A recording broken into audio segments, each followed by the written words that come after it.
Nice, gutes Timing. Ich habe gerade gecheckt, dass meine Kopfhörer nicht angeschlossen waren. Hättest also mit einer Wand geredet.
Unser Producer schläft noch.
Welcome, ladies and gentlemen, to the final day of the Pubgm Asia and Oceania qualifier for the World Esports Championship. That's a mouthful, Felix.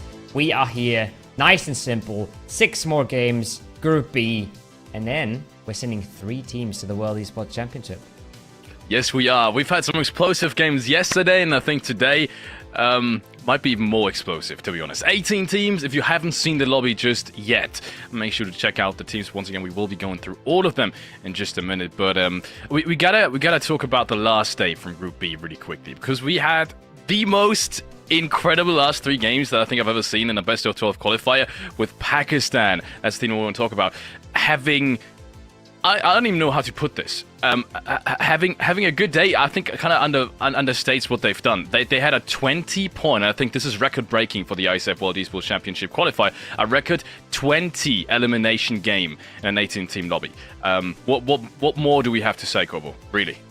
Crazy stuff from Pakistan, and a nice win to close it out in match 6. But they also got 2, 2, and 3 points in the first 3 matches of that day. So they really caught us off guard. They really came out of nowhere in the last 3.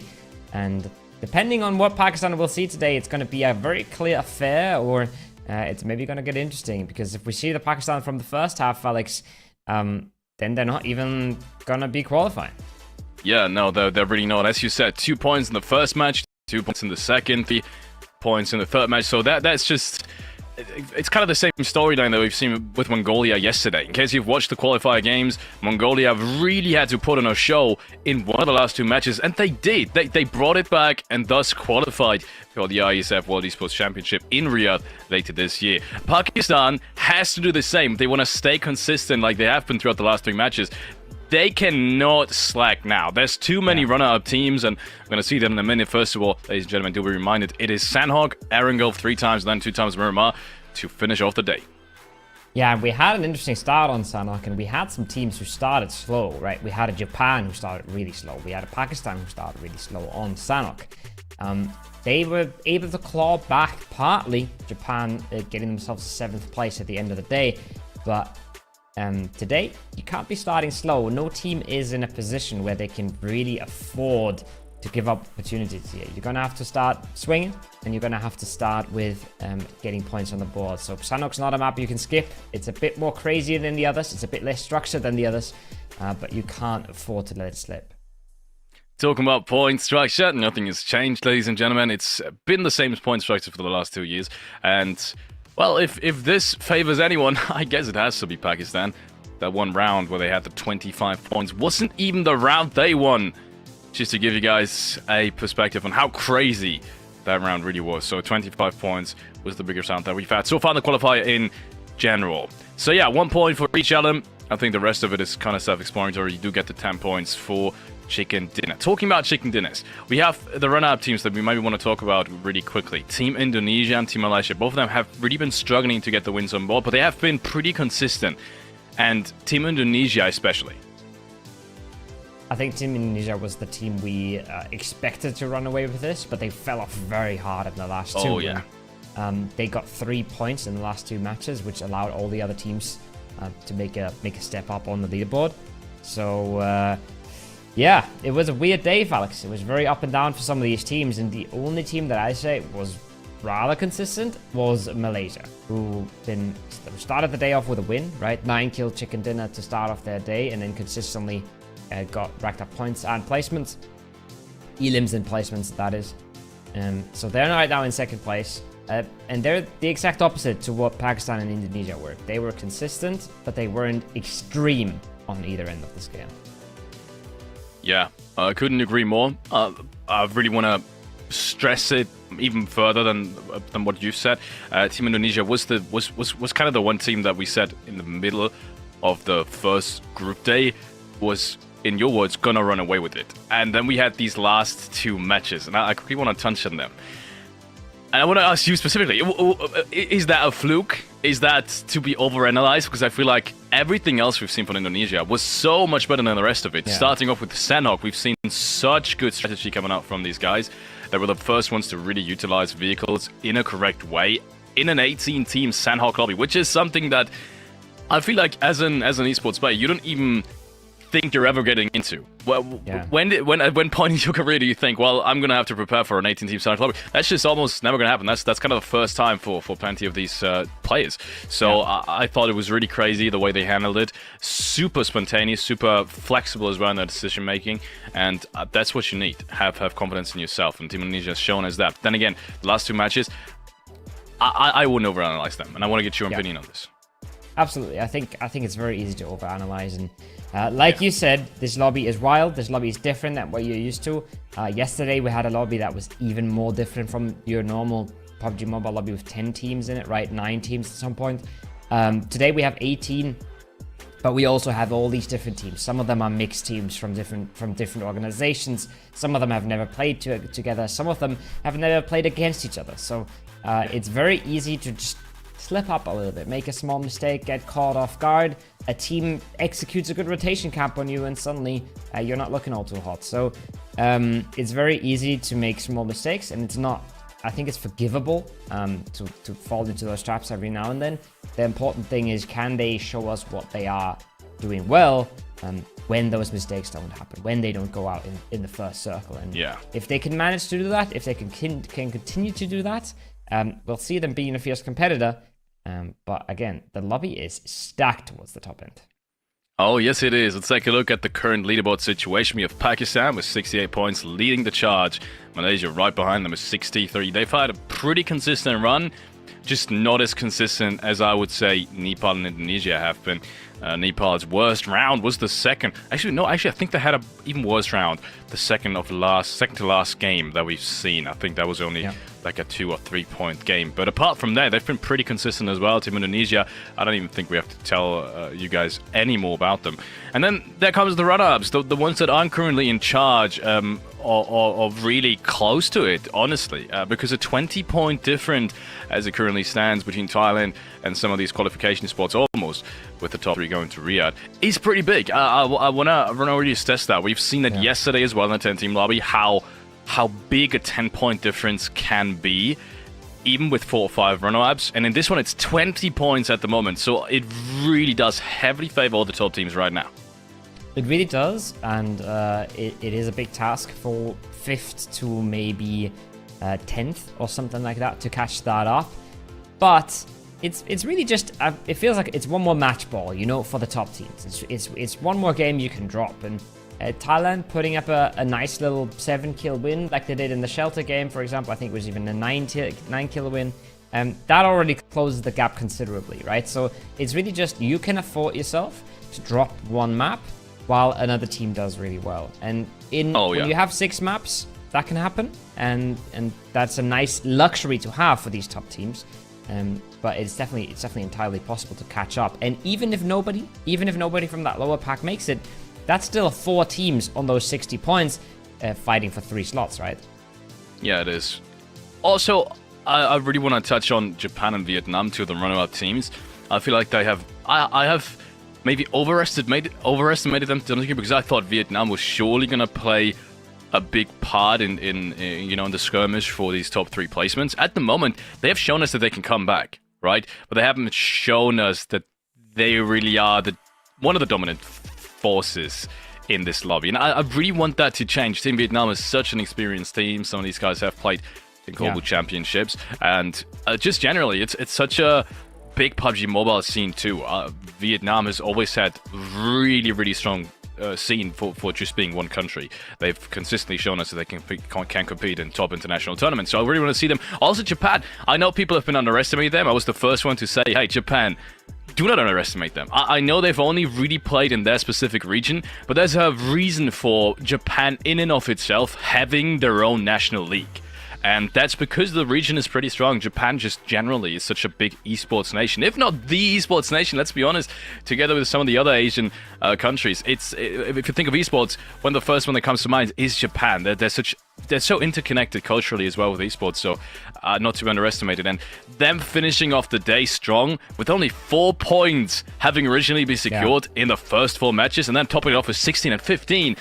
That just goes to show you, even a team that maybe hasn't performed up until now can just come out of the gate swinging. And I really want to see more from Japan. They're one of my favorite teams here. Yeah, and I think it shows both sides, right? It shows the potential to come back. It also shows the potential to really fall flat. Yeah. And it's something that these teams will have to handle. It's something that a team has to withstand, that sort of knowledge. Okay, we played really, really, really badly in the first 4, but we have what it takes. We know how to play, and we can get away with things, and we can get our points on the board. So they know that they can do it. They know that they have a chance here. And, well, they got to prove it today. There's only 6 more matches. That's all she wrote for the rest of this tournament. And like you said, they're on the back foot. And there's a few rosters in here that have a massive disadvantage ahead of them. They're more in the same pack as Thailand here. 40, 45 points around that. They need a big game to close the gap, and then they're still in competition. Yeah, talking about rosters, let's take a quick look at the players playing today before we head on over to the very first match of Group B on this second day of the qualification stage. I mean, Thailand, these guys are known. Gavi, 2 at 3 ball, who's had 2 MVP performances, I do believe. RFQ, Natavat, Secret, and the coach. Deadshot in here before we head on over to Cambodia. The one team that's been underperforming the most, I want to say, Renza, Top is playing in there. We see Pov and Rio, who's by the way a sub, and I haven't really, learned too much about him. Honestly, I haven't really seen Rio play in any of the really big tournaments. So, but yeah, I'm talking about underperformance. Cambodia, it's got to be the name of the lobby. They've just not caught a footing. Yeah, they've not caught. Yeah, they've not got the ball rolling. Brunei has. They were looking promising, especially towards the start of the tournament. I feel like they had some good rounds, they had some good team fights, but they haven't been consistently getting into the late games, and that's what's really been hurting them. Same is true for Timor-leste. Starting the game off with a bit of a hero performance from a player that's not on this list, from William, and they were actually not able to follow that up either. So a lot of teams with signs of brilliance here, Felix, but not the consistency that you need. And when you want to finish third out of 18, you need to be consistently strong and consistently really proficient at getting these points on the board. It's hard to do that, and a lot of teams won't be able to do that, no matter how strong the lobby is. Yeah.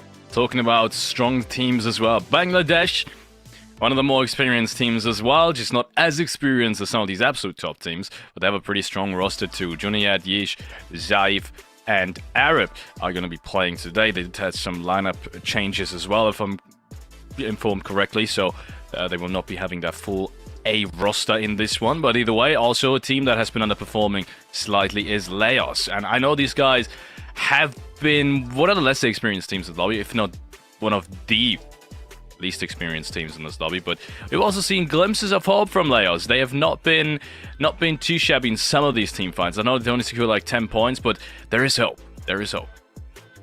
Sri Lanka, similar situation as Laos, not really been performing, not really been getting their footing in these games. They're forming the bottom of the leaderboard right now, but there's no shame in this.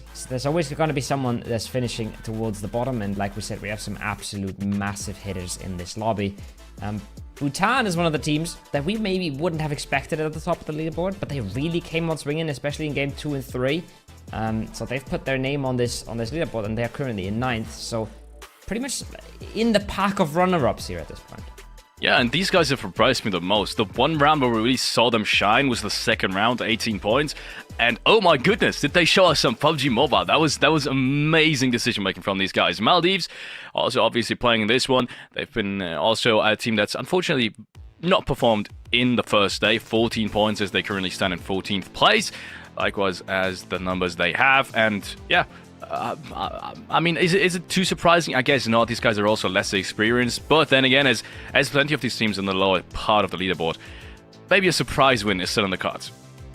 And here are the stars of the show.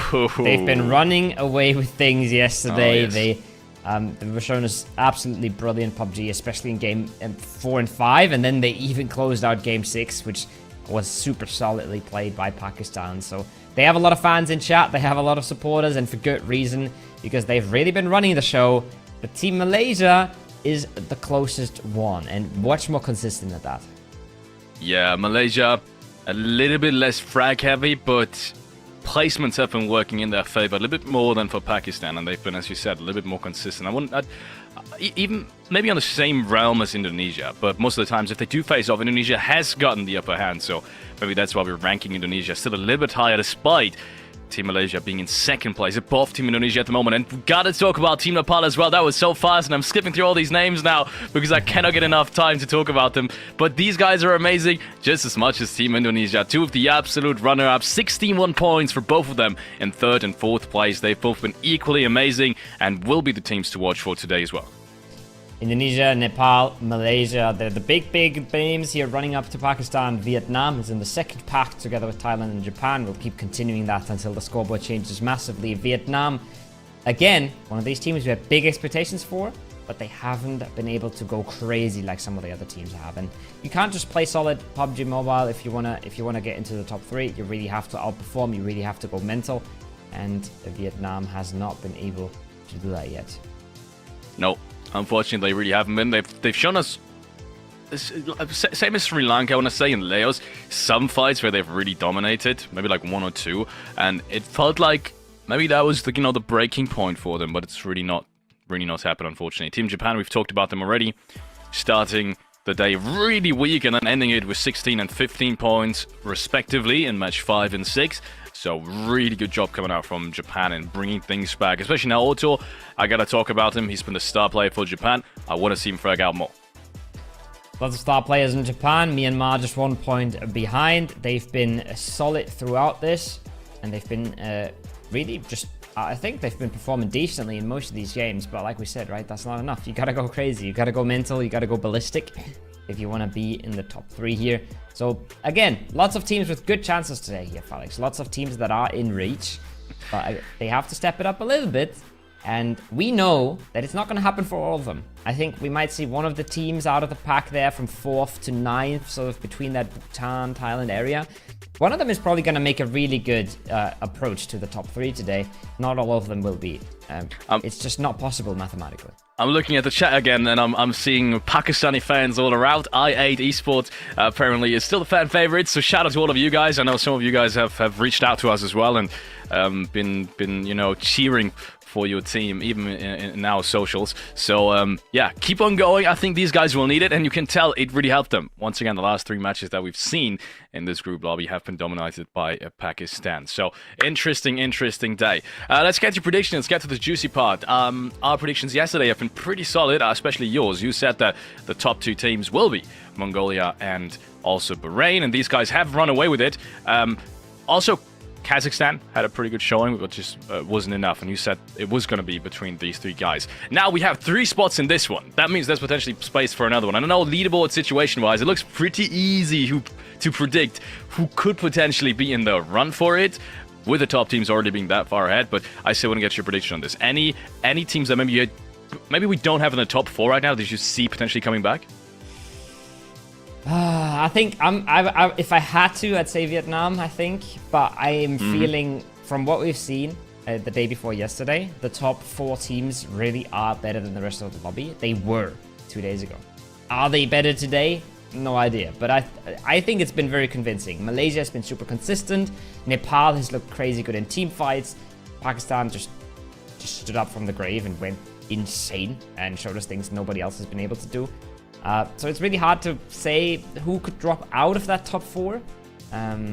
But if there's somebody coming in, I'd say it's probably Vietnam. Interesting. Yeah, it's especially interesting because Team Thailand is above Vietnam, but I've never felt that Team Thailand was one of the strongest teams in the first day. It's really weird. 43 points, but I've never really had them on my radar. I know they've won, I think, the 4th match that we've seen. Yeah. They had a pretty strong performance there. But then again, I felt like Vietnam tried to take more control than Thailand in some of these rounds. And I felt also like they've thrown away more. And I feel like if we would replay these first 6 rounds, I think Vietnam would be way, way higher up on the leaderboard than the 40 points they've been given. So I gotta agree with you, honestly. I wish I could say something else, but I also think Vietnam is going to be the team to potentially catch up to the rest of them. But then again, it's going to come down to one of these top teams essentially slacking. Because if you don't slack 20 points, you're just not going to catch them. If you consistently get your 5, 6, 7 points each and every single round, then there's not even going to be a potential to catch up. Because you do 14 points in 2 games, then the rest, the other team has to do essentially 15 points in every single game, and that's something that we just haven't really seen so far in terms of consistency. Indonesia, the only team that really broke into it, but also had the last 2 games of the group day 1. In absolute shambles, with 1 and 2 points being secured. So I'm not so sure. We're not sure. We're unsure who can beat the top 3, top 4 teams right now, but there's only one way to find out. We're going to be going into the games in just a few seconds here, guys. We're starting off on Sanhok, and it's enough. It's enough of the yapping. It's enough of us just blabbering on about the leaderboard. We're going to let the players decide who can close this out. 3 teams going to the Esports World Championship in Riyadh, Felix. Yes. I have no idea who it's going to be. I'm staring at that top 4, and I feel like all 4 of them deserve it right now. So we're going to have to let the players decide, I think. Interesting stuff. We have Team Nepal. I think they activated their fan base because everyone's spamming Nepalese flags in the chat. So shout out to all the Nepal fans here as well. As ladies and gentlemen, we can go into the first match of the second day of Group B. It is going to be decided today who's flying to Riyadh, who's booking the ticket, who's getting the hotels, who's got a chance at the $130,000 prize pool later this year. And the first little instance, the first little kind of hint of who's going and who isn't will be given in this round, depending on what the top teams are going to do. Ladies and gentlemen, it is time for Sanhok. It is time for the craziest of maps with the least amount of space and with 18 squads right on it. I'm already seeing Camp Charlie fairly occupied there towards the south. I'm seeing two teams at boot camp again. Thailand, we've seen that before, I remember. We've seen a bit of a 1v4 coming out of a DBS in that position. Pakistan going towards the northwest, playing it safe in Hatin. And yeah, there's plenty of hot drops here, Felix. I'm not sure which one we're going to be watching. But not every team has space enough to loot. No, not every team is going to have space enough to loot. We saw that in the first Sanhok game that was playing, but I'm especially interested now in Indonesia. Are we going to see that many vehicle plays again? Are we going to see that many smart rotations again? As we have the first skirmish that is happening, it is Sri Lanka and the Maldives, if I saw that correctly. First 1v1 trade, I think, has happened. Interesting enough, no one's really close to any of these players to potentially flush them out. Agent has now made the cross down from the tree line on towards the building, and potentially the first flush could come through. But look at this, Clumsy. He's already trying to close the distance. Can't do so just yet. They have the man advantage in this close vicinity, but they don't want to let the res come through. They're trying to force this now. Cesar coming around the side. He's getting shot in the back. Doesn't have a whole lot of time. Wants to stick the res, waiting for the cover from his teammate. Agent knows that he's in trouble here. Just looking for a free kill. He hasn't gone for the res just yet. And now, with the crawl coming through, the flush will be coming through. They know exactly where to pick that play up. They know exactly where he is.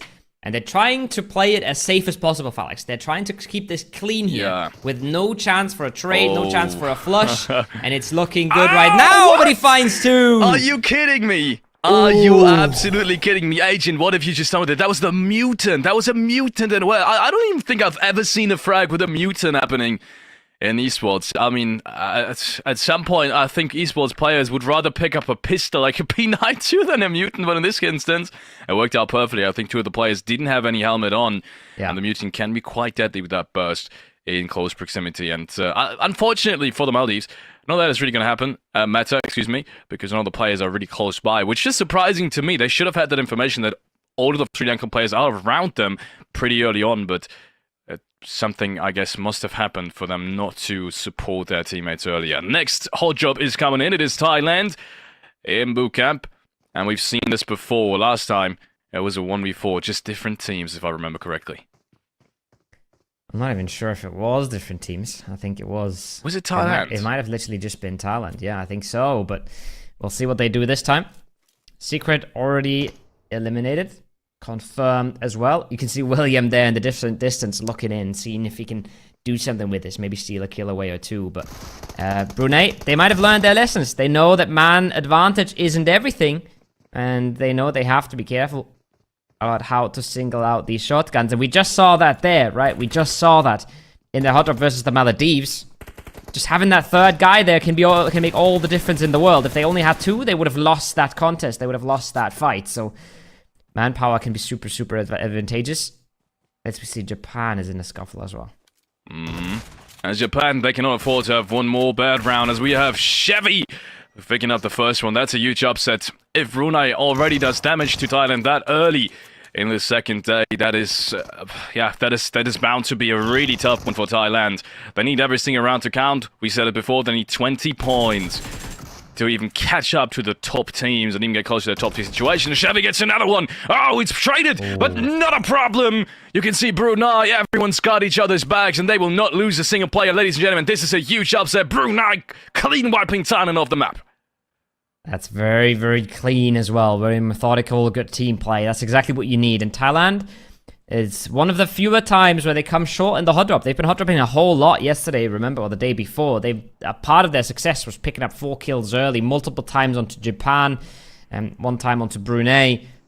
They were able to just consistently get points out of these hot drops. You're not always going to be able to do that. The more games you play, the more things are going to go wrong. And this is where other teams that avoid these risks early, like maybe a Pakistan, and can really abuse the fact that you've been going out early. Really can.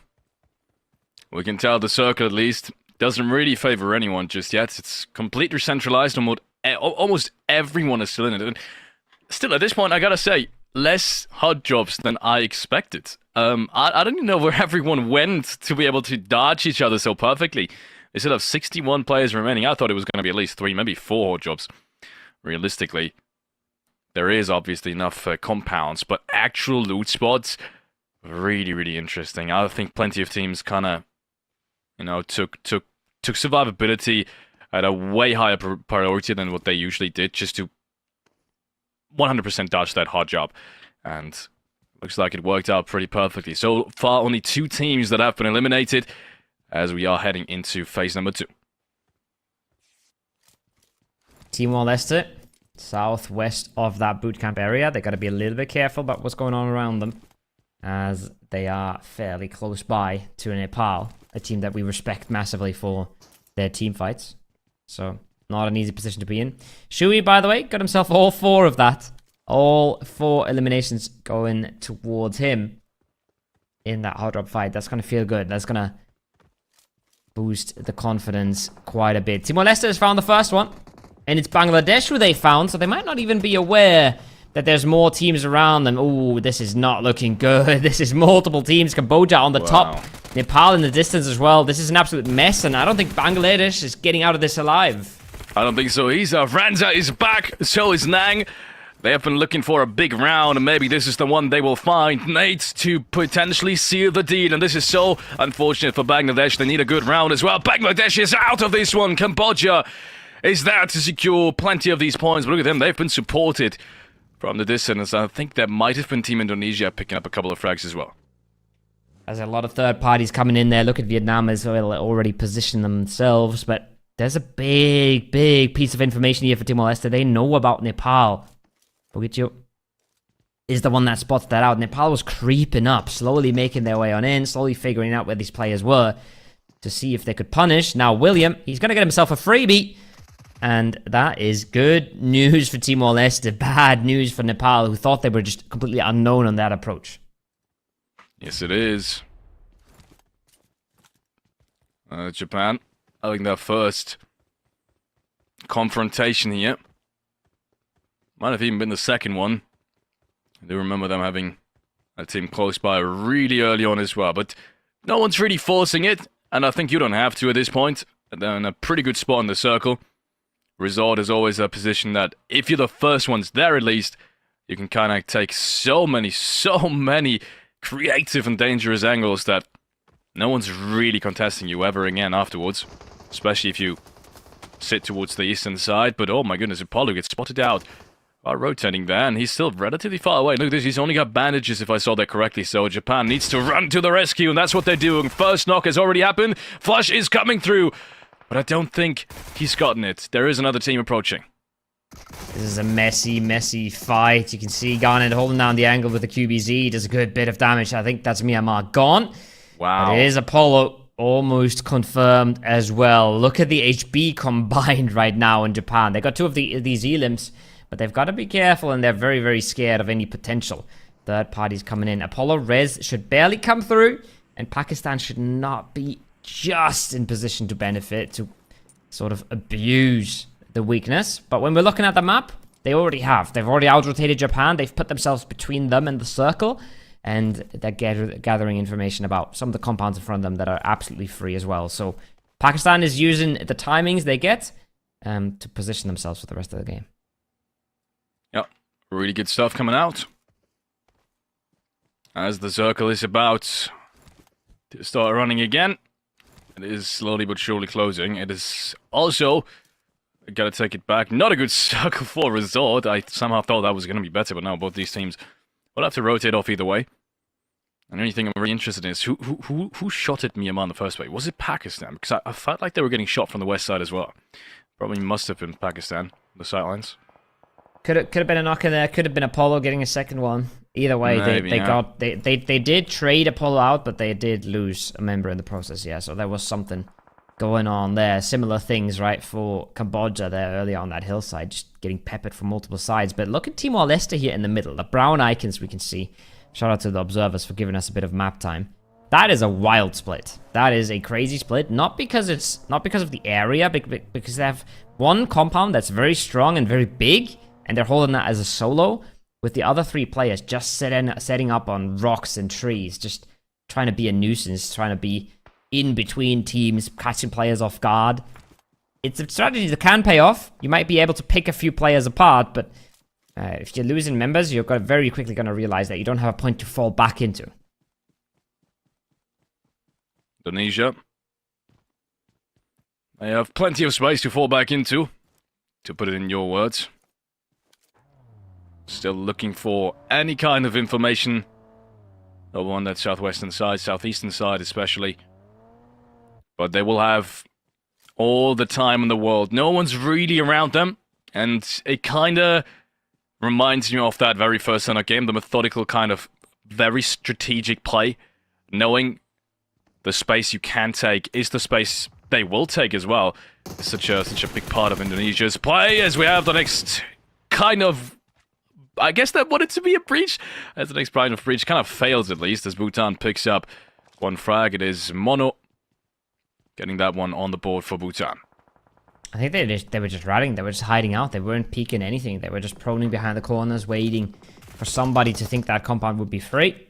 And they get themselves a free kill, get themselves an opening, and it's Laos on the other side that feels that pain. Not something you like to see. Now, Taipei losing one to Nepal on that western side gives a little bit more space over to Nepal, but Japan versus Malaysia is a fight that's very interesting when you're considering where those teams are and where those teams are on the scoreboard as well.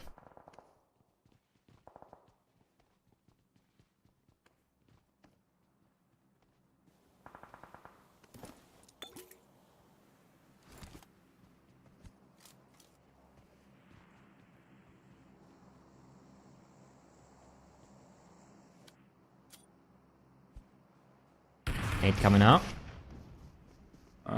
It's a good nade on top of that as well.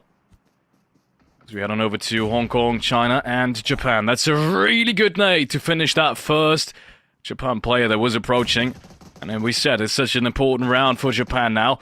Apollo's right behind it. They need to win this game. The good thing is Hong Kong, China is only 2 players right in front of them, and we got the DBS though, and it picks up the second frag, and there is the trade, but I'm not sure it's going to be enough, because look at this, D-Line is approaching, He gets shot down though! Japan is clutching things out! Oh my lord, how important was that trade? How important was Japan winning this one? They've secured 6 frags already now, as Japan is slowly creeping up on towards the top 4. He had it all there for a second. He had the 2 players knocked, the third one down to half HP, but he goes for the flush and instead gets taken out while trying to do so. Oh, that was close for Taipei. That could have been the winning fight. Now 4 players up on 4 eliminations for Pakistan. 3 players up. They win the fight versus Malaysia, and they might have a good idea that Japan is close by as well. Yeah, they heard that fight. They might know there's players up on that hillside, but first they have to reset. They have to heal back up. They have to make sure that they know what's going on around them. But if they can continue keeping that fight, they can continue taking that fight to enemy teams. We've seen what they can do. We've seen what they can do indeed. And now we have them again, Bhutan. The only really troublesome thing for them is that it isn't really a winning compound. And yes, it does usually not end towards the southern side. It usually does end towards the north or west side, as you can see right here. I don't think we've ever had an exit towards Quarry, like an end zone towards Quarry. So I think that was kind of to be expected. But then again, Bhutan, yes, does have its circle, but it's not a compound you usually win these rounds at. You'll be flashed out relatively easily depending on the sidelines of the teams around you. So yes, Bhutan has got a good circle. Are they going to win this? We'll have to wait and see. But at least they'll get some good confidence going, knowing they can make it far into these rounds at the start of a game day, and that's what's so important. Which is also Team Malaysia, Team Thailand, some of these runner-up teams have had such unfortunate luck now in this first round because, well, we said it yesterday. You want to start off a day really, really strong to get that confidence going. Look at William, Timor-leste. Next to boot camp, 3 of his teammates are holding a center compound, potentially the best compound in the game, and he's just out there vibing, Indonesia, meanwhile, they found Japan. They found a weakened team, and they found the first knock as well. Apollo, he's got to pull off some absolute wonders here if he wants to help out his team, but it's already fallen apart. He's already the last player up, and he's just trying to stay alive, find anything, get anything going. Now the angles are there. Multiple angles for Indonesia. They're surrounding him. They're taking him down. They're once again using the cars, Felix. They're not shying away from that. And it's been beautiful so far. 3 elims is a quiet start for Indonesia, but they're on a side of the circle now where they have plenty of space. They have all the loot they could ever want, and they can make things happen from here. It's such methodical play. It's exactly what we expect from Indonesia. They're the team that takes as much space as they can. The team that never really lets any single player get into dangerous territory without having backup. And that's what we're seeing right now. Yes, they do have the blue zone at their back right now, but it is phase 4 on Sanhok, so that's just naturally going to happen at some point if you don't go for deep circle center. The problem now is, with this specific circle, I think it's really tough for Indonesia to fight their way in.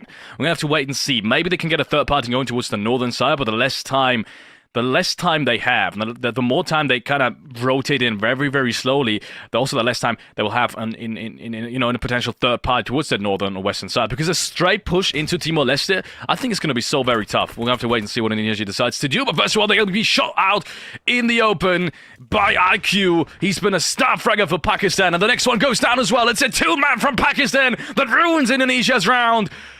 Let's see if Pakistan can even do more damage than this. Now they're getting shot in the back as well. That's what I meant. Indonesia's position not necessarily super helpful for this one. And Yoni is going to secure these frags as well. It's just Razi left alive on that edge. And maybe, just maybe, Pakistan has almost done the miracle now, running in from the blue zone. Maybe that nade is going to seal it. If he throws it towards the left side of the rock, it could be absolutely perfect. Pakistan already having secured 6 frags. 6 nades in the bag as well for Yona, but it's the position from IQ that carries that fight. It's the backstab out of the blue that opens things up, that sends Indonesia just in the middle between multiple teams. Those nades are good, but they're not landing. The rock is providing sufficient cover. IQ now knocked. Yona is prodding it out. They might be able to go for that res, but where do they go from there, right? Plenty of teams in front of them, not a lot of cover, loads of open space they have to traverse. So any kill you get at that point, any elimination you get is worth it. And is worth more than trying to go for the zone. So Laos has to be extremely careful here. Now Razi from the back does another bit of damage. He as well wants to get that fight, wants to get this closed out. A kill here is double points. It's a placement and an elimination. Yeah. And the players know that there's a good chance they will never make it into the zone from here. So any elim they can grab is massive. Any more frags would be absolutely brilliant. Bhutan, unfortunately, couldn't really do damage to the rotation of Laos. I have no idea how they made it through, but apparently they have, and they've also found a building, so great job by Laos. Unfortunately, now the nades are raining in. They've only got that one building, and maybe the shack right next to it, but even that shouldn't be secure, because Pakistan has probably got sidelines on it, or if they don't, Indonesia does at least. So it's still going to be a very tricky spot, but yeah, crazy rotation from Laos. That they made that rotation is honestly one of the craziest things I've seen in this round so far. But they will be cleared out one by one by the looks of it. Part of the reason that they made it there is because Timor-leste did not have a full team in that compound, right? They're not occupying every edge, and that's what allows Laos to slip on through. William, on a solo play by his lonesome, probably got stuck there, maybe didn't have a chance to move on out, but it does cost them here in the end. Vietnam now, they've had a very quiet game on the top of their hill, but they're starting to activate, they're starting to take these kills, and they're already on 4 now. Pakistan goes down in the kill feed, but they have made it into placements at least. And that's all she wrote for them. Good game once again for the leaders of the lobby.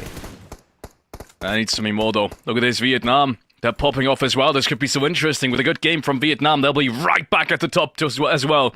And that would be another contender, Gozu. Looking for his second frag of the round with Lamborghini already having 2. I've been talking about Lamborghini for so very long, but deservedly so. He's one of the most experienced players of the Vietnam region. Everyone knows him at this point, even more so because of his global championship appearances.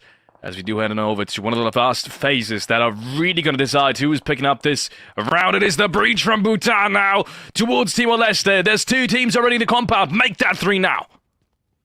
It's an aggressive breach. No pre-nade there for Timor-Leste. 3 players in 1 car. Could have been an absolute disaster, but he doesn't have one at the ready. Tsar, you're still outside. He's not made his way on in. He doesn't even know he's fighting 2 teams at the same time here. They don't even know that there's multiple teams in this compound just yet. Abu, he's right around the corner. But he's trying to make us disengage. He's trying to get the hell out of there, trying to group up with the rest of his squad and leave Bhutan be for now, as they are clearing out the corners where they expected him to be. Compound now evenly shared between these three teams, but that's going to be a topic we will revisit once one side of the road is excluded from the circle here. More shots coming out from Vietnam, talking about the other side of the circle. So the last team really standing towards the southern side. They've played it so smart up until now. Question is, where do they go from here? If the circle does decide to shift all the way up north, they've at least got that one advantage, which is everyone else in the compound is fighting themselves. There's no one really to solidify their position there just yet, and that means no one's really going to be focused on them all too much, because they're going to be busy fighting each other. One more frag's potentially going to come on the leaderboard here as Ranza is by the rock. He peeks on top of it though and does some big damage against Guanji. But it's not going to be enough just yet. The sideline is barely perfect for Cambodia over there. Oh, look at the drive-by as well. They're not messing around. They're not wasting any time. They know they have to move across the road. They know they can't get stuck on this hillside, right? The longer they wait, the more the compound's going to focus them down. So good moves from Vietnam. This is the game-breaking move for them. If they make it across this road, if they make it to the north side untouched, they have a good chance. If they lose members here, which is easily could be happening, it's not going to be an easy entry. That's a double knock, though, into Bhutan. That's opening the door wide towards the north here. Oh, that is so unfortunate. Bhutan was the one that breached the compound. It worked out so perfect. But look at this. Vietnam is falling apart as well. Timor-leste has got a say in this round. Even though Bhutan almost threw it away. And look at the zones. Are you kidding me? Are you kidding me, ladies and gentlemen? We might have a compound ending on Sanhok. What are this zone? The next one is going to center up. So that means it's literally going to end in between all of these teams. It's going to end right on Timor-leste as well. And oh, do they wish they had William with them right now? Do they wish they hadn't gotten so greedy and lost the player early? Vietnam, they get some of the reses back up, but they're in dire straits regardless. They have to smoke towards these buildings, and every team in the compound is going to try to hold them out. We're watching all these different angles, just peppering them. Abu, one of them, that they might expect a little bit less. Now, oh, it's looking like he didn't see Batman there in the grass. But it's a matter of time until they get spotted, and it's going to be incredibly hard to make it in. Abu, maybe the one player they can take out because he's a solo, but he has actually supported by Kevin, so it's just looking impossible for Vietnam here. Yeah, it does look impossible. I said that the one good thing that could potentially play into their cards would be if everyone else would be fighting themselves, but no one's really... Everyone realized that Vietnam is the first team to move. And what a Molotov. Are you kidding me? What a Molotov. Is he going to survive? I think he's just around... No, he's not going to survive. Lamborghini has taken him down. Now the push from Leo's coming in. Oh, he might get both. He doesn't, though. Yatio is there. Secures the 8th frag for Bhutan. What a perfect round for them as well. They had to breach this building, and they're still getting elimination points. They can't get the res because of the blue zone. You see the players are crawling. They're like, you have to cross the road now. Don't get stuck in the blue trying to res here.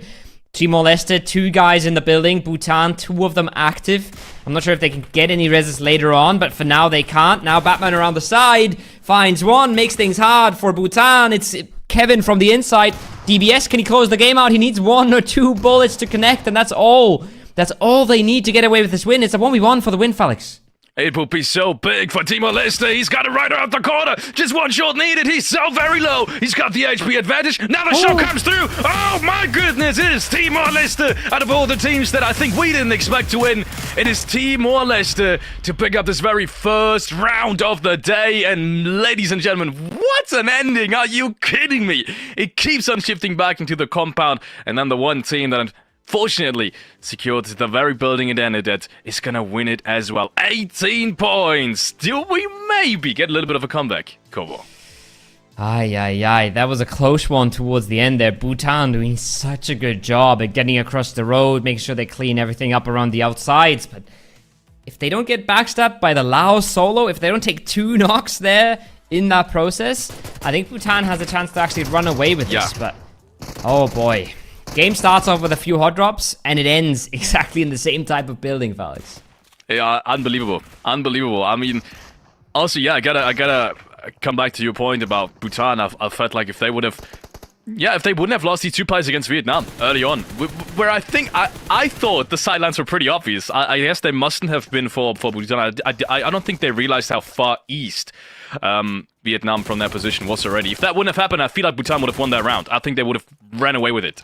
pretty convincingly as well. They had Laos push them. They would have just been a 4-man stacked in the building. They would have easily defended them, and then they had to run out, but they had plenty of smokes to do so. So I think, yeah, that would have been absolutely massive. Let's take a look at some of these highlights once again. They're Pakistan. We had that really important fight from them. They survived for 3 plays, and they've also gathered plenty of elimination points. A lot of the top teams doing exactly what we expect them to, right? Pakistan, convincingly winning fights. Indonesia, smart and aggressive with the cars. Really good stuff from them. And Malaysia, the one that really falls short. Malaysia, the one that didn't really get anything going this game. All the other top dogs really showed up today, including Vietnam there from the top hill line. Yeah, really important round for them. They also played relatively methodical, just a little bit slower, a little bit less space being taken than Indonesia. I feel like that's been the biggest differentiator because Vietnam plays just as smart. I feel like rotation-wise, they just also haven't really had the circus to actually take some of these rounds, and there we can tell. It was a 1v1v1 actually. He got the last player from Vietnam and takes the last player from Bhutan to Timor-leste. Out of all the teams, I've said it before, to take a round, I would not have Timor-leste in my cards. That is one upset. That is one big upset, actually. It's a big upset, and it's despite losing William so early, right? Remember, I talked about them all the game. They were so split. They were so risky, and they were taking these risks on purpose. They weren't able to fully group in the compound, but they at least had their wits on them, and they decided to get all the players they could back into that compound. 3 players was all they needed to win that game.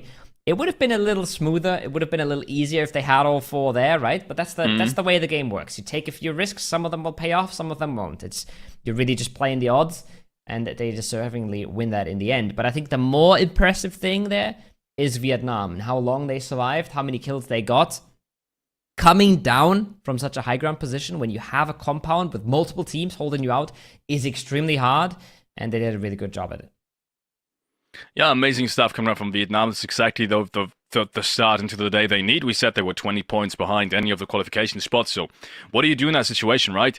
You need to pick up the pace. And to have that kind of thing happen at the first game, not even the second game, the first game, that boosts your morale to a degree that I think a non-player doesn't even understand. That is so very important. It lifts them up so high morale-wise, and also it puts away a lot of the pressure that they've had up until this point, because they realize, hey, to catch up to 20 points, as we said, there isn't a single round that they cannot score at, and to have it in Sanhok, one of the least. I want to say one of the rounds that, at least in an 18-team double, you can control the least, is so massive for them. That's the one choke round where I feel like most of the times, if you do not get good placements, that can happen even though you play a perfect game. And this time around, they did it and played an almost perfect game. I feel like it could have been a little bit smoother. I feel like they actually had a chance to win it at some point.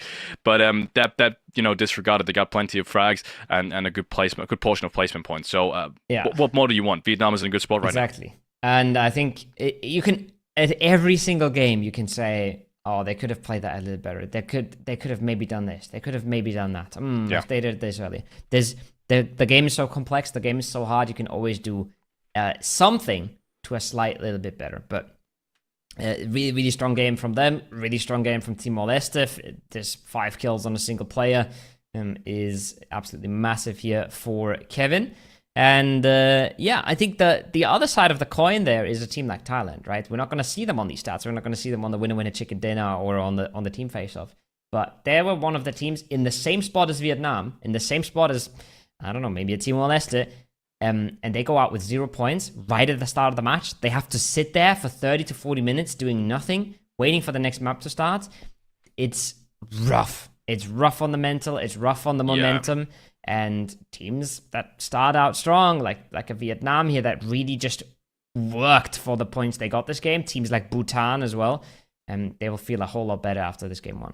This is so interesting. All of the top teams, except Nepal, didn't score, right? Nepal didn't have too much of a great game. Indonesia didn't have too much of a great game. Excuse me, Nepal had a great game, but everyone else, like Indonesia, look, the rest of them aren't even on the first page, so everyone's got below 4 points. But Bhutan and Vietnam had 2 big games. So the distance now, and I thought that wasn't going to be possible, except for Thailand, the distance now from 2 of these runner-ups has been significantly decreased. And we will have, if another good game happens, even just a mediocre game where some of these top teams do not score again, we will have immediately 2 more runner-ups easily in towards that top 4, top 5 placement points or just total points area. So really interesting stuff. You can tell here, Malaysia only 3 points, Thailand 0 points, Bangladesh only 1 point. So, man, this is going to shake up the leaderboard. What a round to start things off here at the very first game. Yeah, and I'll say it again. Malaysia is the big name on the bottom side of that leaderboard, right? They were second or third place, I think, before this. I think even second, yeah. They're going to drop out a little bit, and they're going to have to contend now with not being the first runner-up anymore, with some of the top teams maybe running away with it a little bit. We'll see that in a second here. But yeah, mental is a big thing, like you said. And it's going to be interesting to see what this has done to the leaderboard. 69 elims and 106 nades and smokes. I think that's pretty typical for a Sanhok with a lot of teams. Yeah, it really is. Only one vehicle elim might be the most interesting statistic here. We've said that we expected maybe more teams to adapt a little bit more, but then again, Team Indonesia has really been the only team using it, together with Vietnam, two of these teams that we know like to play very strategically, like to have a second plan for each round, and that's what we saw as well. So good stuff coming out from them. Once again, I'm so interested to see the overall leaderboard. I think things are really different now, especially with Bhutan getting such a good game. I think they're around 35 points before that. Now another 15 points. They'll all be almost be close with 50, which is already, again, one good game away from... It is one good game. I'm not trying to downplay this here, but it is only one good game away from some of these qualification spots. And for such a big underdog like Bhutan to have that amount of pressure and still come out strong in this next day of group play that we have today, the next and also the last day, that just goes to show you, once again, some of these underdogs are not to be underestimated.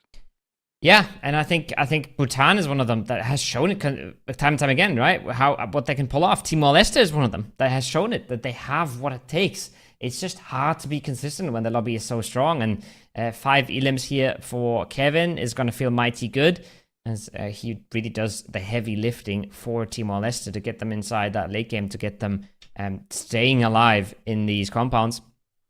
And once we head to the player head-to-head, I think we're going to see him there again versus your favorite player in the whole wide world. It's Lamborghini, the longest standing player on his squad, and a very renowned Vietnam player. Yeah, Lamborghini putting up numbers. I've been missing him just a tiny bit, but he's been pretty good. Let's take a look at some of these head-to-head statistics in terms of teams. What we can probably see Vietnam and Timor-Leste, and yes, we have 10 eliminations. Vietnam having to fight there through the southern side, just a tiny bit more than Timor-Leste ultimately did. And then again, Timor-Leste didn't pick up all of the frags from all the players around them. Unfortunately for them, because I think that would have easily made maybe like a 3, maybe 4 point difference on the total leaderboard as well. But I don't think Timor-Leste is in the run at this point. I think they need another game like this easily, maybe even 2, to even get close to some of these qualification spots. So not trying to overanalyze this round either for them. Yeah, exactly. You have to look at the bigger picture, and the bigger picture is looking okay for Timor-Leste, but so far they haven't proven that they can be consistent with these outcomes. Now, the overall standing is what you've been waiting for, and obviously we're going to see Timor-Leste quite climb a bit here, but we're also seeing Vietnam and Bhutan attempting to close the gap, but it's not so easy when Indonesia, Nepal, Malaysia, Pakistan especially, they've all kept scoring, right? And this is why we talk so much about how 20 points matter. The top teams are not just going to stop playing. They're not just going to start sleeping. So Vietnam, big step on the leaderboard for them, but there's much more to come here. And look at this. One good game. One good game from Vietnam, and they're already in closing distance. They've closed that distance from 20 to 10 points. And now, I would include them 100% in having chances too. Same for Bhutan. They will need another round. And yes, so far, we've seen very mixed performances from them. But you know, it's always possible. Get a couple of good circles like they have here in one more round, and maybe that lifts you up even further. Maybe you get the confidence to maybe take some isolated 4 and 4 fights early in the round. You win them, and everything looks completely different. So I'm really interested to see that and how Bhutan goes forward, because to me that's the biggest underdog in their top 7 standings. Take a look at some of these other standings. Bangladesh underperforming. Kovo. A little bit, yeah. It's not been their tournament. They've been okay, especially towards the start of the day yesterday. I feel like they were convincing, but Not a Sanhok they would want. It goes very fast on Sanhok, right? It goes quick. You lose one fight, you get into a hot drop that you don't want. You get into a third-party situation you don't want. The map is more punishing than others, in my opinion. You got to finish your fights so quickly if you want to have any chance of staying alive and resetting. But that being said, the map goes fast. There's one more thing that goes fast is it breaks. We are going to have a very short break before we head into Erangel to bring you the last 5 matches of this stage of the qualifier. So don't go anywhere. We'll be right back.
Welcome back from a crazy Sanhok. I can feel it in my room. The jungle is right here. It's getting hot in here. And so it is for the players. Pakistan with another solid showing. But the stars of that game were teams we didn't really see towards the top of the leaderboard. No, not really. Bhutan being one of the big names, and also Timor-leste, who pick up their very first win to top things off. Let's break it down. I want to say the circle in this game has made a massive impact. I want to get your opinion on this. I know we said we shouldn't overanalyze some of these I want to say lesser experienced teams, maybe getting a win here and there as well. But in this specific round, I feel like there was a big difference between Bhutan making things happen and Timor-leste making things happen, Kobo. I think so too, and I think there was three different ways to play that game, right? There was be the team that's in the compound where the circle ends. That's a nice way to play that game. That's a simple way to play that game. And Timor-leste did it well. They win it in the end. They reward themselves. But it's a little easier than breaching that compound when you realize, okay, there's people in there, but we have to get in there if we want to win that game. So that's what Bhutan does. That's a little harder, and they did it to perfection as well. And then the third way that I think is possibly the most consistent but hardest way is what Vietnam does, right? They stay on their hill, they don't go crazy, they don't send it inside the compound, they play around it, they kill everybody else around it, and that way they already have the points they needed when they have to make the impossible push towards the end. So very different ways to play that game. A lot of teams showing us exactly what they wanted to do with that game and what they could do with that game. And I think all the more impressive of how well some of these players have been able to pull it off. Yeah, I couldn't agree more. I think Bhutan had a more difficult road to get to that almost win than everyone else. Let's take a look at the current leaderboard situation before we head into match number 2 for today.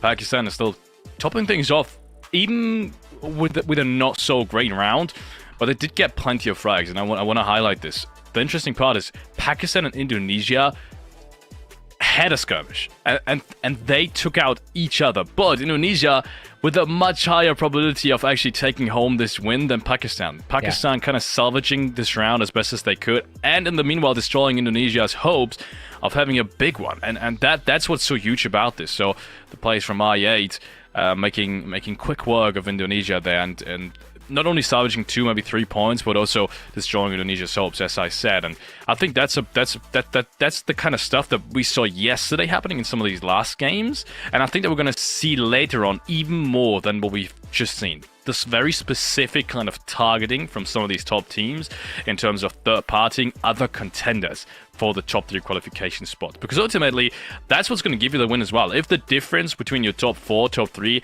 to the rest of it is so big that you really only need to focus on holding them back, then at one point it is going to be targeting. That's the most important factor in your game. And once again, I could totally see Pakistan doing that in the last 3 rounds as well. Yeah, and I mean, it is the flank in the blue as well. It's quick wits on IQ that really ruins the game for Indonesia. Like you said, they had way higher chances to win that game. They were 4-man strong, and they essentially get 4v2'd. Yes, the fight's not clean. Yes, the fight's not easy, and Pakistan loses members as well, but that's completely... That's a fight that Indonesia should be winning most of the time, and if Indonesia take that fight to any other team in the lobby... They have a good chance of winning it, but Pakistan is not a team you want to mess with, and they find that out very quickly. So big salvage from Pakistan and a big wrench thrown in the works for Indonesia keeps them at a little bit of an arm's length right now. Right, 10 points away from a non-qualifying spot is not a lot, but it is a little bit of a buffer. It's a little bit of a safety cushion that makes you feel good about the rest of these games. Absolutely, and once again, Bhutan being there in 6th place. Can we talk about Bhutan? Because I don't think it's a coincidence at this point anymore. We've seen Bhutan with some great stuff in the very first, and I was like, hey, maybe that's a one-off. But they continue to show us really flexible, really agile play from a team that's way less experienced than some of these big names.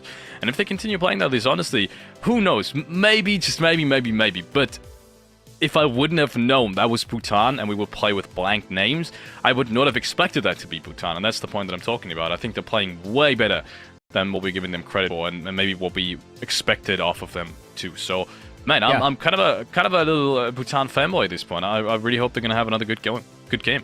it's the beauty of these tournaments, I feel like, is you see the teams that you expect to be favorites, and then you see some teams coming out of nowhere that just absolutely slay, right? And it's been wonderful so far. We've had in the last World Esports Championship, we had a team win where we didn't. Yes, they had some really, really big names on there, Kyrgyzstan, but they said basically their IGL was someone that we barely ever heard about, and he just IGL'd them to winning the World Esports Championship. Yeah.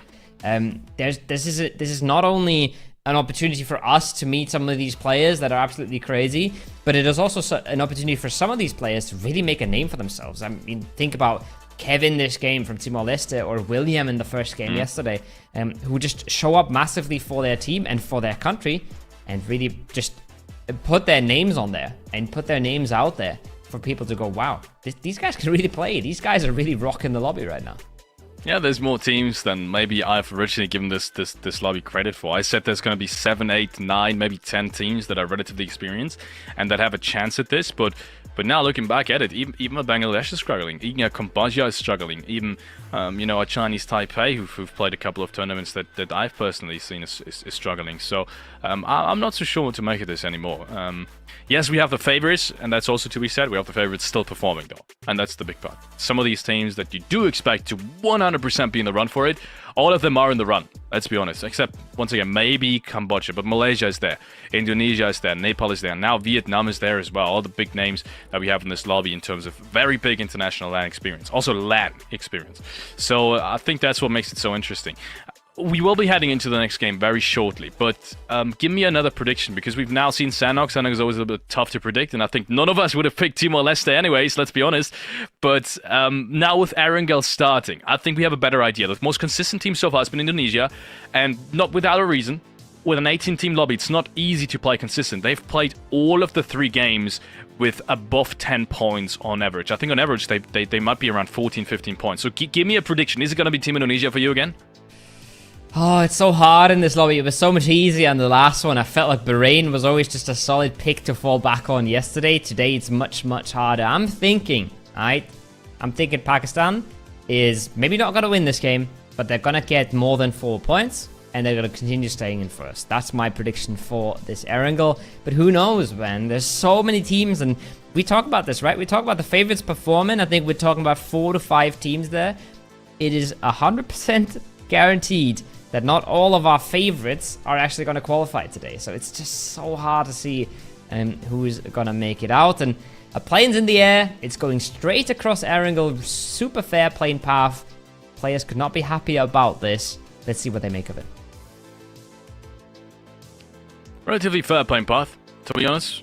I feel like we've seen this already in some of these games, but not all of them, which in an 18-team lobby is kind of important. Actually, it's really important. We've seen what a bad plane path, kind of a military plane path, can do.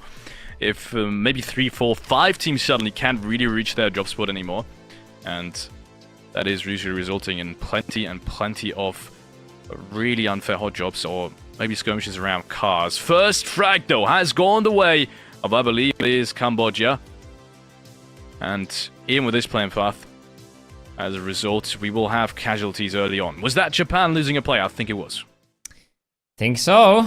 I think it's Japan cruising on out of there, and they really have had the short end of the stick of these hot drops constantly. This is not a hot drop, it's just a struggle for vehicles, right? But remember how many times they died to Thailand yesterday?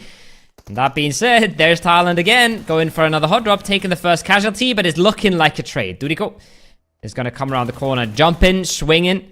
We've seen what that man can do, but this time, he doesn't have the DBS. There's actually a DBS facing off against him, and there's 3 teams in Milta here, Felix. Yeah, 3 teams, 3 different teams. Maybe I should have held back on that prediction. Even in this one, we will have odd jobs and contests, even with this very, very open plane path, where literally everything in this map could have been traveled to. And you can tell Laos, Thailand, and I believe that is China in the background. Hong Kong. All of them wanting to make something happen now. First frag does go the way of Thailand, though. I think it's a quick one from 2-8 Ball. We've seen take MVP positions in plenty of the matches that we've seen so far. He is one of their strongest fraggers. Good trade here as well from Secret. Not giving any kind of chance. Laos down to 1. They've not been a team to string together rounds, really. Now, hoping for a free kill. Walking towards them. Hong Kong on the other side, not looking super pretty either. But they at least have some space. I don't think they have a whole lot of vehicles in that military area. And you can see Thailand, they're not even bothered anymore. They're trying to disengage this. They're realizing we've done the work. We're not going to look for solos here. We're not going to step onto snakes. We're going to try and get out of there. And it's been a recipe that's somewhat worked for them, Felix. But again, it's hard to pull that off consistently. It's hard to get out cleanly all of the time. Yeah, almost impossible, I'd say. And especially in a situation like this, it's going to become even more troublesome to make it happen. So Laos, only one more player left alive. The hard drop still hasn't been concluded, but there is still 2 more teams in there that could potentially have a say in him staying alive even further. He's got a pretty cheeky position, though. Other teams have to be careful of approaching, Thailand especially, if they do want to cross this road, which they apparently don't. I think they're all in the vehicles and rotating off, which is the smart play to do. I didn't even know how it happened in the first place. I think what really happened was, at least Thailand, I think we saw them do small military power originally. I think at least in the first games that we've seen the first day of group stage. So I think they kind of just missed their mark in terms of grabbing the vehicles, so they had to commit to the city. I think that is what originally happened. And the same thing goes for probably Laos and military power. So I really like what Thailand is doing. Grab the vehicles if you can and rotate off.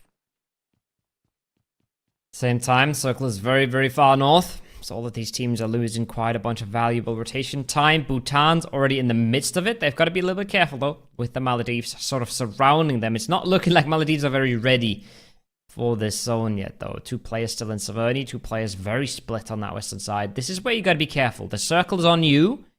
You got to be careful for full teams rotating into your arms and you not being ready for it, because you're still trying to pick up that level 2 gear, that scope for your AR, all that sort of thing. So the dangerous times for the Maldives, and I think we're now going to see them group here. It's looking like it on the map, at least.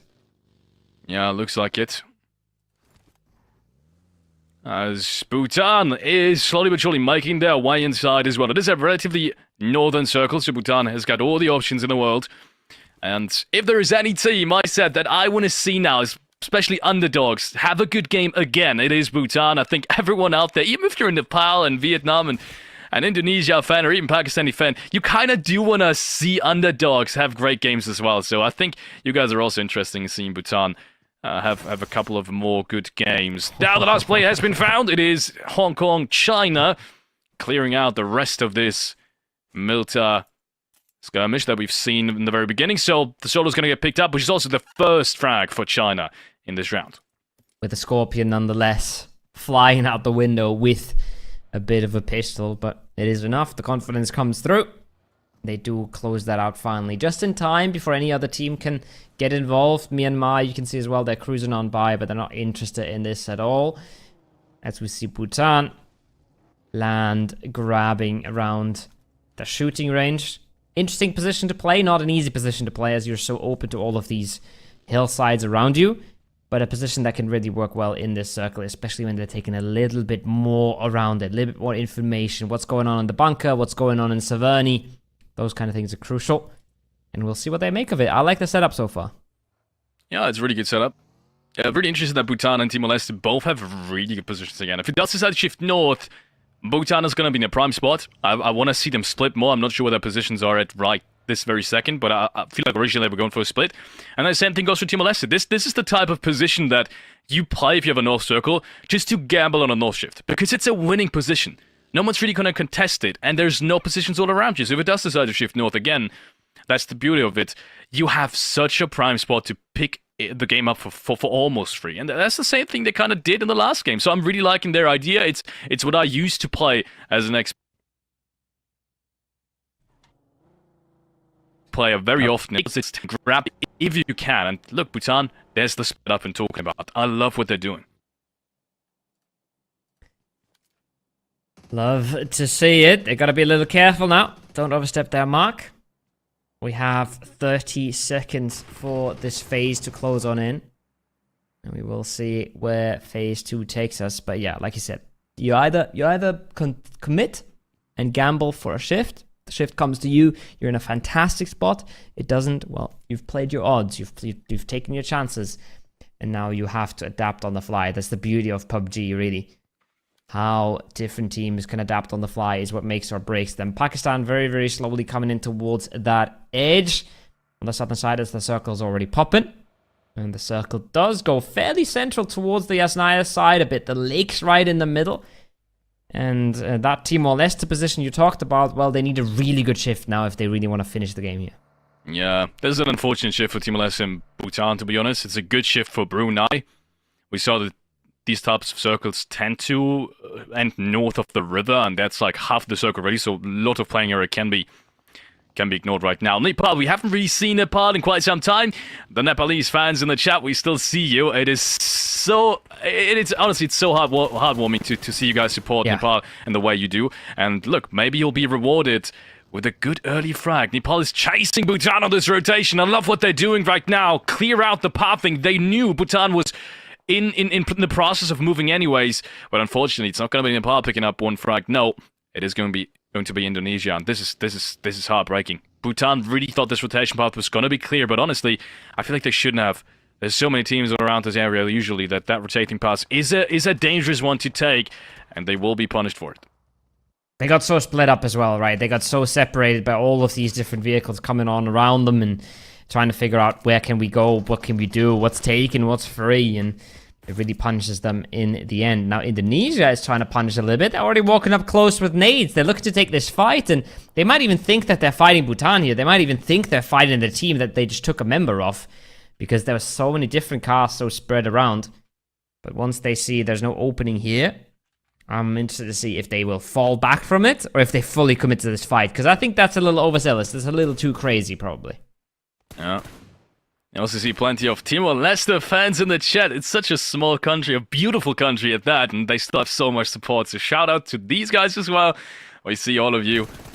It's so nice, and I think Timor-leste enjoys this just as much as you guys do. And who knows, maybe with the back of your support, they can get another win. I think that's the one thing they're hoping together for this day, because I think qualification at this point is relatively unlikely. But then again, they have surprised us once. Who's to say they're not doing a second or third time? Nepal still around the gas station. I don't think they're in such a great spot, to be honest, especially now with Indonesia right in front of them. And look at this, Indonesia is already opening up the angles. I'm not sure they know who's in front of them, but I think they can kind of guess at this point by the way they're playing. So they need to be careful. Indonesia has gotten their sights on them. Look how much space they take, and they're not being punished at all right now. And this is almost circle center already. Like the north of the river is circle center. So with how much space they have, usually they would be punished for it in an 18-team lobby especially. But they're just doing it. Indonesia is taking what they want. Yeah. And it's a dangerous game they're playing, but so far it's been working out. They find the first knock there as well. And maybe that's going to allow them to go for another bit of ground. Liquid, you can see he has to fall away from it. He can't hold this anymore. He's not getting any support from the top. He was trying to take more space than they had. He was trying to gather some angles as well. But he realizes he has to fall back from it. Circle has shifted. It's gone a little bit towards the northeast, I believe. And both of these teams realize, okay, this is not the most priority position we're fighting for still. Do we stay here? Do we just disengage entirely? Both of this is possible. And we see Bhutan, or Nepal, excuse me, clearly wants to get out of here. Yeah. The question is, can he? That's the big question. Malaysia is rotating in as well through the southern side, and we said this was going to center up somewhere towards the north of the river, and it's doing it right now. Still, with this circle shift now, it doesn't become that unlikely that it's going to end somewhere closer to the river than I originally thought.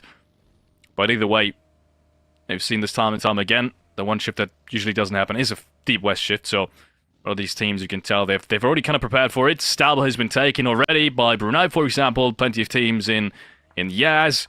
They'll have to fight each other. Pakistan, for example, which is very surprising to me. I thought Pakistan was going to play more to their strength and straight up fights in a city. Always kind of random to some degree, right? There's so many sidelines, so much stuff that can go wrong, so many variables that you can't really control. So I'm really surprised to see Kazakhstan opting for the city. I feel like they're not playing to their strength, which is individual fighting, as much as they could be if they would opt for an eastern rotation. So I'll have to wait and see how that goes. Might be an element there of where they see what's in front of them. They see there's a few teams, a few players holding on these yellow houses. Maybe this is a single fight we can eliminate, right? Or isolate, excuse me. Maybe that's what they want to be doing with this. Lamborghini from afar, trying to overwatch. Copping a few shots in that yellow building. A rare DMR moment from IQ there. And ooh, that's an Indonesia player in the water. Not looking good for Frazee there. Ay. Caught out. Instantly punished as well. And it's not looking like he's going to get up there any time soon. His car's very overwatched, but he's also just down to no HP at all here. Yeah, almost nothing he can do. And we have a disconnect on Pakistan. Oh no, that is disastrous. We have a disconnect. Maybe his phone ran out of battery. Maybe his internet went down, but he has to be back so desperately. Otherwise, Pakistan is going to be in a bit of a troublesome situation, to be more exact. And he is back. Okay, so we've seen the live reconnect and also another kill being secured, as we have all the Pakistani fans probably having a big sigh of relief, because you do not want to have Pakistan in that spot with only a 3-man. But instead, they're going to pick up 2 more frags and be in a really good spot. We see Cambodia now rotating in towards Brunei. They have to be careful. Brunei is standing in a pretty good spot to potentially hold this up, but they are very fast split too, so maybe Cambodia can push them away. We'll have to wait and see. I'll have to wait and see what happens on the northeast. We're watching the northwest right now. Bhutan trying to make their way on in, trying to get their teammate back up here. Cha wants to get the smoke out, wants to make sure he can get that res and potentially make it deeper into the zone. But look at that shift, Alex. It's gone hard to the south. And now, Pakistan are laughing. Now they're saying, well, why did you want us to go anywhere when we can just be sitting here taking our fight slowly, controlling our ground? There's going to be a whole lot of water around us very soon with maybe some desperate players. We can keep fishing. And if we put up a few points this game, we're just chalking another one down on the board where it's really hard to catch us. Yeah. And that's the big part. Look at the circle. At this point, I might just be the worst circle predictor ever, because apparently, usually I've got a pretty good pace for it, but this time around, it is a shift that I honestly did not see coming at all. Really at all. It is a shift that favors Pakistan massively. So for any Pakistani fan right now, get another sigh of relief, because Pakistan is in an absolutely amazing spot. They've got all 4 players alive. They've had the last player who was disconnected reconnect just in time for them not to be punished for it, and everyone else is, literally in as much circle center as you possibly could be, in a circle that is 100% not going to enter the water, and that means it has to shift south at some point. Unless it ends inside Iesf, which is something that we've only ever seen like maybe once or twice, this is absolutely perfect for Pakistan. Thailand, on the other hand, take out a solo. Bhutan let it rip into Timor-leste. That's Abu down. That's Kevin down to half HP, the hero of their last game. They're not looking good right now. Bandages are only on Char, though. I'm not sure where Momo is at this point. He's already making a run for it, trying to get the hell out of there. You can see the bandages not even enough to out-heal the blue. He just wants to confirm his kill. That's all he's going to get here. One more bandage. Nope. Drops out. No chance for him. Momo has made the send. He's made the dive. And he's one of the players now that Pakistan is going to look to pick up. If they have spotted his car, they're going to be looking towards him with their scopes, and they're going to hopefully pick up one more kill. So that's one thing that their position is really giving them right now. Yeah. See if it stays that way. Next circle shift is going to come in around a minute, and that means all the rest of the teams that haven't secured themselves a spot just yet, especially all the northern teams that I thought were originally in a pretty good spot, will have to fight their way in. And look at this. It's going to be really, really tough. Brunei picks another player, but they have to be careful as well. They've still got Nepal right behind them. We know how dangerous Nepal can be. We're the most experienced teams in this lobby, and Nepal wants to get in. But look at this, they will lose a player to the blue zone, unfortunately. Ajaya can't make it in, unfortunately. It's just too much. Yeah, the rotation, I guess it must have been the rotation, but just, not enough heal stuff. I guess the timing maybe could have been wrong as well, but just too many players up on that northern side in general to have an easy rotation path. Then now look at this, Nepal, I think that's it. Unbelievable. The Saudi gets taken down, and that means Nepal is eliminated. That is a bummer. Nepal was in such a great spot. I thought they were perfect, but the circle just kept on shifting down south, and that means such a hard rotation path, and Brunei was already there waiting. Indonesia out at the same time as well. And now Myanmar and Pakistan are farming the swimmers. We've already seen Pakistan pick up that one player we talked about earlier. They're getting eliminations on the board. They're staying alive as the competition is falling very, very short and very, very quickly. So, I see Malaysia still up. Malaysia in a good position as well on that southwestern edge. Vietnam controlling the apartments in Yasnaya. So some of the top dogs are still in this. But it is right now Pakistan running away with it a little bit. If they do not miss the Cambodia solo swimming up to their shore, that could be disaster in the long run. But I think they should be just fine. Yeah, I think they have this under control, Felix. Yeah. We'll have to wait and see, because the circle is still really, really tough for, I want to say, almost any other team. Especially for Bangladesh. They need a big round as well. We've been saying it time and time again, Bangladesh is such a huge fan base too. They have also a specific Bangladesh stream just for this tournament. That's how big the community is. So Bangladesh needs to show us what they're made of, and it's just not really been happening. Then again, I feel like Bangladesh has been one of the most unfortunate teams in this entire lobby so far. Just based off of the first 6 games. Maybe not Sanhok this time around, they've had their chances, but the first 6 games that we've seen in this lobby have been super unfortunate for them, always losing that one specific fight they needed. Maybe phase 6 has usually been the shift that they've just really not been giving, and there's been some really tough circles to kind of conquer as well. But then again, there's only so many excuses you can do before you run out of them, and it's do or die, and you just have to perform, and that's something that Bangladesh cannot run away from at this point. Cannot run away from that. It needs to happen. It's top 3, and Bangladesh is nowhere close to be seen. Myanmar as well. They've not been quiet here. 12 points. They've been picking up some of these, and they've been picking up teams like Bangladesh, sending it into the water, right? Getting themselves a few points here. 8 bullets left now for Marnet. You can tell he's been shooting at a lot of swimming players. The rest of Bangladesh still on top. Don't really have a lot of options to make it out of there either. Brunei on the east, multiple teams on the south. Wherever they want to go, it's not going to be a fun time. Sketchy on the last send. Degree is swimming for a while already. They might make it across with maybe 2 players, maybe 3, but where do they go from there? What do they play from there? You can see it's just not happening. It's just so hard, and especially when the zone closes further, especially when Brunei can't be overpeaked from the top anymore, teams like Myanmar will be able to just walk out of their buildings and absolutely wreak havoc. Yeah. I'm interested to see if Myanmar or if Pakistan go out of this one with more frags being secured, because honestly, I think both of them have really good shots and really good sight lines, but so does Malaysia. So everyone's kind of trying to gather these frags on the edges, and everyone has to compete for the same amount of frags as well. So at the moment, it looks like it's only really Sri Lanka that are possible to be shot at from all 3 teams. But if you look deeper towards the northern side, it's Brunei that has to rotate in as well, and they will have such a big cross to do as well. A couple of smokes, yes, maybe can secure them a pretty good position if there wouldn't be another team, and that is Brunei. Oh, William, are you kidding me? The S12K in hand, we've seen the shotgun time and time again. Even at these kind of distances, you prefer them, and for good reason. Brunei being eliminated. 4 frags though, so they're not going down without a fight. Not going down without a fight is William, though. Once again, he steps up for his squad. Gets himself a nice little 1v2 double. Brunei was looking okay there on the rocks, but get cleaned up in the end. Now, 10 eliminations already for Myanmar. They still have 1 swimmer below them, but I'm sure they don't know about. They might know about effect in the distance, but I don't think they're expecting a Cambodia player so close. Circle shifts on in. Malaysia's on the move. Malaysia's on the trigger finger here. They have to get in somewhere.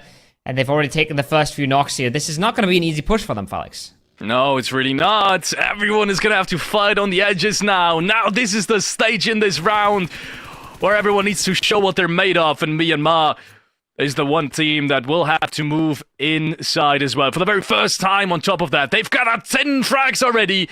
And oh my goodness, is it needed for them. They need to solidify their position at the very top too. Just as much as Malaysia does. And Pakistan and all the rest of the teams. No one's secured just yet. We've had a different leaderboard situation yesterday, but in this lobby, it's all tapped over. It is all new. And so each and every point is going to be so heavily important. You can tell that everyone is still fighting for everything they can get. Pakistan has sent 1 player down towards the road, but they're getting breached up top, and this could be dangerous. The nade doesn't quite catch the player who drove right into his compound, so he tried to escape outside, but he's immediately getting shot by the rest of him. And Pakistan now being in big trouble, being breached here by Malaysia, and they found the first frag. Good trade though, Jimmy. Look at the nade. He's trying to get that inside the building, and it is the clear. It actually is Malaysia. Knocked down. Nice one from Noki, but they do lose a member here. It's not exactly what they wanted from this, especially with Vietnam picking it up from a distance, but at least they stay true and they eliminate one of their closest competitors. The nade is good enough. It's just a little late, Felix. It felt like such an isolated position to leave a solo in, but maybe he bought just enough time, and maybe it's all worth it in the end.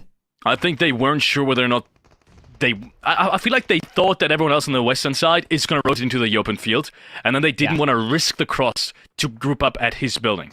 That's the only explanation I have for it, because they must have known the only possibility where they get breached is towards the western side. And yeah, then again, I'm really surprised Pakistan didn't really have that on their cards, but I think it was just a matter of they really didn't thought. They really didn't expect that breach to happen and thought they were going to drive into the open field instead, which is a good play as well. Pakistan tries to take the circle center. I think there's another knock that's happened with Vietnam shooting at them. In the meanwhile, we have Sri Lanka going out. 0 points for them. There will be a couple of placement points being picked up, but that's just about it. Staying way under what they need as well. Look at Marnet as well. He's looting for a bit of utility now. He wants more nades to flush out that swimmer. They still have one Cambodian player behind the pier there. They were looking for him for a while now. I think they're aware, but they also want to take out whenever they can. They want to take out some of Pakistan there. They want to make sure that they can move down from their hill when they have to. First things first, though, you do your homework, you collect your kill points, and that's what they're trying to do right now. This is costing them a lot of time, Felix, but it's gotten them so many points already. These nades, they're hard to land. And oh my, this might come back to bite them. I'm saying they're doing their homework, but maybe Noki's going to put them in detention. Yeah, maybe, just maybe. Nade comes on flying through. Maybe another one at the exact same position could do the job. Remember, none of his teammates are really close by, and Pakistan is the only team currently in the safe zone. And I think the way Myanmar is playing it is perfect. They're isolating everyone else from shooting at them. They're kind of staying on this northern downhill slope, and that's perfect. The only real reason they don't have everyone there already breaching the last Pakistani player is that they can have a free look at everyone else moving in. So why take the position just now? You have the time to deny everyone else that's inside the city. So that's Thailand and Vietnam from moving in. So there's no reason for you to take position inside the safe zone if you can hinder everyone else and especially have more kills. Than by just moving in straight up, and I think that's what they're doing. So great stuff coming out from Myanmar as well. I love it as well from Pakistan, giving up that position as early as they can, right? Noki was looking for a few kills there, doesn't get them, doesn't get an opening, instantly falls away from it. And now their plan is to survive until they get help from the top. Because their push here for Vietnam, for example, is a threat, but they should always get help from Myanmar from above. If they don't peek up too much, if they don't stand up too early, they should always get some help. And now they've already found the first. They've delayed Vietnam more, and you can see instantly back to the prone, because the second you stand up, you're in the scopes of Myanmar, and that's not a position you want to put yourself in right now. Such great play from all of these teams. I think Vietnam, Pakistan, Thailand, Myanmar really showing why they have been, from the very get-go, some of the favorite teams to potentially take one of the spots for Riyadh later this year. And that is due to the fact that they strategically never to be underestimated. Good shots coming out from Lamborghini. I thought maybe with a little earlier peak, he could have potentially caught one off guard, but unfortunately it's not going to be enough. Smoke outside to potentially cover his cross, as he does have maybe a good sideline on some of these Thailand players, but not for now, not for the time being. Myanmar, instead, is going to do exactly what I thought they would do, which is third-party other teams on the edges. Lamborghini takes down Secret, but it's going to be stolen away by Myanmar. Lamborghini, like an oiled machine. Nice little scope spray comes on out. Batman and Lamborghini. They gotta be careful they don't get copyright striked, but they are striking out of the Yaznaya fields right now. 2 up for Vietnam. Might be staying alive. You should be outliving Thailand at least. And that's the sort of goals they're working towards here. This was a hard approach coming out of Yaz. They really needed to get crazy knocks towards Myanmar if they were ever going to make that approach. So, no shame that it doesn't happen, but they're hoping to maximize, especially maybe taking out Thailand here would be 2 big points for them. Maybe hoping for some sort of scuffle between Myanmar and Pakistan. If that doesn't happen, if everybody is just staying poised and controlled, it's going to be so hard for Vietnam. Yeah, it's going to be incredibly hard. I'm not sure how they can have a say in this one. This is such an important knock. Noki takes down West Carry. And oh my lord, with the timing and the zone already moving, it's going to be really hard to get him back up and have both of these players ready and waiting for the next fight. So massive knock coming out from Pakistan. They need to be careful though, as they will be attacked from both sides, and that's the biggest disadvantage, even though they've got the opportunity here to gatekeep everyone. Oh my goodness, what a nade is that from Lamborghini! And he also takes him down to half HP. Lamborghini potentially opening up this round for everyone else. Even 2-3-0 is going to have a potential of rotating inwards. Batman as well with the approach. That's a big nade for Lamborghini. I think he's even found a second one towards Myanmar there. Noki is bleeding out. He's not going to get rezzed here anytime soon. Vietnam, I said they have to find crazy knocks, and they do. Now they've made the approach. Now suddenly they're in playable positions, right? They're not in the open anymore. They're in the low ground. It's going to be a bit of a util battle now. That's not the nade you want to be throwing, Batman, but they think he's much closer. Look at the nades coming out from both of these teams. They think he's so much closer than he is, so he stays alive for a bit here. And the more time ticks, the more Myanmar has to move down, the more winnable this suddenly becomes for Vietnam, Felix. Absolutely, and there's still a one-knock player on Miramar's side that they still haven't gotten back up, and they need to move any second now, so I don't even think it's going to be possible. Also, West Curry's been spotted out, and Lamborghini has made it in. Everyone is still in the run for this, even Thailand. No one's really looking towards Thailand. I don't even know if Vietnam knows that there's still one player potentially on their eastern side right next to them. Now Batman takes down West Curry. That's another knock after they've just rested him. 3 players now, as they still have the man advantage, closing down on Pakistan. It's an absolute masterclass from Vietnam right now. Exactly when they need it, they get the knock and they instantly react on it as well. You saw Batman's cross. That was not easy. That was not free, but it is a risk he had to take. Now with Lamborghini knocked, the trades are coming out. Thailand's activating. There's a nade coming on in. Does Pakistan even know where that's coming from? I don't think they do. I think they're eliminated at this point. Pakistan out. Thailand in the blue, but he gets 2 knocks before he goes down. That is massive, and Pakistan will not win this round, as you've said, 7 eliminations, but it's not gonna be enough, and that means it is a 1v1, v2, which means they've rest back up as well, so Lamborghini's back up on his foot, and look at this, Myanmar somehow with all these smokes will be able to get both of these rests back up, unless a good nade is gonna rain on down. It's the second run from Lamborghini this time that has made a massive difference in this round and could potentially do even more. Smile goes down as well. Oh my lord, Lamborghini. This is a nade masterclass that we're seeing right now, and he's back to a 2-2. What has this man done with utility? They're dodging and weaving now. They're trying to get all the res they can. That's a good molly as well. It's such a good molly. What is that? Are they going to do it? He gets taken out on the push though. 1 HP on Batman. I don't know if he even has meds left. But the zone is heavily in his favor. Batman just needs to wait. He's got no heal though. Batman peeks around the corner. It's down to 1 HP. He does not do it though. Master picks up the last frag. What a round, ladies and gentlemen, on this second match of the second day in Group B. And it really came down to the wire, but Myanmar somehow securing this one. But definitely not without putting up a huge fight against Vietnam. What in the world was that? I'm starting to understand why all we talk about is Lamborghini. The man just lets it rain. I think that's 6 to 7 knocks there in that segment towards the end of the game, just opening up completely for Vietnam. But Myanmar, they were fishing throughout the whole game, right? They had 12 eliminations before we even got into the late game, and they closed it out in the end there. That was not easy. That was a lot of dodging, dancing, and weaving to try and escape these nades, Felix. Massive stuff, yeah. It all started with that hot job that we, I think, analyzed as maybe some car spawns not being picked up properly. Because I don't think that was necessarily a job that both of these teams wanted to fight for.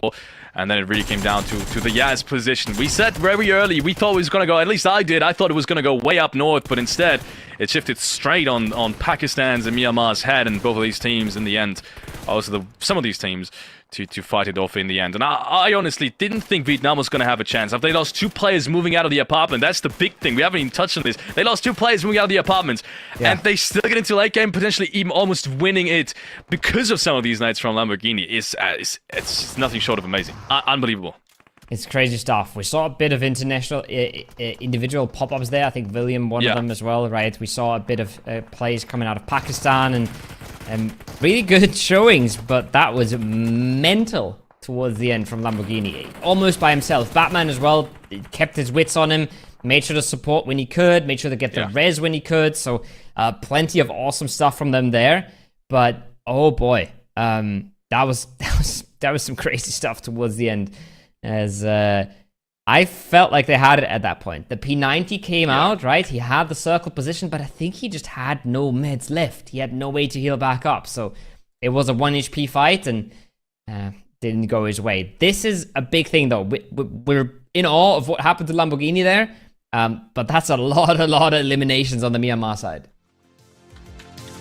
Yeah. I mean, Myanmar fighting their way through. They did have a pretty good circle to do so.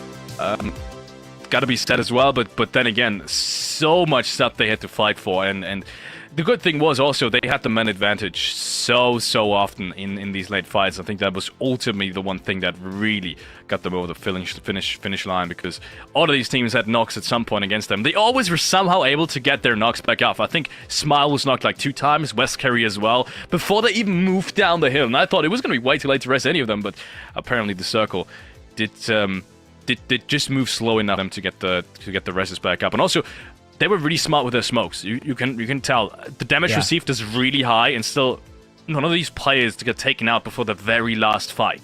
And that just goes to show you how well the nade usage and smoke usage was on Myanmar. Yeah, absolutely. And to overcome all these obstacles, especially the Thailand solo that we mentioned, right? That's almost just tearing their big game apart. The hold was very good from Pakistan. There were some crazy knocks coming out from both Pakistan and Vietnam, but they stayed through throughout that, and 28 points is insane to put on the board for yourself. Thailand, you can't forget, with the 5 placement points that they snake to, they get themselves a 13-point game here as well, so they actually get away with more than Vietnam did here. It felt crazy what Vietnam was doing, but Thailand actually get away with more points here. 28. Kovo, 28 points. Thailand 13, Vietnam 11. These are all runner-ups. This is going to shake up the leaderboard massively. But the one team that's been consistently doing points, despite being at the very top, is Pakistan. 11 points again. But also Malaysia. We have 5 teams in the top 5 in this game with such a tough circle that really heavily favored all the teams that got centralized positions early on, even though they weren't necessarily the best positions, but they had centralized positions. Even though that happened, it was exclusively top teams that made it that far. And this is so interesting. It's going to make that difference to catching up towards the top 3, top 4, top 5 even bigger. I'm so interested to see this now. Nepal was the one team. This is more interesting. Nepal was the only team out of the top teams that did points last game, and now they're the only team not doing points in this game. So interesting, and that's gonna even further decrease the distance between all the top teams and the run-ups. Yeah, I think there's one clear pattern here, and it's Pakistan just being consistent every single time, right? Smokes and nades were a big story there in the late game. Lots of them thrown. A few blue zone deaths at this time, so it's only 67 eliminations. But yeah, it's Pakistan that has been consistent throughout today. Malaysia throughout the whole tournament, but Malaysia was not to be found in match 1, right? And now Nepal and Indonesia are not to be found in match number 2. So it is going to be interesting to see what that does to the leaderboard. 6 eliminations and 870 damage for one Thailand solo. One player was all they needed to top off those standings. Yeah, Lamborghini, 8 knocks in this game. Very unfortunate. Also for me, he's the MVP. Very unfortunate that he couldn't finish more of them. I think we're going to have to wait and see how many frags he really did. Match MVP, it's going to be 2 at 3 although. Wow, okay. I have a little bit something to say about this. I don't necessarily agree, but he is going to be the MVP with a total of 6 eliminations. No assists, no headshots. I think Lamborghini is going to... Yeah, I think Lamborghini is going to have something to say about this after this one. Lamborghini might have something to say about this, but his biggest fan is here casting the event, so I'm sure it's fine. I'm sure it's fine. I'm sure he's spoken for. It's also a super interesting thing, right? 3 of Myanmar are knocked towards the end. None of them bleed out. None of them actually go towards kills for Vietnam. I think, or maybe one of them it did bleed out in the end, but they get robbed of a lot of their knocks there in the very end, and that makes the game look so much worse on paper than it felt for them at the time. So the big point gatherers are going to be West Kerry and Bullet Evo, but we all know what you're fantasizing about in that game. Yeah. Yeah, I don't even need to add anything more to that statement. Myanmar 8 in eliminations, 8 against the one from Thailand. 16 to 5 assists and 2.7k damage being done by Myanmar. Myanmar having a huge round. And I think there's nothing else we really have to, once again, add towards that. Yeah. It's what they've been waiting for. It's what every fan has been waiting for as well. And on the standings, which is the one thing we were all waiting for at this point, on the standings, we're going to see that. Overall standings, ladies and gentlemen. Oh my goodness, it is so close. Be reminded, top 3 goes to Riyadh for the World Esports Championships at the end of this year. And so far, maybe with this game, even 6, maybe 7 teams are in absolute reach now. 72 points is the drop-off as it currently stands. I say everyone up to Bhutan is firmly in reach at this point, right? The qualifying threshold is 72 points. We have 4 more matches to go. And with Nepal and Indonesia not doing a whole lot, that makes this all so much easier for the teams below them. But the main story for me as well is not just the runner-ups, it's also Pakistan and it's also Malaysia staying in this and really holding people at arm's length, especially Pakistan now. They are 14 points away from third. That is a big bunch of points to catch up. If they continue playing like this, play slow, play their edge, play together, they just need their 4 or 5 points a game and they should be just fine, right? So I think what they're doing is working out beautifully and they don't have to go mental. They don't have to go win every game at this point. Yeah, they don't need to anymore. You've said it perfectly. Brunei, clearing up that northern edge. I felt like they would have had a good chance of winning if Phase 4, Phase 5 would have shifted north, but it did go south. Unfortunately for them, that means almost no chance of moving inward. But they did the correct play. Grab as many eliminations as you can, so they will be standing with 34 points at the moment on that second page. Bangladesh still very much underperforming. Same goes for Cambodia with 31 and 28. And these are both of the teams that I really want to see pick it up now. Sure, qualification maybe is out of reach. Let's be honest, qualification is going to be out of reach. We only have 4 more matches to go. But you're not only fighting for the qualification, you're fighting to represent your nation, your country. Such a long way now. You already had to make it through qualifications in your own individual region. So at this point, make the best of it. Right? There's no reason now not to still go for all of these wins, despite not potentially making it to Riyadh. So I really want to see them. Perform. We want to see them perform. We want to see what the rest of the day has in store. But we are going to head to a very short break until we bring you 2 more Erangels in game number 3 and 4 of the day. So don't go anywhere. We'll be back in just a few minutes.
Ladies and gentlemen, welcome back to the Iesf World Esports Championship qualifier at the Asia and Oceania region. What have we just witnessed? I'm going to have to take a breather. Still, we had a break, but I'm still going to have to take a breather because I think that was the most exciting round we have had in this entire qualifier. So many teams with a chance to pick up this game despite a very, I want to say, not really open circle, right? It's a very tough circle. I heavily favored the ones that did go circle center, phase 3, phase 4. But as luck would have it, all of these teams that didn't center up early were the teams that were at the top of the leaderboard anyways. All the favorites had just now had a showing off. And Kobo, would you have expected Vietnam not to win this game in the end, even though they were heavily the underdogs? Because I didn't. I thought they were going to take it up. I thought Lamborghini was, with that Molotov especially, I thought he was going to win the round, but he gets caught off guard by Molly jumping looked over. so good, and it's so rare that you see a Molotov do a ton of damage, right? Nades are what you use most of the time. Rare. Mollies are incredibly hard to place perfectly, and they're incredibly situational. But yeah, that was beautiful work. That was beautiful utility, and he didn't even have to shoot his gun all that much. So crazy stuff from them. But I think overall, in the bigger picture, the craziest stuff for me is Pakistan staying so consistent, Felix. Yeah, they're so far ahead. We were talking about Bahrain yesterday being legitimately safely qualified after like the first 2 games.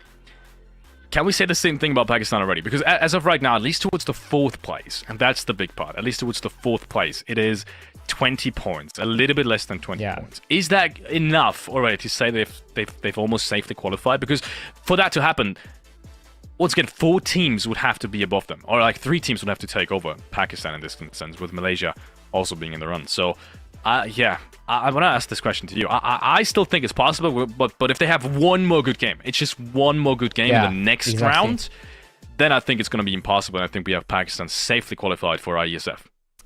I think the way they're playing right now, if they continue to play like that, they are qualified. If they continue to stick together, play as 4, take fights where they can, but don't go too crazy, I think we're going to see them easily cross the 90-point threshold, and they can easily cross the 100 as well, but I think 90 is going to 100% guarantee them, and that could be enough. That being said, there's a lot of chances for this to go wrong. I just think if you have 4 games and you need one good one, Pakistan is going to pull that off. They are just good enough. They are just really damn good. But remember yesterday, they had single-digit points 3 games in a row. I think it was 9 points in 3 games, or even less. If that happens, there's a chance. There's a world where they drop out, but not the most likely thing. We always try to stay open as casters, right? We always want the underdogs to get close, so it's exciting. Yeah. But I think if you want to bet on Pakistan right now, you're probably going to come out ahead. Yeah, you probably are. It's once again, if I were a betting man, I would definitely bet on Pakistan qualifying as of right now. Also, Indonesia, that's a big storyline we have to unfold. Indonesia, for the very first time, not in qualification spots. They've not been as consistent just yet. We said that Sanhok was to be excluded to some degree, based off of what we've seen. The play that they've gone for was almost perfect, was very clean. You can't really expect or plan for a solo out in the blue zone for you to ruin your game. That just can happen in a best of 12. But now they have to pick up the pace again, right? Now the time for these, I don't want to say mistakes, for these random variables to happen is over. There's no more excuses to be made. So for them to have another bad game, as we see, is going to result in them dropping out. And I wouldn't also overanalyze this. I think Indonesia is one of the top teams in this lobby, even though we haven't seen them today. But with everyone else stepping up, that might not even matter. As we said, Nepal is doing numbers, Malaysia is doing numbers, Vietnam is doing numbers. Even Myanmar picks up a huge game and comes in from the second part of the leaderboard up to 62 points and is now with one good game. Not even like a mediocre game almost, with 10 points already in qualification spots as well. Yeah, that's the interesting part. I think we're going to see, like we did yesterday, we're going to see a battle for second, and we're going to see a battle for third. That's where it gets super interesting. Indonesia, 4 points in the first match, 2 points in the second. That's not a trajectory you want to be on, and that's going to put them at the bottom of the runner-up pack, where they are now, like you said, out of the qualification for the first time ever in this tournament. And yeah, they're going to have to wake up. They're going to have to figure things out. I think they are a very confident-looking team. They are a very explosive team. So I think they have a really good chance of qualifying, but the teams around them are playing their hearts out as well. So this is going to get super, super interesting. And somehow Myanmar has put themselves in the mix now as well. Yeah, super, super interesting. I also think it's easier to be out of the qualification spots early on, knowing you have so many more chances. But if you're inside of them for the entirety of the tournament, and now with only 4 more maps to go, you drop out of them, I feel like that's just from a mental perspective, that's so much worse. And this is why I'm just a tiny bit worried for Indonesia. We know how much mental and like mental strength and just the overall setup of the tournament, how much that plays into how good a team plays, especially at the very top level, which we have right here. All of the teams at the very top are absolutely top teams. So I'm just in that regard, I'm a little bit worried for Indonesia right now, even though we've seen very consistent, the same kind of play that we've seen in what also worked in the first game day of this group stage. We've seen that here today again. So in that regard, I'm not worried, but I'm also worried just based off of the results alone. So interesting. Give me a prediction. I want to get straight up with you. In Indonesia, do you think that's going to continue to go that way? I think they're coming back. I think they, in the next 2 games, they're going to have one good one. And that's going to be enough to put them back into the top 3. And I think I'm going to put out my prediction again. I think we're seeing Malaysia, Indonesia, and Pakistan at the World Esports Championship. Interesting. So Malaysia is gonna stay in the top 3. Malaysia stays, Nepal drops out. I don't know why. It's a gut feeling. You've just made lots of enemies. Yeah. You've just made yourself lots of enemies. But listen, all right? There's, again, I think the top 4 when the day started and the top 4 now, to me, deserves to go. They all play fantastic PUBG Mobile. They can't all Very go. true. One of them is not going to go. No matter how we spin it, how we turn it, some of them are going to have to fall out, and there's not a whole lot we can do about that. Ladies and gentlemen, we'll get one step closer. One more hint after this round on who's going and who isn't. Match number 3 for the second day of the group stage.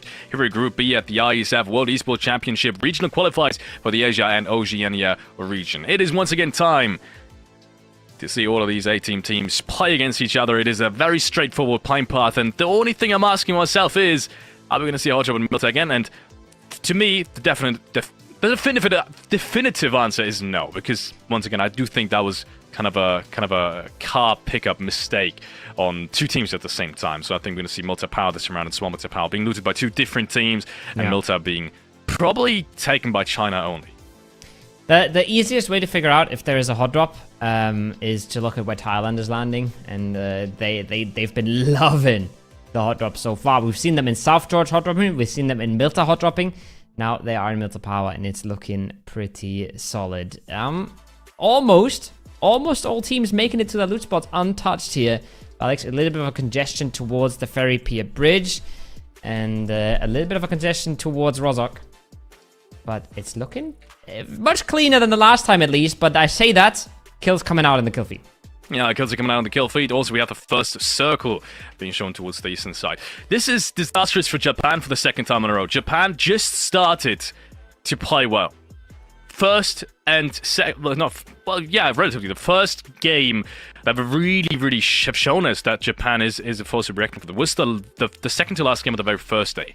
And for them to have another game right next to it, right, the last game we've seen on the very first day was absolutely perfect in terms of, you know, taking the confidence they need to make something happen today. Unfortunately, if you start off your day with the amount of frags in the early game against you that we've seen so far, all their confidence kind of gets thrown out the window. So I'm really worried for Japan. They had their chances to get in region qualification spots. Right now, it doesn't really look like it anymore. They would need to have also 2 really, really big games. I want to say maybe even 2 wins to get close.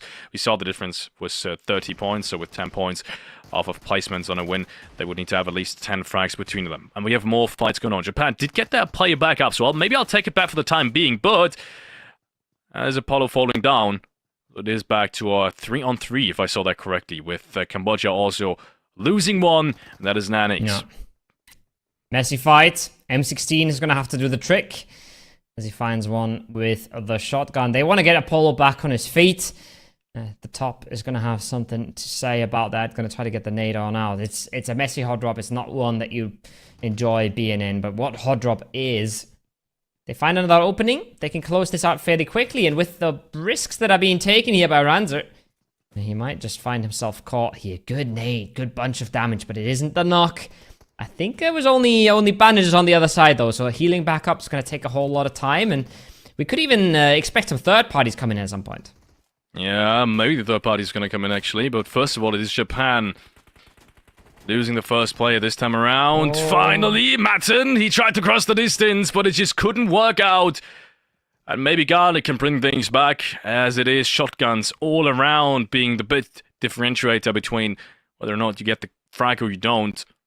And he's got it. Garnet has got the double barrel shotgun in hand. 3 more players remaining, though. And they've got a pretty good setup. Renza is there in the backlines supporting his teammate in case he gets caught off guard.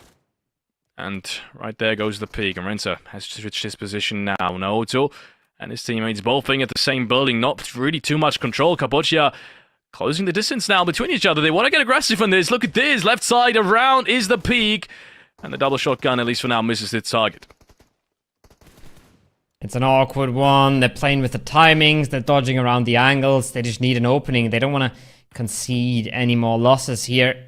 SMPs versus shotguns, jumping around the corners. It's awkward to be inside the buildings, but you can sometimes get the peaks around. There's a nice little spray to open things up. The molly on the other side is not going to help all too much. And just like that, down to a 2v1 now. They want to close this out, but there's still a micro Uzi on the other side. This could still go either way. It's not looking good, though. Japan is the one coming out on top.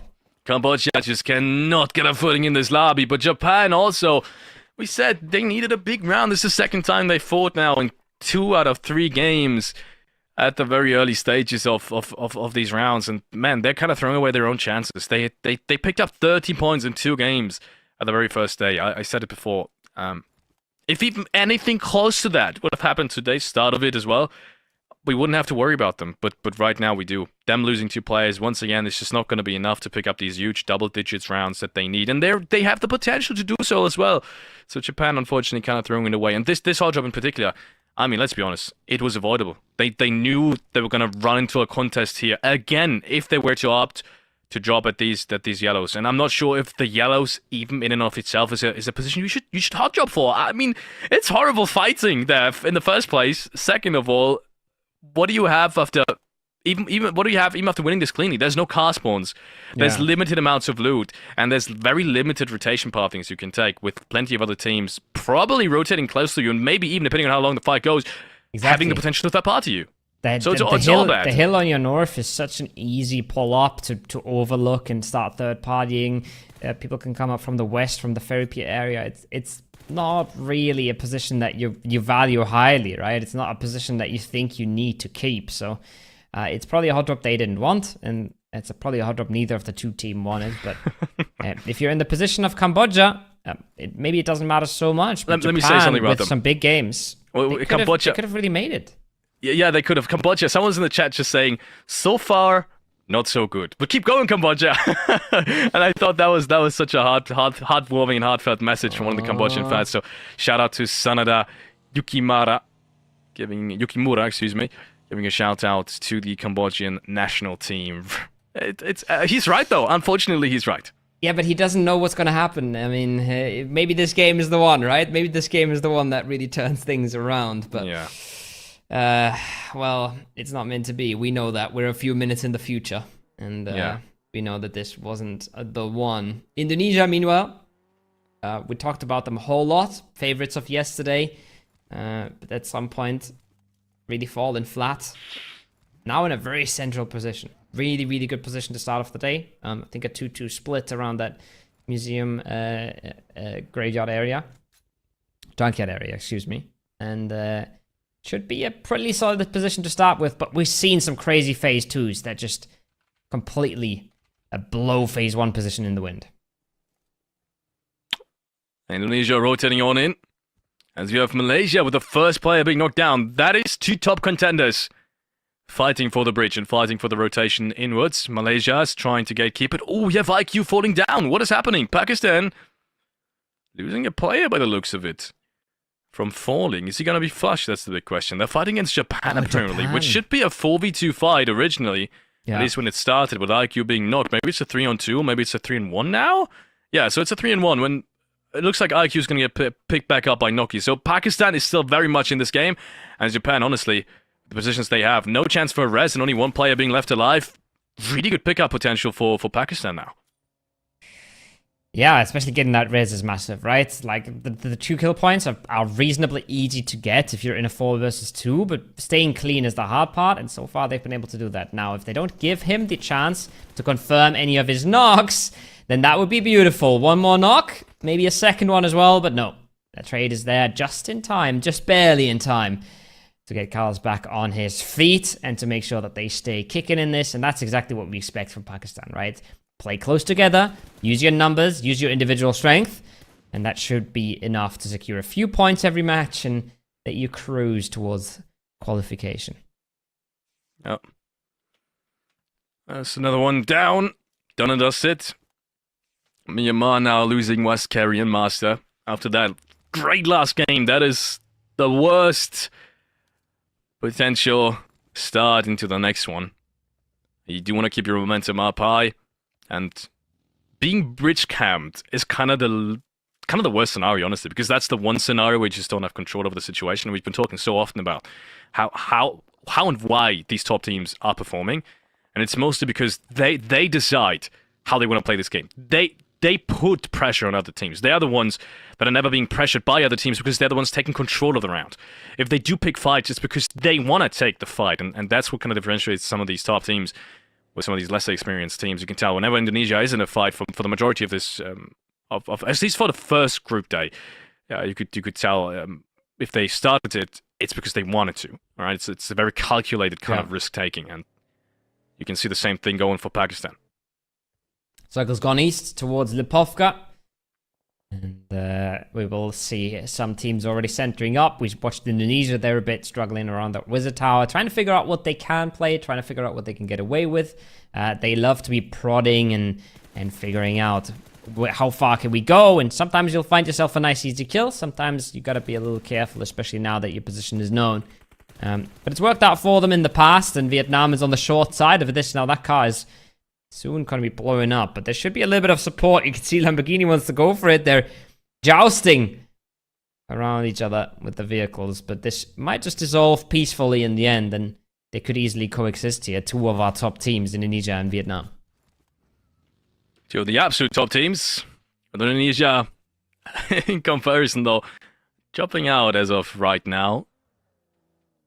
Of these qualification spots, be reminded, it is all about getting top 3 in this lobby to qualify for the Iesf World Esports Championship, to represent your nation, your country, your honor against the 13 other absolute top teams from all around the world. We have the Americas regional qualifiers coming up, the Europe regional qualifiers coming up in just a couple of weeks as well.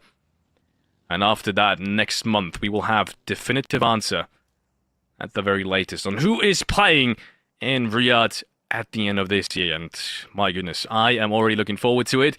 If you get just a quarter of the amount of action that we've seen in the last game, it's going to be one hell of an event. It's already been a hell of an event, and it's just one of the multiple qualifiers, like you said, right? Circle going again towards the east, again towards Lipovka. Tough area to be in if you're not in one of the most central compounds here. We see Indonesia already flying through the fields to try and get themselves something a little bit more central, maybe ending up in the yellow houses here.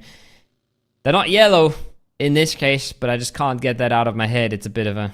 It's a problem. It's a problem, Felix. But they get themselves a good position here in the center, as some of our other teams, Vietnam, very close next to them, are now far on the edge, taking it much more slowly, and gonna take a lot more time figuring out what they really want to do with this. Yeah, a tough circle, but also not so tough circle for almost any team. I think it was to be expected that it was going to go north. You can tell by how these teams position themselves in the new safe zone. Everyone kind of knew it was probably not going to enter Milta Power, let's be honest. Which is why almost all of the positions have now been taken. There is a couple of more spots open, I want to say. The Maldives, for example, has taken a huge one over towards the east side. That kind of hillside is giving you lots of information. Also information on that middle centralized compound and the fact that the northern buildings of it that are kind of down low right behind it are completely free. So who knows, maybe they'll get an easy entry. That is a possibility for sure. Sri Lanka, on the other hand, going towards that mansion forest. Usually a fairly safe pull-up, a position that stays open for quite a while, but that's because it's not the most popular one. Now, Hong Kong cruising on through, getting knocked from multiple sides. It's Vietnam that takes away the kill point here. And now they also know that Sri Lanka is here. They know they have a team to contend with. They know that this is not a free entry either. And they will continue looking. At least they picked up a point here that always feels nice. It almost feels it's more than 1 point. When you just grab that kill, everybody goes, nice. You know you've done something for the game at least. And it can steer you into the right direction sometimes. Vietnam also trying to steer things into the right direction, and they've done so in the last game. What miracle run that would have been if they would have won that as well. After the really good Sanhok games as well. Also, this is 2 back-to-back really good games for Vietnam. It would be huge if they could get another third going. Huge for their chances in terms of qualification. Doesn't look that unlikely. They just had a knock, but he's gotten back up. So Vietnam continues to rotate in to the western side. They're playing very edge-heavy. I wouldn't have expected, honestly. Out of all the teams, maybe that's also due to the fact that it's just such an east-heavy circle. But out of all the teams I would have expected to play a little bit more centralized, I would have set Vietnam, especially out of the top teams. But they're continuously trying to take a similar kind of approach to Indonesia now. Taking huge space on the edges and then rotating in because of that and making sure they get a safe entry at the very least in Phase 4 and Phase 5. It's been working, but anything after that, as we said, gets significantly more complicated. The more teams you have and the more edge you are. Yeah, it's the more complicated playstyle for sure.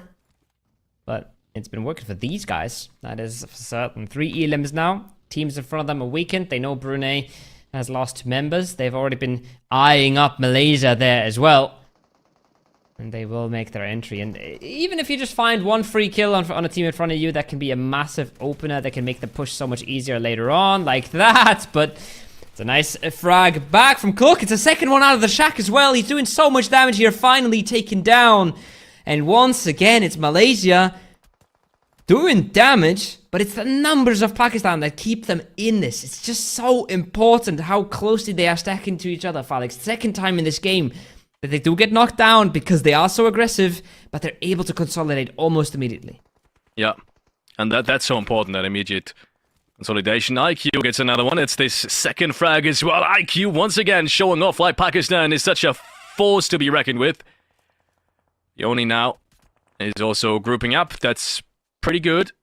All the rest of the I-8 players, aka the Pakistani representatives, have now been grouped up on that shack. It is a tough zone, as I said. Sometimes you just have to make do with what you get. This time around, it's that little shack. You have people above you, which I do believe might have been Vietnam, actually, now. I only saw a light green team of them. I'm not sure who it is exactly, but there's a team right above them. There's 2 more teams coming into the edge, so there's nothing more in terms of space you can really take.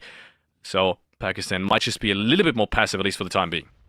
This is buying them some time, though. This fight in the warehouses here between Thailand and Myanmar is buying Pakistan a little bit of time to do whatever they want on that hillside. Now, Smile is trying his very best to dodge any of these nades as they want to stay in this. They've gotten so many points in the last one. They've made such a big move on the leaderboard, but now they're not looking good. Thailand on the sweep, finds one with the UMP. The M4 comes out. It's the second one behind the car. And Thailand is running over this. 2 kills, quick succession. Now they can play a big game out of here, Felix. They've got a really good position to start playing up the hillsides. Oh, yeah, secret! Ladies and gentlemen, secret! With one hell of a performance, Thailand is coming back, and they needed that as well. They were pretty much the only team that didn't really have 2 great games out of all the top teams that we've seen. They had that 1 good game with around double-digit points, but they needed more. We said they needed more. They started off with 40 points, 43 points, I believe it was. So far, it's been barely over double digits that they've got that from the first two. So, more is needed. Pakistan, I mean, well, you said they have a little bit more space now with a fight going on right behind them, and they're using it. They're using it. I love this aggression. I love this stretch. I love them picking up the kill points they need, and this was one of them. Isolated player, they knew he was solo, grabbed the nades, grabbed the kill point, and Pakistan, as a result of that, will be taking the lead with 91 points at the moment. They're just not to be stopped, ladies and gentlemen, and they've got a pretty good edge in terms of fighting, too. Yeah, they've got a beautiful position now to keep playing this game from. Sri Lanka, at the meantime, is dismantling Bangladesh. Look at the amount of util coming over. The SMGs are coming out. DBS on the other side is absolutely lethal. But it's 2 knocks that can be easily traded because the last Bangladeshi player is nowhere to be found. I want to come back very, very quickly to Pakistan, though. They've already gotten their 5 elims. They've already done their job again. And they continue to do that every single game, Felix. Here we see some teams struggling for space, struggling to make anything work. But those teams, they need big games. Pakistan does not at all. Pakistan is happy with the kills they've gotten, and they're even going to amount more here in this game. But they just continue to consistently do the job. And it's so impressive to see how they can pull it off every single game. Yeah. That's the big thing. Ooh, good spray coming out from Steel Shot. Pretty good shots. Here's a solo as well, ruining the chance of Sri Lanka. That must be disastrous for their morale right now. They just want to find a footing in this one, and then they get shot out by Steel Shot. Oh, if you would have just maybe spread a little bit longer, but you would have gotten that player who just exited his vehicle as well. But that being said, player zone is coming in. One more Sri Lankan player being taken down, and he needs to make his way in as well. Thailand taken out. That means they're no longer in the sights of Pakistan. 8 elims now. They're looking for the next team. They're going to fight their way down that ridgeline. They don't even have to go up the hill here. They can play comfortably below Vietnam, who have their own bit of troubles to deal with. Lamborghini finds a good spray, but he's got multiple players of the Nepal squad. They've been quiet this game. We haven't talked about them all too much, Felix, but they're still in contention as well. Remember, Nepal, one of the names we definitely need to watch out for. Right now getting held up by Vietnam, and it's not looking good for them here, but Gosu is going a little deep, maybe. Yeah, maybe just a tiny bit too deep, and it is indeed Vietnam that I spotted on the top of that hillside, and it feels like they weren't quite aware that so many teams were going to sneak up on each and every single side, and look at this, they're being picked apart from both sides. Gosu being taken down. There is one good trade against Pakistan, and they need to be careful. It is only 3 players left alive for them. You can see one of them died really far towards the outskirts, so Pakistan has to kind of drive and divert their forces once more. But then again, Vietnam has secured knocks from both sides, and that means it's only Kwanji left alive. And well, what's more is he going to do? I don't even think he can get these players back up, depending on how the sidelines are. There's people towards his west, people towards his south, people towards his east. What more can he do? I feel like they're going to be limited any second now. Yeah, it's not easy. You gotta find your timing to get out of the pinch, right? When you're playing such a center position, you're waiting 1 or 2 circles until you're in the late game, and then you try to get out of that middle. You have to get out of the pinch so you can fight one team isolated. That's not easy to do, and that doesn't always work out. Now Indonesia sweeping on in as well. Nepal sweeping in. This might be the timing for Vietnam to get out of there, right? This might be the knocks they needed. This might be the scrap they needed to get out of the pinch. So far, the trades are coming through, but the fight's not over yet. No, fight's not over yet. There's another nade coming on through as Heights Dami goes down. And now it's only 2 more players left alive for Nepal. They're fighting for their lives right now. Indonesia is approaching. Maybe he can see him. No, he doesn't. Punbut goes down. This is a 2v2 trike right now. Nepal is fighting for its existence in this round, and they're being really good on top of that. And meanwhile, this gives Vietnam now the opening to third party this. One more trade. It is Indonesia striking back against Liquid. But is it gonna be enough? That is the big question, as all of these 3 teams are still standing. Look at this, Kwanji with a big look. Now Nepal is being taken out. But look at this, Kwanji, I said it before, and Vietnam in general, they're so very close. Now the nade are coming in. Did they see him? I think they saw him. They have a good idea of what's going on. Yeah, they have a good idea of what's going on. They've been able to hold on. That's the massive thing as well, right? Taking down the team right in front of them, taking the team that's been outperforming them on the leaderboard every now and then. This is massive for Indonesia, but there's now 2 teams again. Pakistan has had time to regroup, has had time to res their players back up, and now it's Indonesia getting crunched. They got out of the pinch for a second, and there's a new pinch waiting for them. It's not easy. It's not easy when you're on an edge with so many good teams, but look at all the third parties coming in, Felix. Nobody down here is having a good time right now. No, nobody down there is having a good time indeed. Chinese Taipei, though. Gotta give a quick shout out to them. 2 frags. We haven't really seen them in late game at all, I think, in any of these matches. So for them to finally get some placement points on the board, and also a couple of elimination points, is really, really important for them. They did have the best position. I was talking about it. Their position, and especially the buildings up north being free. So they didn't really have to move too much. But also, we said it time and time again, these are the kind of rounds you need to pick up. Gotta pick him up, but the big stories are written on that southwestern edge. Now, one more fallen for Pakistan. It is Bhutan making their moves. They've impressed us time and time again as well. Now they have the best team in the lobby ahead of them, but it is a 4v2 if they would decide to take it. They don't have to, though. They're fine playing where they are. They're fine holding their ground. So is Pakistan. Pakistan would love to get a third party in here. Vietnam finds exactly what they want. One more kill point, one more placement, and they keep creeping towards the triple digits. Keep creeping towards the 100-point line, and it's working out so well for them right now. It's just the sheer consistency. IQ is on 6 elims right now, Felix. 6 eliminations they needed as well. IQ, he's been once again the star fragger for this lineup. And he's been one of the biggest reasons why these guys are standing at the very top of the overall leaderboard. But it's not over yet. It is far from over. They have secured 10 frags, but they're still very much inside the circle. Now Bhutan is creeping up, but look at that position. Momo is all alone at the moment, and the rest of the Bhutan players would still have to cross the road for them to even make anything against that happen. I don't think they know where Yoni is at the moment. If Momo exits his vehicle, he's going to be an easy pickup for him. He peeks around the corner. Bhutan loses its first player, and suddenly everything becomes possible again for Pakistan. I think the nade is going to flush that player too. This is such a strong pickup for Pakistan right now on that eastern edge. Just goes a little too far, goes a little too high up. He wants to take a powerful tree position, right? But he's going too high up. He's not able to be covered anymore by any of his teammates. Ay, ay, ay, not the opening you want. Bhutan, this was one of the games you could have closed it out in, but they're just meeting the best players in the lobby. It's just not looking good for them right now. Look at that nade, it's so good. Might be almost perfect. IQ gets taken down very low. Both players still need to be very careful, but then again, the Bhutan players are still far from really being grouped up, and this could give Yoni another opportunity of maybe taking another knock. He will at least get the flash in.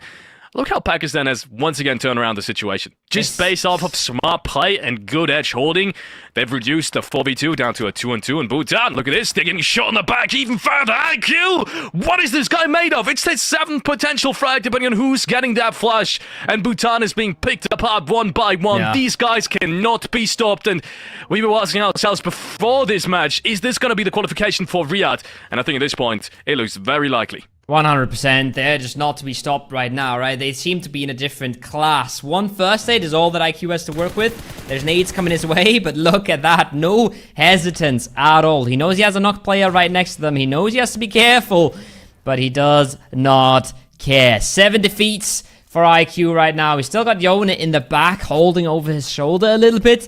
But you can just tell they're having fun with it as well. The confidence is peaking, and they're just cleaning up. Whatever comes their way, it's been falling apart. Whoever tries gets swept aside. It's just, they are clearly better than the rest of the lobby right now.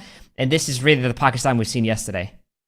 Yeah, it's even more consistent. Look at this. Kid, needs to move out of here as well. Oh, IQ has no idea, but he can't get the spray in time. The damage is just too high, and Bhutan gets taken out in 3rd place. That's still a very good round for Bhutan. I said that I wanted to see these guys perform, and they have, and now it is all down to a 3-on-2. Chinese Taipei, they have not picked up a single round so far. They have never been in this situation even, so that gives them kind of a disadvantage. And again, they've got the circle, they've got the players, so what more can Pakistan do? I feel like there's a chance, right? IQ has no meds. That's the big problem. Yone needs to find an opening. Yone is the one that needs to win a 1v1 on his side of the circle.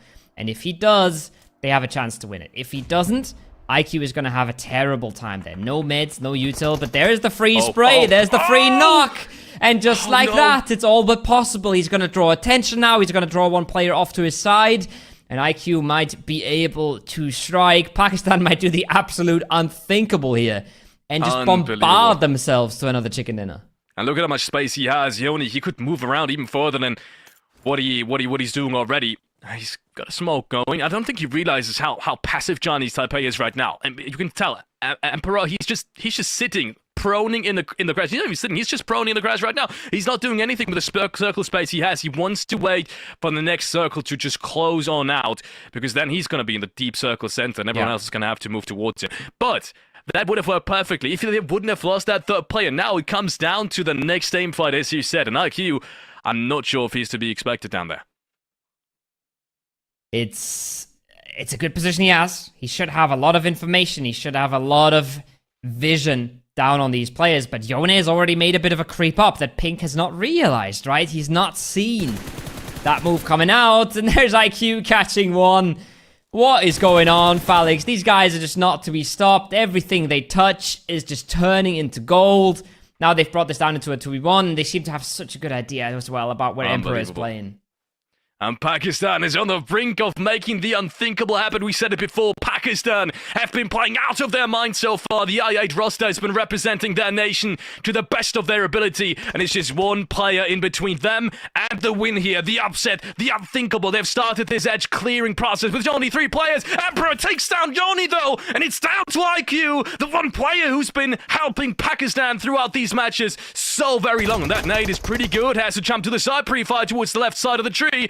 And it's not happening just yet. He's got another nade going. That one is really close. Oh, Chinese Taipei has done it. And it's the 1v2. It is not Pakistan, after all, to pick up this round. I think that is a surprise to us all.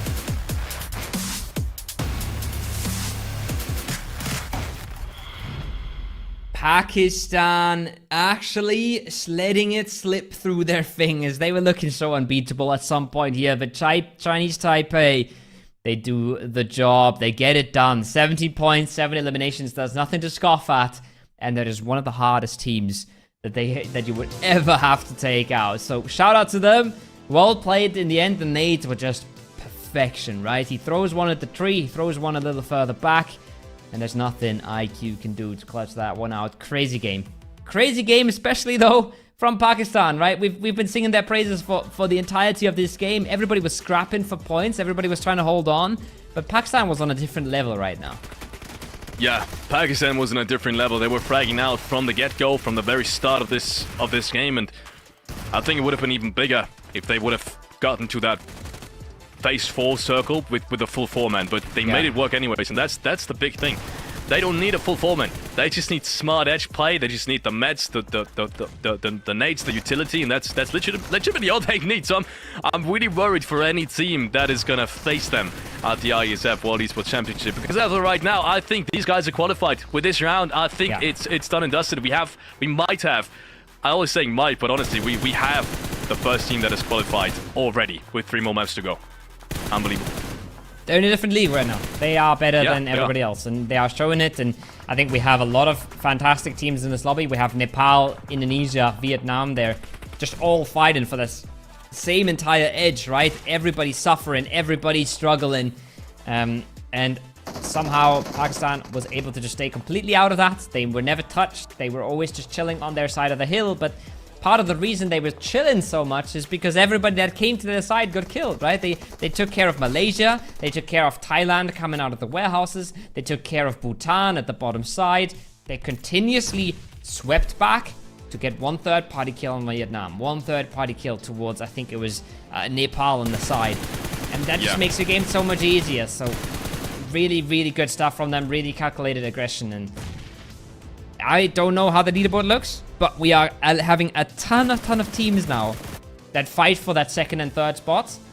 And we have one team that's clearly above it all. Yeah, Pakistan is going to be so far above. I think they were 15 points above, maybe even 25 points above potentially the 4th place team. And with this round, 15, 16 frags at the very least. And the 2nd place, they're going to be even higher than that. Maybe even scratching the 30, 40 points mark to a non-qualification spot at least. So, I mean, yeah, we said these guys were probably going to be qualified, and I think they are.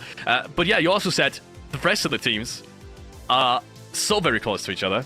We've had good games now from Malaysia again, Myanmar, Vietnam also scraped plenty of points. I thought they were going to go out way earlier than they actually did because of all the skirmishes around and everyone trying to converging on that hill. So maybe even Vietnam has made a couple of good movements up towards these qualification spots. We're going to take a look at that in a second. Let's take a look at these team stats, though, first of all, with Emperor being the man of the hour and 0 damage received. What? Yeah. That man was standing in a very tall building shooting at people for a very long time. Yeah. But he got himself his 400 damage, he got himself his 4 elims, and he's put a big stamp in the performance of Taipei. They haven't had the best tournament so far, but this game, they did exactly what they had to do. They took the compound, they held it, they made sure to hold out the right teams at the right time, and then they closed out the endgame. The endgame wasn't super clean. It wasn't easy. It wasn't a sweep, but they closed it out in the end, and that's all that matters. Yeah, not an easy thing. Not an easy thing, though, to accomplish. 21 points, ladies and gentlemen. That is one of the best rounds we've seen from any team. And to no surprise, it comes from Pakistan again, who's also secured the biggest round here at the Iesf World Esports Championship qualifiers of the Asian and Oceania region. 21 points again. Bhutan and Indonesia, I want to talk about these teams as well, though, as well as Vietnam. All runner-ups, all picking up close to double digits, especially Bhutan with the second relatively good game. But the one thing that leaves a bitter taste in my mouth is Bhutan had that round in their pockets as good as no one did in that one, and they lost it again. Just like last round, excuse me, the 2 rounds ago, actually, Sanhok. So just imagine them picking up both of these rounds. Would have them in the top 3 potentially. I'm pretty sure actually would have them in a top 3 scenario. It's, yeah, it's rough. Like, you want to say that they should have won this round, but they were also up against Pakistan, right? And it feels like you can't really do much when you're up against that Pakistan squad right now. They are rolling through the lobby. They're confident. They're taking space. They're playing off each other. And it's tough. It's tricky. Malaysia falls short once again. Making sure that we keep that top 3, top 4 super spicy for you guys. Because 3 points Malaysia, 4 points Nepal, and I think it was 9 points Indonesia. Should mean that Indonesia is back towards the top, but also should mean that it is incredibly close once we get to those overall standings. It is going to be so very close on the overall leaderboard. I can't wait. But first, we're going to take a look at some of these statistics from match 9 once more. 295 smokes nades. Still less than I expected, to be honest. And once again, only 1 vehicle eliminations. These teams, despite us seeing a lot of fights early on, I want to say phase 1, phase 2, and phase 3, still very rarely get shot out of rotation. I think that also speaks volumes about the strategic kind of level we have in this lobby so far. With 18 teams, usually you would expect way more players being shot out of rotation, but they've adapted to this lobby quite well. They have, and this is again a good excuse for us to explain why we talk so much about Pakistan, right? They have the most elims, the most damage, the most assists, the most healing, and the most knocks, and a lot of that is IQ. But he has teammates stepping up to hold his back. Surprise! 8 elims, 2 assists, 2 headshots, and making it to the very end game. He's the MVP of this match, and he's stealing the thunder a little bit from a Chinese Taipei that wins this game. Yeah, I mean IQ, he's been the man of the tournament so far. I think you would agree, despite absolutely. Here and there some people making big strides towards this. All in all, I think IQ, we're going to see that in player statistics. I'd be surprised if he wouldn't be the player that had the most eliminations in the entirety of the tournament so far, and this is a good reason for it. I mean, 8 eliminations, 2 assists on top of the eliminations. Usually, if you had 8, that's already insane in and of itself. But that usually means you've kind of snagged a couple away from your teammates, but you're also getting 2 assists. So massive stuff from IQ. Also 1.2k damage. I would have expected even more, but then again, these fights that they did have, they closed down really fast, which also speaks to Pakistan's decision making in terms of taking fights. And in the straight up head-to-head, once again, it's going to be a really definitive answer on who's taking control of the round, especially. And they are not wasting, they're not sitting around wasting time. Like, they're not ADR farming each other, they're not healing off. They're identifying a weakness and they're punishing it as 3. You know, they even when they clear that shack, 2 of them get knocked, but they instantly get the trade. When they clear the Japan player on the bridge, one of them gets knocked, they instantly get the trade. They're not letting enemies heal up, so they're not farming damage, which doesn't matter. Damage doesn't give you points. They are closing out their fights quickly, so That's why the damage numbers are not that high. 3,000 damage is pretty high though, regardless. But it is to be expected for a game like this. And we're now going to see them on the overall standings. Running away with it completely. But look at all these teams with a 7 in front of that point total. What the hell is happening? We have 4 teams, actually, now in 5-point reach of each other. And let's be honest, we have 2 more spots that are open. 77 on Malaysia, 76 on Nepal, 76 in Indonesia. Points tied with Nepal, obviously having the tiebreaker with a winner-winner chicken dinner. And then Vietnam is 72 as well. Vietnam has brought it back from a 20-point difference almost to a 5-point difference, or even 4 points, depending on how you want to take it. Unbelievable. Nothing short of amazing. Also, Myanmar still in the run with that big game in Bhutan. We can only sit here and think about what would have happened if these guys would have secured one of the rounds, either the first one or the third one that we've seen so far, because then they would be in absolute close contention, if not already in the qualification spot as well. Yep, this is pretty much what we're at right now. We have 6th to maybe 8th place. They need a win if they want to compete. All the other teams just have to play solid games. 72 to 76. That's a little hop. That's not even a gap. You can't call that a gap. And it's gonna get so exciting. It's gonna get so exciting. A lot of teams at the bottom of the scoreboard that don't really have a say in this anymore.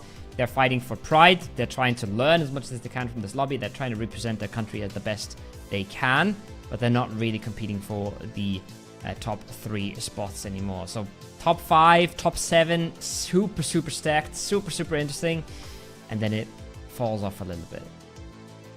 Falls off a little bit indeed.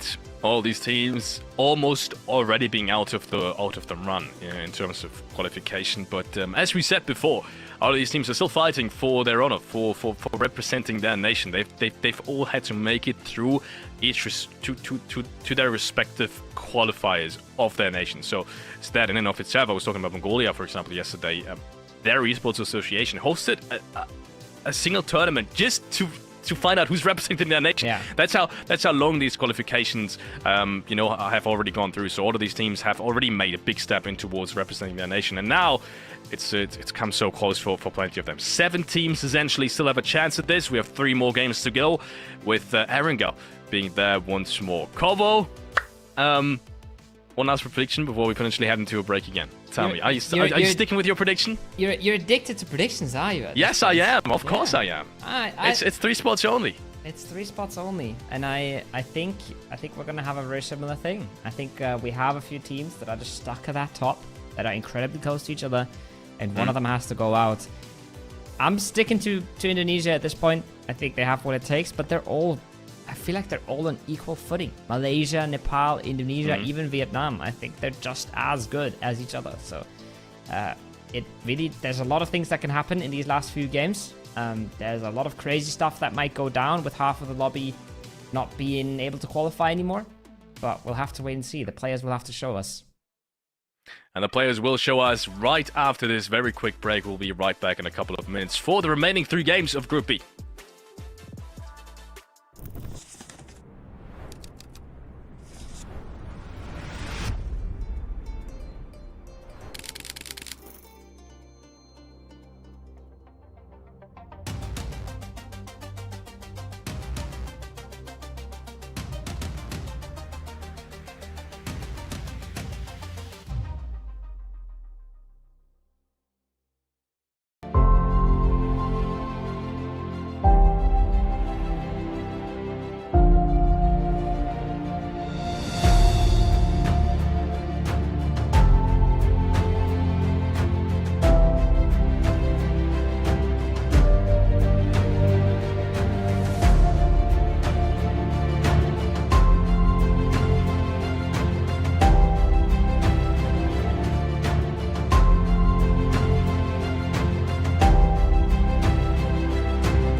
Welcome back after this short break. It's been an explosive set of games already. We have a couple of absolute favorites now to book their ticket to Riyadh at the end of this year for the Iesf World Esports Championship qualifiers here at the regional finals for the Asia and Oceania region. Pakistan. Let's quickly touch once more on Pakistan. Kob, is there anything else they could be doing better? Let me ask it this way. Is there anything else you don't see absolutely perfect right now?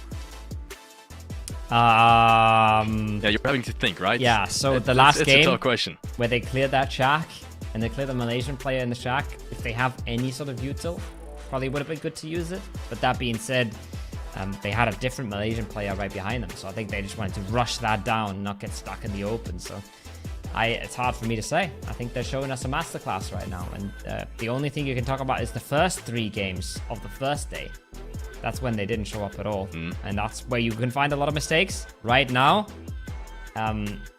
these are not mistakes that I as a coach would try and even talk about, because they're doing so much right and so little wrong that it's barely worth talking about any mistakes here, I think. Yeah, I'm going to have to think about it as well.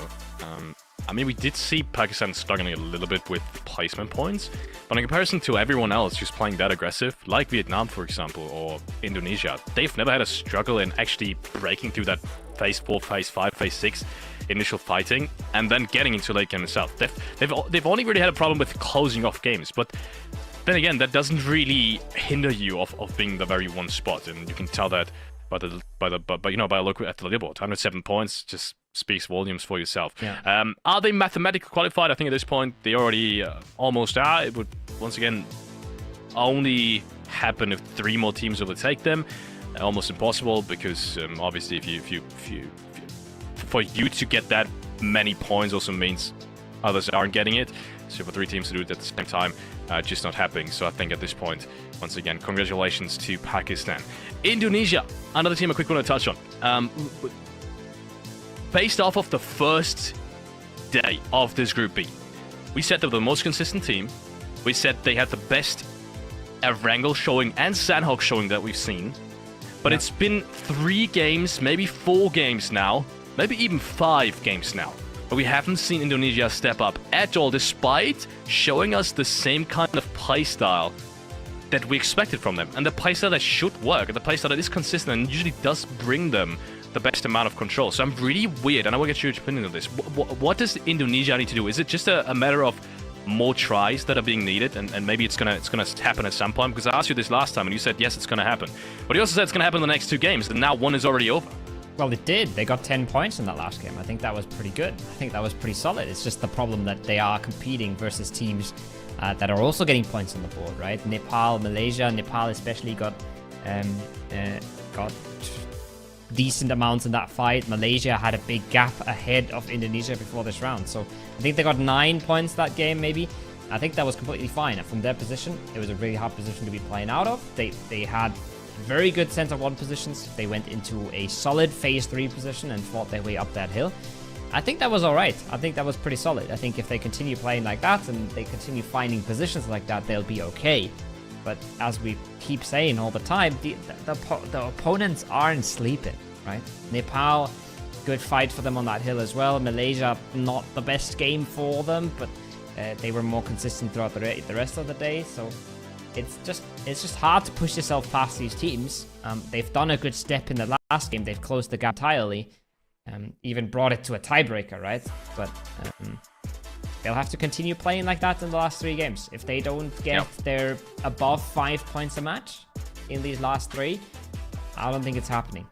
Pakistan is on 12 points per game right now. You don't need to be doing that.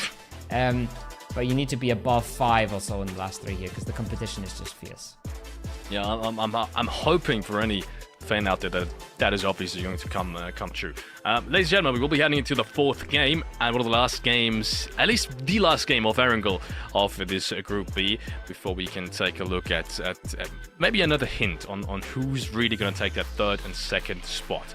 Any other team you want to talk about? Because we have plenty of teams. I quickly want to touch on Myanmar. Same with Bhutan, actually. These 2 teams have always been on the brink. Whenever they get a good game, they kind of seem to drop off again. Then they somehow get this miraculous double-digit, really strong win or either really good placement, and they drop off again.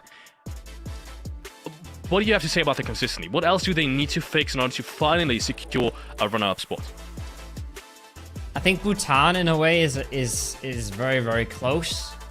It felt like they really had it this game. They played a good position. They made sure they could hold out all these Lipovka teams. They worked together with Pakistan to hold out Thailand out of Lipovka, and then they have basically a position that can win the game, right? We see Pakistan basically win the game from their position. It's just they get folded in the fight, and they're not ready for it, and they're not ready for the aggression and the team play coming out of Pakistan. So there's just a little edge there that the best teams in the lobby have, where it feels like a Myanmar, a Bhutan, a Thailand. They're really solid, good PUBG Mobile teams, but they don't have the crazy contingency on each other, the crazy team play, which is why when I see Indonesia in a team fight, I see Nepal in a team fight, I know they're going to pop off. I know they're going to be extremely good with each other and help each other out a lot in these angles, in these team fights. That's not as crazy for a Myanmar and a Bhutan. We saw Myanmar winning that game, right? Next to Yasnaya. They almost lost the 2v4, which is something that I would never expect from a Nepal or Indonesia. No. Want to touch on Leo Esports, aka Nepal as well, because we've got so many fans in the chat right now cheering on them. And a quick shout out to you guys as well. Duga Magar, to name one fan that's just been spamming the Nepalese flag and let's go Leo Esports throughout the entirety of this day so far. So shout out to all you guys. We do see you. I think so does Nepal and its representatives from Leo Esports. But yeah, Nepal kind of the same boat as them. Any specific thing that maybe is it different? It's different, especially from Nepal to Myanmar and the rest of the runner-ups, because I felt like originally they were way more consistent than what we're seeing right now. Do they maybe have a problem now with adapting to this lobby and their original playstyle only worked because no one else really was? I think they're having a bit of a problem with meeting the top teams all the time, right? It's a very different story. Are you fighting a Bangladesh that's really been having a terrible day, or are you fighting a Pakistan while getting third-partied by Indonesia, right? And that's what's not really working out super well for Nepal. This is a good graphic, though. This is an interesting graphic. And like we said, right? We both said this is probably the man of the tournament, IQ. He has double the damage of second place here, Felix. Unbelievable. That is crazy. That just goes to show you how much he's dominating this lobby so far. Give it up for IQ. Even if you're a fan of any other team, you gotta respect IQ statistics here. This is not an easy feat. But also Yummy. I think that's crazy. He's the only player from Indonesia up here. And he's got 25 eliminations on his lonesome. I think that's more than, might be close to a third, if not more than a third of their frags. This is almost unheard of too. So crazy stuff coming out from Yummy as well. Oh, it's half. It's half of their eliminations on one player. No way. Yeah, it's mental. Wow. It's completely crazy. He's got 50% of the kills. Can we say that he's carrying them at this point? Oh, I think 100%. that is fair. 100%, wow. But the same is kind of true for Thailand as well, right? Thailand is in 8th place right now, and then Bullet Evo is in the top 5 of performance throughout this tournament. So that's also crazy. Whereas some of the other teams are a lot more evenly spread. Vietnam and Myanmar, they're way more evenly spread than these teams. But what Yami is doing for Indonesia is mental, and then obviously, I mean, IQ. Crazy stuff from him. We have a game on our hands, though, guys. We are going into what I believe is game match 10. Erangel, 3 more games today. Ladies and gentlemen, we've seen crazy endgame endings now throughout the entirety of this day. And maybe we will have one more. Match 10 is starting. It is one of the last 3 games we'll have at the Osia and Oceania qualifier here for the Iesf World Esports Championship in Riyadh later this year. Once again, the top 3 teams will be qualifying and will book their tickets, flights, and hotels for the tournament that everyone is waiting so patiently for. Once again, later this year in November. So, join us once more. Pretty tough playing path, if I may say so. Plenty of teams are going to struggle. It's going to be congested. It's going to be congested. It's going to be sticky around the middle, especially Rozok, South Georgia Pole, the end of the plane path there. We can already see that the start of the plane path is getting spread nice and evenly. And even the farm sort of area south of Pachinki, I'm spotting Sri Lanka there, Malaysia. I think Japan's in the mix there too. Remember, Japan hot dropping there in the last game didn't really net them anything at all. But the circle's gone southwest as well, Felix. So Stretching far from the plane path here, going far to loot, might actually be a really valid strategy. Might be a really valid strategy, yes, indeed. And we've seen that time and time again, especially in Lobby A, I want to say, especially in Group A. A lot of sub-teams have adapted towards first circle phases relatively fast, which is why we've seen almost more hot jobs on Erangel at the start of the game than we've seen in Group B, even though there's 8 less teams, because these teams have adapted fast, they wanted to get a centralized positions, and they will hard job and fight for it as well. Which, in turn, doesn't make as much sense now that I say it, but it's happening anyway. So, Sidia, you're in big trouble. That's not going to happen. Malaysia is going to pick up an easy frag against Sri Lanka, who've been struggling in this tournament so very much. And first blood is going to be picked up by Malaysia as a result of that. It's a big point for Malaysia. They love every single one of them. They are close to qualifying, but they haven't had that pleasure that Pakistan has had to actually just lock it in. You know, they haven't had the chance to separate themselves from the rest of the pack. So every single point feels so damn good for them right now. And that's a very nice pickup to start the game, to start the last Erangel of the day. Massive, massive pickup. We have the live rankings as well for you guys in case you've just tuned in for the last 3 matches of this qualification phase. It's the last day of the qualification as well. Yesterday we've had 2 teams already make it. In case you haven't seen these qualification games, I can only recommend you from the bottom of my heart to watch these games again. They've been nothing short of amazing. Bahrain and Mongolia have secured their tickets. I can already spoil you as much from Group A. So these 2 teams will be joining the top 3 teams of this lobby in Riyadh later this year, with the Saudi host country already being invited as well as the reigning champions, who've been Team Kyrgyzstan and their amazing performance from last year. Kyrgyzstan as well, one of the teams that just seemed better than the rest of the lobby, running away with it at the very end, similar to what we see from Pakistan here. And it's going to be a really interesting story, right? Because we're singing the praises here of Pakistan, but the lobby is going to change so much. You take the very best out of each region, you put them on a LAN final, you put them on a stage with a crowd. It's going to be different. It's going to feel different. It's going to hit different, and I can't wait to see it. Brunei, cruising towards the circle. They showed promise at the start of the tournament, but I hate to say that they've really been falling off since then. Bangladesh. It's been a troublesome tournament for them, where we see someone from I-8, someone from Pakistan driving himself over, apparently. I don't think it's going to result in a flush. I can only imagine that was a little bit of I mean, I was originally going to contribute it to nervousness, but let's be honest, they're not nervous at all by the way they've been playing. So we'll have to... Yeah, I mean, at this point we can only guess what happened, but what we do know is it's not going to result in a knock and flush. It's only going to be the knock, and knock will be rest back up. But yeah, Bangladesh, coming back to Bangladesh. Once again, they've been struggling. Such a big nation, rather experienced roster as well, at least more experienced than plenty of teams above them, like Brunei, like Timor-leste have been. But in contrast to them, they've not caught up to any of the top teams, despite my prediction for them to do so. 34 points as they currently stand in 12th place. Predictions are tough, man. Lobbies are crazy. Some of the teams are suffering that right now. Some of the teams are understanding that this is pretty hard to predict. It's pretty hard to read what's going to happen. And then other teams are just having a ball, enjoying life. So wait and see how that works out now. Chinese Taipei, winners of the last match.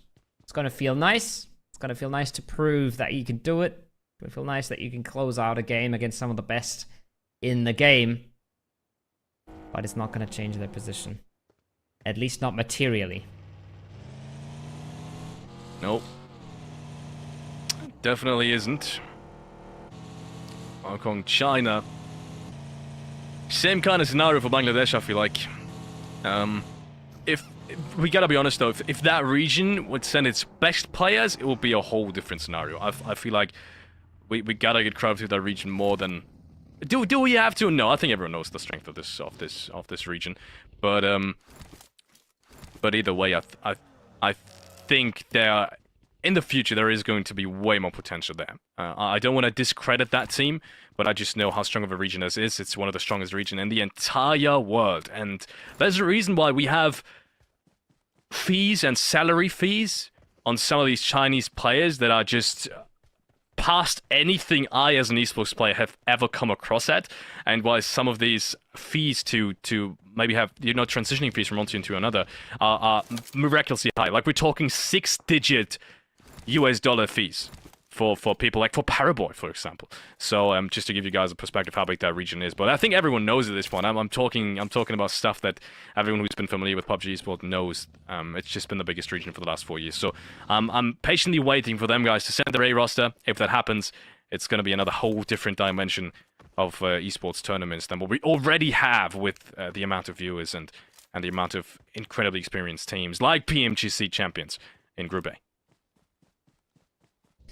PMGC champions, PMSL champions, we've got it all. We've got a good mix of the bunch here. And we've got a pretty central circle that is already super stacked. And you can just tell the different playstyles just from looking at this map, right? We have Vietnam, once again, early, center, compound split. We have Nepal with a bit of something in the middle. And then we have a Pakistan who's vibing. They're chilling. They're across the bridge still. They'll cross later. They'll figure out if they have to cross and when they'll have to cross. We have Malaysia as well, taking their time, playing it slow on the edge. It's completely different playstyles, polar opposites, and both working out really nicely here. Yeah. Too early to tell whether or not that's going to make a big difference, but sometime soon. Gonna find out. Cambodia now on the first rotate. They will find one of the players that we've just been talking about. Light does go down, unfortunately for China, for Hong Kong China. That is gonna be the end for him. He's not gonna get rest back up. I don't think so. Cambodia in too strong of a position to do anything about China. At least for the rest of the rotates, they will make it through. You can tell Cambodia is going to be really happy about this. Also, the team that's been underperforming the most on the second half of the leaderboard, at least in terms of experience across the players. It's a tough time. I've said it time and time again. I am so surprised how many teams were able to stay consistent and proficient in these lobbies, considering how different they play and considering how much of a different game it is. So I have big respect for everybody that stayed consistent, and I completely understand the teams that haven't. Nepal finding one or two here. Yeah. Vietnam finding one as well. That's nice pickups, things you love to see for these teams. As Vietnam needs every single point, so does Nepal. Currently picking up one. Nepal, I think, not getting their flush here, not getting the connect, because this res that we're watching right now is the knock they had.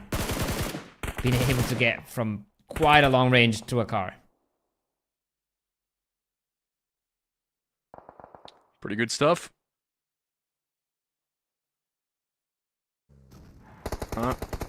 Still interested to see whether or not some of these teams are going to change their position if they're on Gatgun now, because we've seen this circle yesterday and it's been working out perfectly for plenty of these teams, and we know these circles also tend to have kind of an affinity around that compound. So I'm really liking the split that we're seeing from Nepal right now. I think it's going to make a lot of Nepalese fans really happy.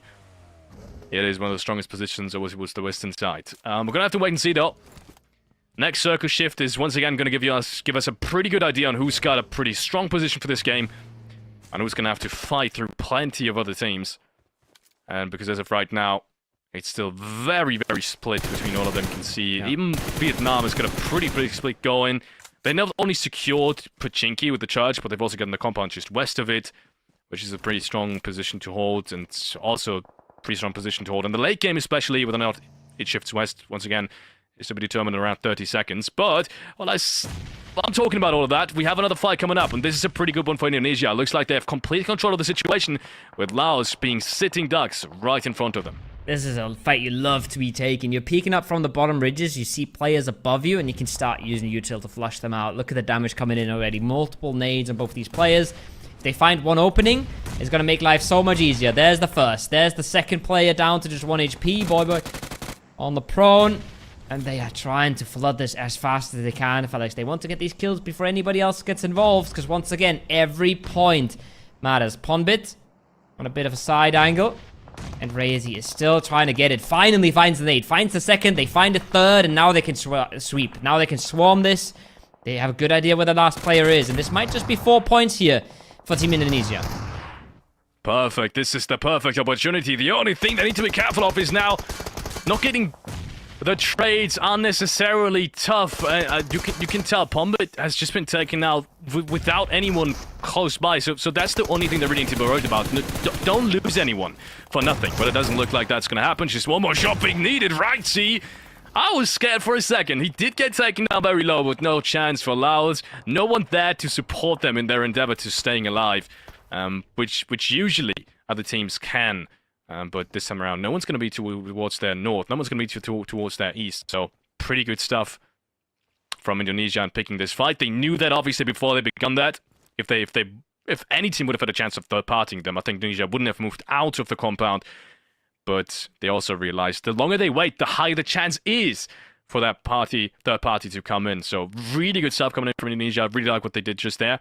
And result of that, 4 points, and especially confidence. Confidence is the one thing that they've been missing throughout this day. They've played such methodical, strong PUBG Mobile, but the big rounds have been missing. Maybe this is the start for Indonesia to come back into contention for the top 3 spots. This is what they need. Circle goes towards the west. Nothing major for most of the teams here. They knew there was a chance of this happening. Nepal set up nicely. Vietnam in a beautiful split. And what is that? Pakistan is in a breach versus Sri Lanka. This is clumsy holding on. 1v3. It's just 1 HP left on Yoni. He's coming around the corner as well. He might get this. What is that? That's a 1v4. Oh my goodness. That is the most absurd stuff we've ever seen. The one team that's not been dealt with from anyone has suddenly been 1v4'd by Clumsy. And out of all the nicknames to do it, it's been Clumsy too. He's anything but clumsy, let's be honest. 1v4 against the strongest team in the lobby. And we're getting right back into the action as Malaysia is trying to pick up some points as well. Shackle looks like he's one of the only players remaining, at least in this compound, and on the northern side of it, as the rest of his teammates are falling as well. Chevy goes down, Pia Zhao follows right after. It's only one player left alive, and Malaysia has not lost a single one, at least. Flushed has not lost a single one, to be exact. No, you can tell all of them are still standing, and Kenny is in the process of being revived as well. Cluck's making moves, staying alive, dodging around the corners. He's now trying to make the push. Shackle. His days are numbered. Time is running up. And Malaysia stays clean in it. Malaysia getting 3. Indonesia already getting themselves 4. The top is heating up. Vietnam's in a prime position as well, Felix. It's looking like they're all just going to have good games again from here. Yeah, it looks like it. We gotta get a replay of it, ladies and gentlemen. There we have it. The 1v4 Clumsy. 1, 2, 3. How on earth? The pre-fire on all of them. Oh my god, the turnaround as well! Yeah. Clumsy's nuts! He is absolutely nuts. And then the push around the corner as well does not let him just doesn't give him the time to pop off that first aid either. My goodness, that is played to absolute perfection. Clip that, get it on your Instagram, and share it as much as you can, because that's one of the craziest things you'll ever do in your entire career. Against the best team in the lobby, no less. Against the best team you can find. Easy 1v4. Jimmy finds one of Nepal, though. That's a big fight, Felix. That's a big bunch of teams that we have to care about. Nepal finally having to move on in. And it's looking like that's erupting between Malaysia and Nepal. It looks like Indonesia, at least for the time being, doesn't have a problem. Quite in contrast to, as you said, Nepal. And these are some massive, massive knocks. Look at this, Liquid jumping straight in. Doesn't even wait for his teammates. He's all alone on that eastern side, but he also needs to, because otherwise his teammates will be flashed through the windows. A couple of more shots being traded, but Liquid still stays alive. Double nade coming out from both of these teams, actually, now. I think Liquid and Ajaya are both throwing it out as well. This is disastrous. That's a flush. That's the one thing that Nepal just didn't want to happen. Not only a flush, but also he takes down Liquid to 20 HP. First stage should be fine. That nade almost would have caught him if it would have been thrown 5 seconds earlier. But for now, he's staying alive, with Malaysia still having 2 players inside of it. Oh, I think... Oh, that's a big nade. That's a big nade. That's a double nade from Cluck. Oh, my goodness. Oh, that's so big over the top. I think he knocks himself on the process as well. Maybe it's a triple nade in that sense. But he does take down one. And Ajaya has to do it all. DBS in hand, comes around the corner. Kenny's in the open. And Kenny is sat down. Malaysia's not going to win this one. But it's Nepal just bleeding players as well. I don't even know if they're going to get the res here, Felix. No. Stage 4 might just be too late, but he could pick him up, put him on the back of a vehicle, and just drive him out of there. That's definitely an option. Question is where to, as we have the next fight raining on in the next fight, I should say, because Indonesia is fighting against Bhutan as well. Vietnam, big trouble around Pochinki. Gozu now could trade things out, though. He knows exactly where the player's out. This could be a perfect nade. Pops it across the ridgeline. No damage being done, though, apart from the knock he's already got. Lamborghini, he was the player on top. He was the player with all the information. He was the player with all the vision. Now they have to figure out what they want to do with this. Vietnam, they have to take down Thailand, and it's a big cross for Gozu. What is that? Does he not know there's more players there? Does he not want to respect them at all? He must have, right? Oh, that is just the worst thing that could have happened for Vietnam in that position. Unfortunate. It's only one frag so far for Vietnam. Quan Chi is all left on his lonesome. He's the last player standing for the Vietnamese national team. And at least he's got one more nade. But he's got 3 more Thailand players. Thailandese? What is that? What is that? Doesn't even exist. No. Thailand players right in front of him. So many countries at some point. I gotta mix them up.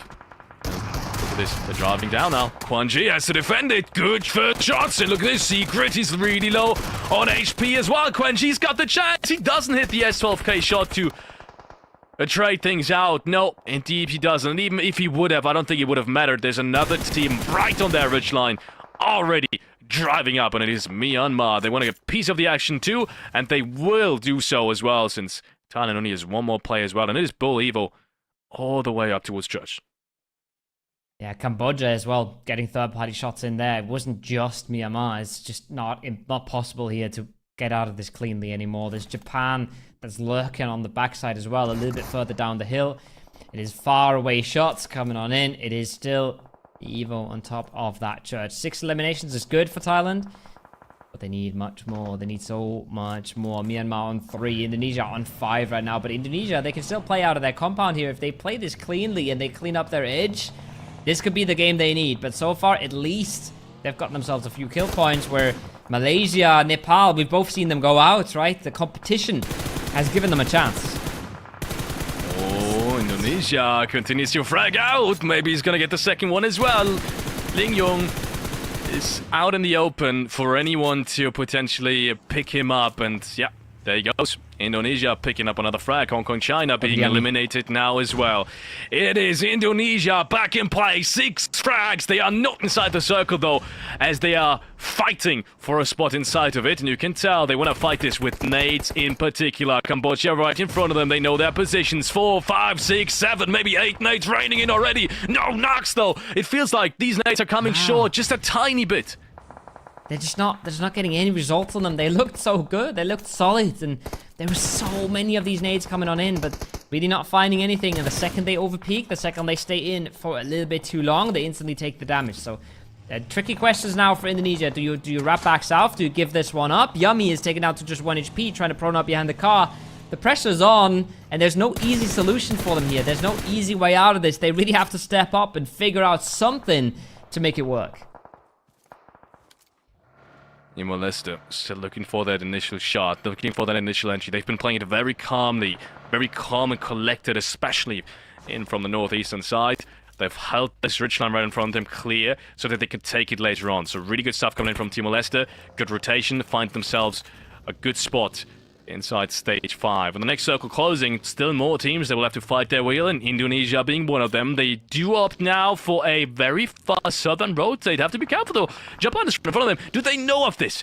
I think if they would have known this before the rotation started, I don't feel like they would have driven here, because without smokes, there's no survivability. They need to clean them, and they do. Francie gets an opening. Apollo goes down. They're just barely out of nade range as well. They're barely out of nade range, which is absolutely massive. Now the pull-up comes in. Pombit, he's been baiting for a while, but he can't any longer. Matun close range with the Sarazi. He does lose it out. There's just one left standing. It's Naoto. Nade in hand. Can he do it? It's probably too little too late, but oh, he barely doesn't get it done. Indonesia stays alive for just another second, but there's already new contenders coming in. That's 9 defeats, though. That's a good bunch of points they've already got it. Yeah, look at this. Myanmar parting things, as you said, and suddenly it's down to just one player. In Indonesia, they just cannot seem to catch any breath. They just cannot seem to get into the late game stages anymore. It is so unfortunate. Once again, really tough circle for Indonesia. They do the best with it, but I got a feel for them at some point. And that point, I think, is reached now. They've been struggling with these zones so very heavily, and once again I sympathize. It's been anything but easy for them. Next fight is coming up, Timor-leste. We talked about their great rotation. There's Chinese Taipei rotating in behind them. First knock goes down, second knock goes down. That is a straight cleanup, if I may say so myself. Except for that one player that got away, but this is just, I mean, this is a kill airdrop to some degree with the way they flew in. That's just a very easy pickup for them, actually. Look at Cambodia as well, trying to peek on over. Look at both sides of this. The nade comes through. Now Cambodia, they're going to start looking again. Puff on the top. He's going to look for players to find. William, last one up for his squad. It's not looking easy. It's not looking good. They were holding on here, Timor-leste. They were doing what they could, but just crunched in between two teams. Nothing they can pull off here anymore. But I say that, Puff Cambodia, they're forgetting about the Timor-leste player. They're running over the top of this. They're making this possible now. Oh my goodness, and look who's the last man standing next to William. It is Emperor out of all the players. It is Emperor. So that breach maybe wasn't even that bad to begin with. I feel like the only reason it didn't work out was because the timing wasn't perfect, right? Emperor peaked a little too late, while his teammates were already flying in. They really needed support from the ridgeline he's playing at right now. He has no idea. William is still inside the car. He doesn't see him. He doesn't see him. Oh my, no way! And he stopped looking for it. He thinks there's no one else coming in. If William clutches this, that would be nothing short of amazing. What a play from William. He's done it again. The massive amounts of steel. Remember the first game of this group? He was snaking in on Sanhok, snaking in behind multiple teams, ruining the game for Indonesia. Now he's spotted, but he's had a fair chance of this 1v1. Comes over the top, good bunch of damage. Oh, it's 1 or 2 bullets with the UMP. William not able to do it for Timor-leste. It's Taipei who stay in this for now. Taipei have really had a bit of a glow up here in the last few games, Felix. They're coming back into this. They're showing everybody, hey, we're here to play as well. Yes, they are. One of the teams that is having the same kind of stories as Indonesia. Look at this. They've made it past the 80 points mark with this game. And we said they have been struggling to get into late game. At least it's still top 5 now. Even though it's once again been a really tough road. I think anyone who's watching this has to agree with us. Indonesia has had some of the toughest circles out of all the tough teams, and there's been a reason why they've had 3 consecutive, relatively bad games now. But it's not meant to continue staying this way. No, indeed, they will find the top 4 in this one, despite once again having a really tough road in. And the fighting, though, that's been a big part. That's been amazing for them. Starting off with Laos, they fought them way in to the eastern side, and somehow they even made it past Myanmar now, who was literally rotating down the hill right next to them. But somehow, yeah, he's still left standing. Frenzy, last survivor for Indonesia. He's going to try and stay low. He's nading the smokes here a little bit to put some pressure towards the Myanmar players. But realistically, he doesn't have to do a whole lot. There's one Nepal player, by the way. There's one Nepal player still in this, creeping his way on in on the western side. We completely forgot about him because we haven't seen him in the last 15 minutes.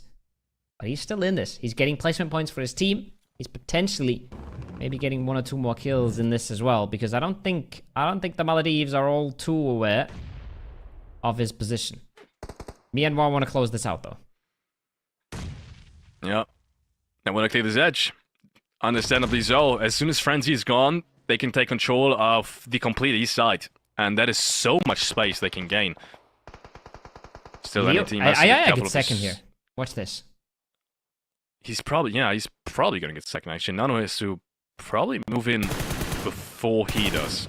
The Maldives have no idea he's there. If he doesn't get spotted by Myanmar, I think he has a really good chance to actually get second. This could be exactly what Nepal need, because Indonesia has been picking up big numbers this game, right? Malaysia, good eliminations, but out early. And now Nepal, they're trying to sneak themselves into placement points here. Maldives closing the distance, though. And they still have a lot of control over the eastern side. Just need to be careful. Right now, his teammate can't really support him from the western side, I think at least. full highlands are really going to work if Myanmar decides to push them away from the hill up top.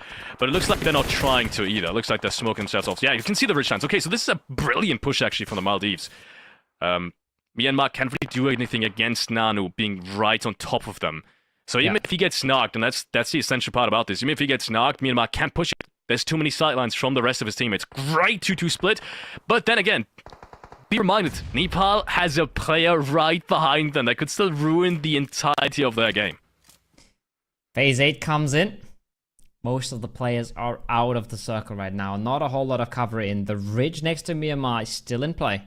They somehow survive the onslaught. If they maybe catch some of the Myanmar players as they have to make the move, there's a chance. Ayaya, I think he's biding his time here. I think he's waiting for these Myanmar players, or for these Maldives players to make a move. Because he doesn't want to give himself away just yet. Getting both of these kills here would be massive, but how is he going to confirm them if he's instantly traded out by the rest of the squad? So he's going to bide his time for as long as he can and then just creep on in behind them. That's what he should do as well, to be honest. No. Oh, he gets spotted out. I was about to say, does Nanu spot him? This is so important for Maldives. This frag alone might have secured them the round. It's not to be underestimated. That frag gives them the information no one's behind them anymore, and they've got their complete backside clear. Also, gives them a placement point and more freedom to play into that next circle. Massive stuff from the Maldives. Both the solos taken out. That also means that the Maldives now know exactly how many players they're up against. They know that this is not a 4-man. They know there's only 3 players left that they're squaring off against, right? And that allows them to play with a little bit more information. The rundown is not easy for the 2 southern players, so I would hope the 2 northern players can do something about this, but so far it's been tricky for them. They don't want to overextend. They don't want to lose their position either, so a really, really powerful ridge from Myanmar, and I feel like they're using it to its full extent right now. They're just showing that they're using their terrain a little bit better than what the Maldives have been able to pull off. Big numbers is what they've been able to pull off in this round so far, and something quite in contrast to their recent tournament performance, where it was honestly anything else but big numbers. I mean, they have never gotten into late game this steep. Let's see if they make it count. Myanmar, on the other hand, they have, and they have shown us today already, they can win these types of games as well, even if they're in a disadvantage, which they are right now, at least man-wise. Nanu picks up another good position close in front of Myanmar. They can't really peek this just yet, but there's a nade coming on through, and this is Sayu going down. So the backup player, the anchor player, is eliminated, and maybe that nade is going to seal the deal. Yes, it does. This is almost unwinnable now. This is beautifully played by Myanmar. It's another banger game coming out of them. They've had 2 today. The MG3 can't fix it, and it's a cleanup. Unbelievable stuff. I thought it was a 4-on-3, and they had all the positions in the world. There was no way for them to pick up this one, but Myanmar proves us wrong. And you could tell the Maldives, they were scared. They were scared to take these fights. They knew who was in front of them, and they just didn't have the confidence to play off of each other as teams and also take individual peaks as much as Myanmar did. Myanmar, no problem, played cool, calm, collected. At no point did they feel like they were at a disadvantage. And look at this, 22 points as a result. That is what you want if you're one of the runner-up teams that was maybe even a little bit further behind than some of these other big names like Nepal and Indonesia. Big stuff. And on the overall leaderboard, we're going to see that in a minute. It might even secure them a spot in the top 3 for the time being. Yeah, I'm not sure if it's a top 3, but they're definitely getting close. Their only problem is that, we're watching it here, Indonesia started getting points early. 4 defeats in phase 3, and they got more in the longer run. We had a crazy one before from Clumsy, absolutely popping off. I don't know how he gets that kill. Yes. I don't know how he gets that second one. That's the most crazy one. But we had Nepal fighting off Malaysia, right? Malaysia getting a good bunch of points before that. Nepal winning that 1v3 in the end, or 1v2 for Ajaya. So everybody else was going to putting points on the board. And that's the problem for a team like Myanmar. When you leave it so late, for the comeback, it's not really fully in your hands anymore. Even Vietnam, with a few questionable decisions, they got points for themselves. So the leaderboard is going to stay really stacked, I think. Nobody's really separating themselves at all. No, it's all going to be very grouped up together. And this is such a good thing for the viewer in and of itself. Because whenever a top team does massive amounts of points, usually all the runner-ups are having a good game right after. So it's going to stay very, very interesting. We see the last couple of fights from Indonesia. If Myanmar wouldn't have been in their backs, I think that maybe even would have been their win, because they would have been in the position that Myanmar ended up in at the end of this one. And we also are seeing this last fight against from Timor-leste, who almost made the impossible happen. They got breached from both sides, and we're still almost the one team surviving towards the north. Yeah, I just wish we could have seen the Ajaya Snake story come to fruition. He was biding his time for so long, but yeah, nothing really happened in front of him. The Maldives were not forced into a fight early enough, so he can't close it out there. Big ridge that Myanmar is playing. Lots of good terrain they're controlling, and it gives him the win in the end here. 6 elims on West Carry. Again, he's really been staying true to his name. He's really been putting up numbers for that team. And once again, like you said, I think it's going to put them into contention again. But they are one of these teams where we've been talking about, they haven't been able to string the rounds together, right? No, just really not. Let's take a look at some of these team statistics, though. West Carry, you got to give a shout out to him before we dive deeper into the analysis of the last game. Almost 1,000 damage, 6 elimination. He was the key factor in taking down Indonesia, which was the most important fight for them, even though they were heavily advantageous going into this. But that was the most important thing, and he played the biggest part in that fight when they were driving down the hill, and I think took down 2 of the players from Indonesia. So 6 frags on him. West Carry, big shout out to him. Almost 1k damage. That's something that you don't see happening every day. And if you take a look at your formula, right, with 948 damage divided by 268, I think he's in a pretty good spot to also take the match MVP. Definitely so. 22 points. We're just seeing double digit games every single time. We're not really seeing small wins today at all. 14 for Indonesia as well is big though. Nepal with 8, Malaysia with 6, and oh boy, it's getting feisty up at the top. I think Pakistan, now that they punched their tickets, now that they've secured the spot, they've hit the full break, right?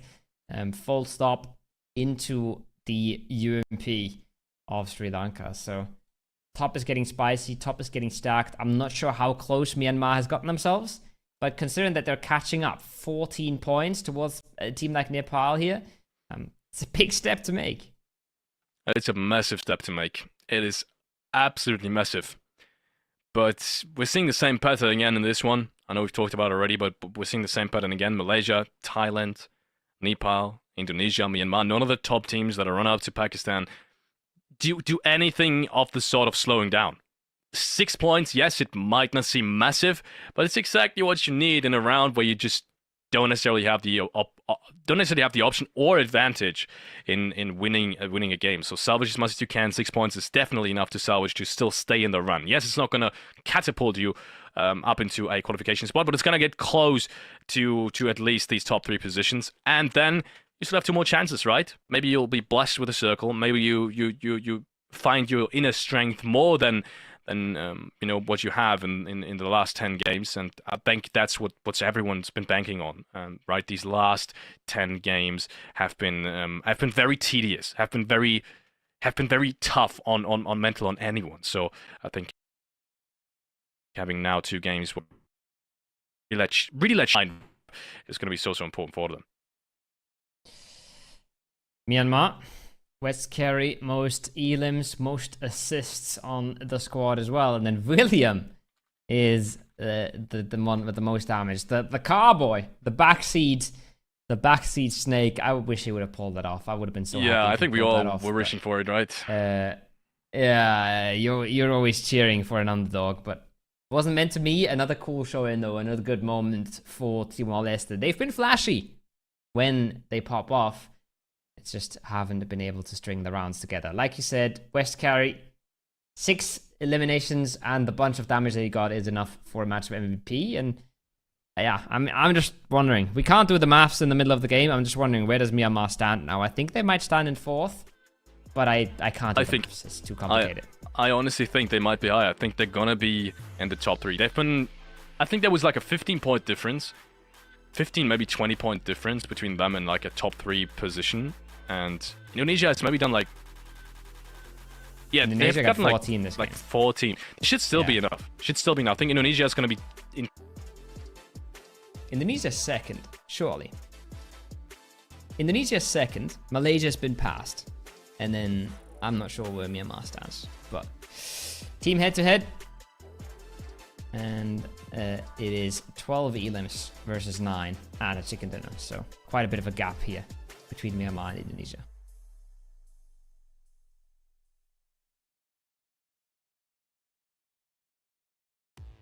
Ten assists as well. Double of what Indonesia's been able to gather. But they've played essentially completely different games here. Not to compare those two, it really doesn't make a whole lot of sense. It is just a different game they played, but it's a very convincing end game from Myanmar especially. They really played that late game to perfection. And you love to see that.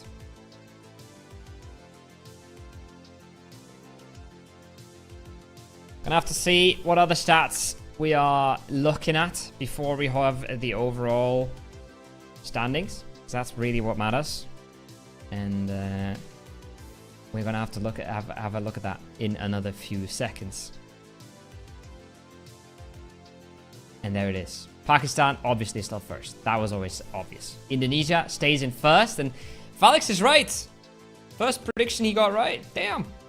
My boy put Myanmar in third, and they are actually closing out that gap. Nepal in fourth right now. Malaysia in fifth. Vietnam not even touching the contestation points right now. This is mental. Myanmar has actually bombarded themselves up into third. Massive. I didn't think it was going to be that close, to be honest. I didn't think Myanmar was going to be ahead in third by only 2 points, but apparently it's really going to come down to the wire. We have 2 more matches to go, ladies and gentlemen. Myanmar is only 2 points ahead of a qualification spot. Even if Indonesia doesn't have a big game anymore, they could easily drop out. I mean, Myanmar maybe has a 5-point game, Nepal has a 6-point game, and boom, Indonesia is out. They haven't won any games, which is also really important, because if we're thinking about tiebreakers already, and literally just yesterday we had to use them, almost. It was 3-point difference, but almost we had to use them. Then it does become relevant who's having more when they win a chicken dinners. And Myanmar, I mean, my goodness, they've won 3 rounds already. The rounds that they should have won were the rounds that they did win, as opposed to plenty of other top contenders. So they will have an advantage going into these last matches in terms of tie breakers when we do have a point tie, which could once again very well happen. Nepal and Malaysia are so close to it; it's all in the realm of 10 points. Even Vietnam could still very well make it in with a good round, maybe even a win. So it's really going to come down to the way, and it really is. Yeah, 100%. This is going to be a tricky one. This is going to be a close one. And so far, the teams have managed to actually make it closer every single time, right? Every time we think things are decided, another team steps up. Now suddenly Myanmar is in the mix for the first time ever. And it's absolutely mental. Indonesia finally stringing a few runs together, coming back to their usual form. But we'll have to wait and see. These are the teams that haven't been pulling together what they wanted to. But at least Chinese Taipei has shown a lot of signs of life here. Yeah, Taipei with this round are saying hello again. They're almost saying hello to the first page of the leaderboard as well. It's been a tough tournament for them so far. I mean, they're giving their best to represent their nation, but the big rounds have been missing in a big way. So unfortunately, the chances of them qualifying to Riyadh are slim to non-existent at this point anymore. Even two matches, we were talking about all this kind of mathematical stuff yesterday. Even with these 2 more chances, even if they take them, they win both rounds convincingly, maybe do 10 elimination seeds, 40 points, still not going to get you. Still not going to get you anywhere close to the qualification spot. So unfortunately, they're out of the running already. It is what it is. A lot of teams are not out of the running, though. A lot of teams are extremely close. So we have 2 more games for you guys to decide who goes to the World Esports Championship in Riyadh. 2 more games, 2 more breaks. We're back in a few minutes, so don't go anywhere.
Welcome back, everybody, after this very short pause. It is time to run and rush and watch these next two games, because honestly, I couldn't be more excited. This is going to come down to the wire. We said it before. We've seen the overall leaderboard. So many teams that can still do it. Almost any of the teams inside the top 7.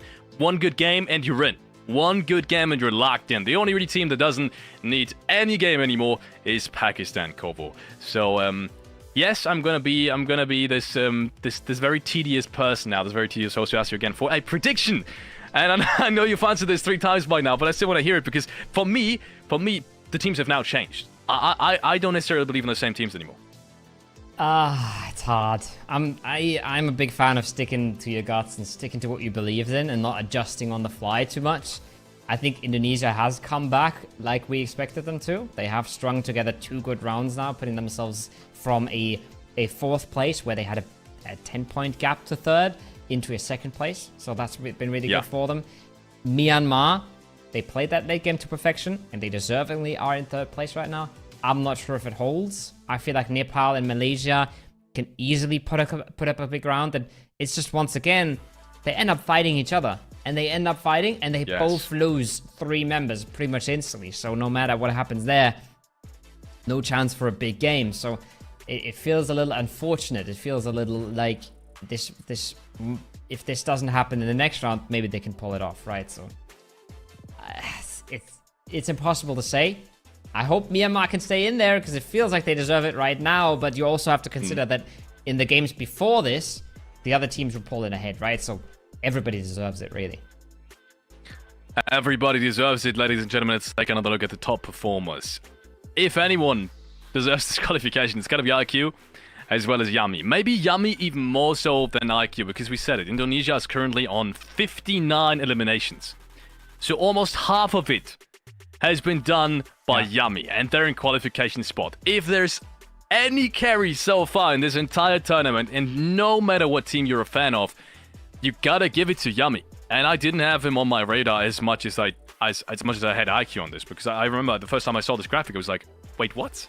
Don't they only have like 6 eliminations? Because Pakistan has 80, so it's not a surprise that IQ is 32, but for someone to have half of the frags of your entire team, that's a whole different dimension of carry. So once again, no matter what team you're a fan of, you gotta respect Yummy's performance in this tournament.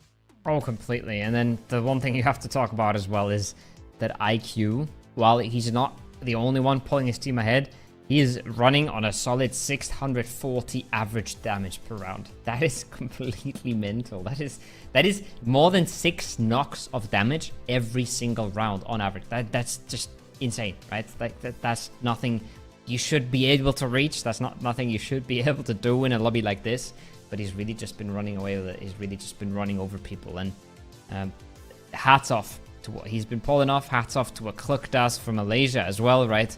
But yeah, all of these guys are insanely cracked. I think most of the teams in here are playing incredible PUBG, but these guys you're watching right now, these top 5 players, they have just been walking over teams. Yeah, they really have been.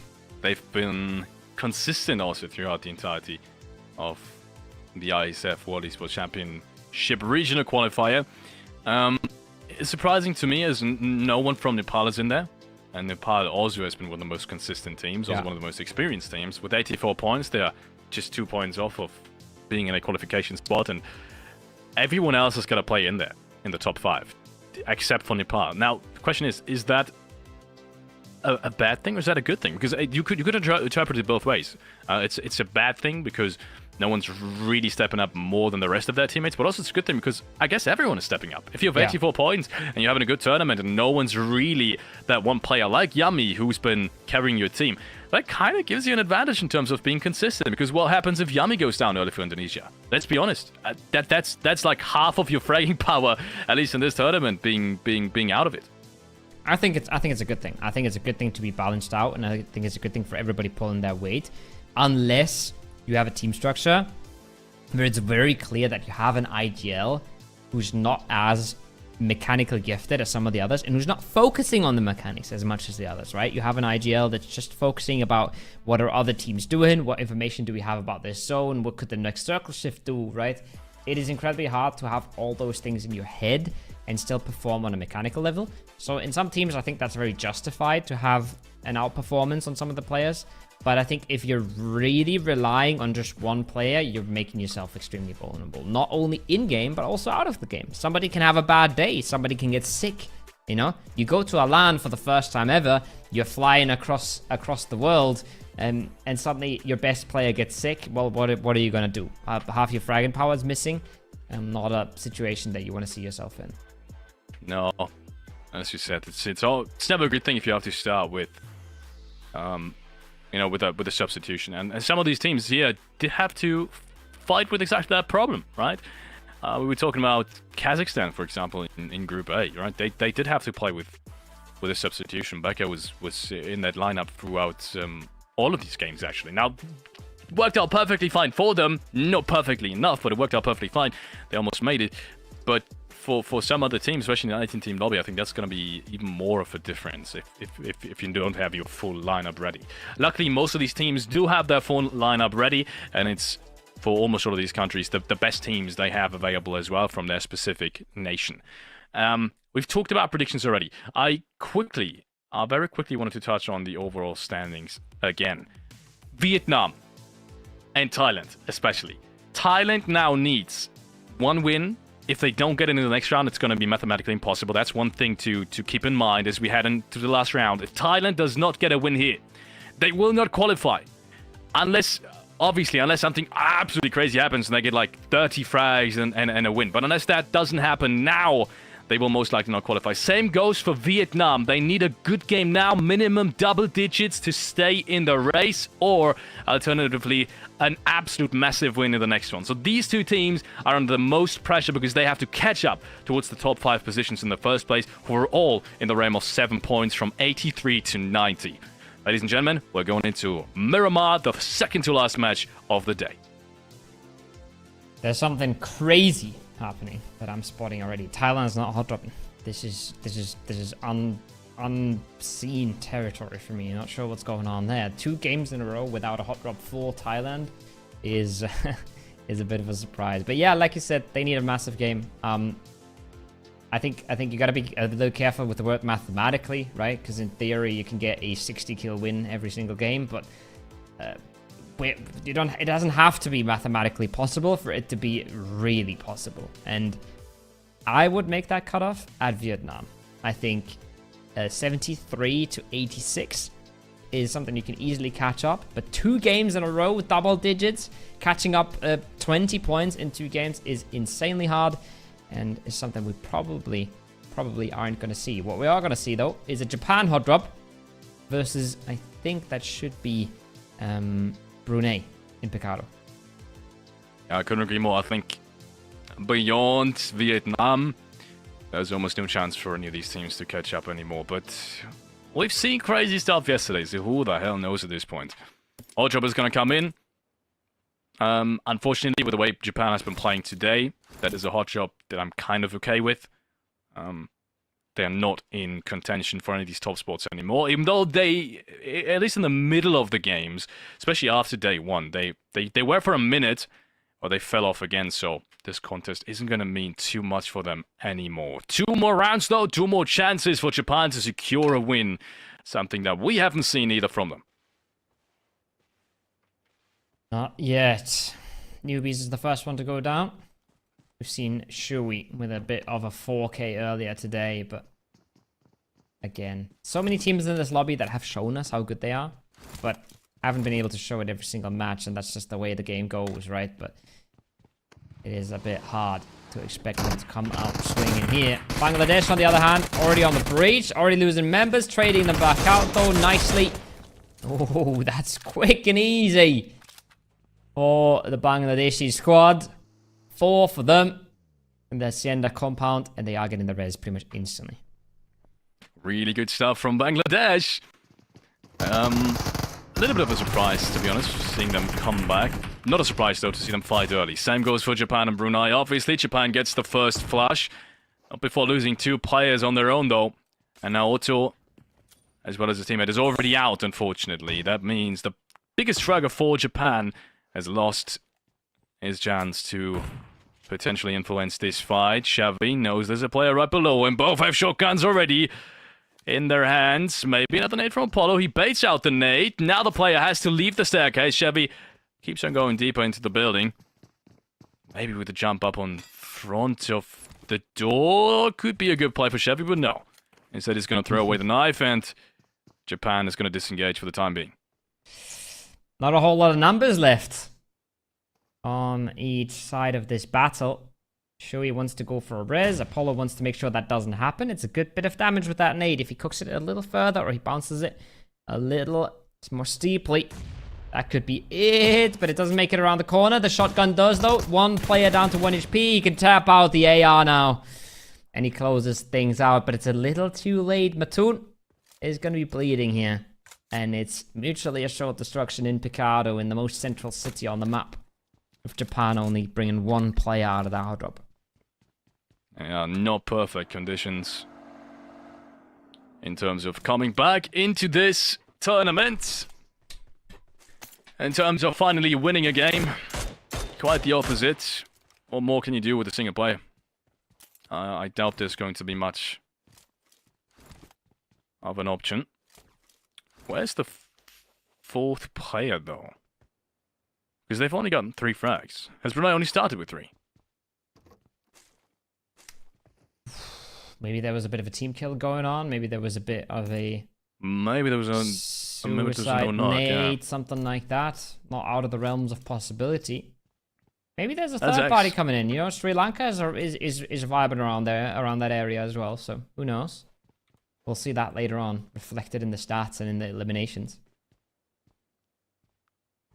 But maybe it is a win, but is it really when you lose 3 players in the hot drop?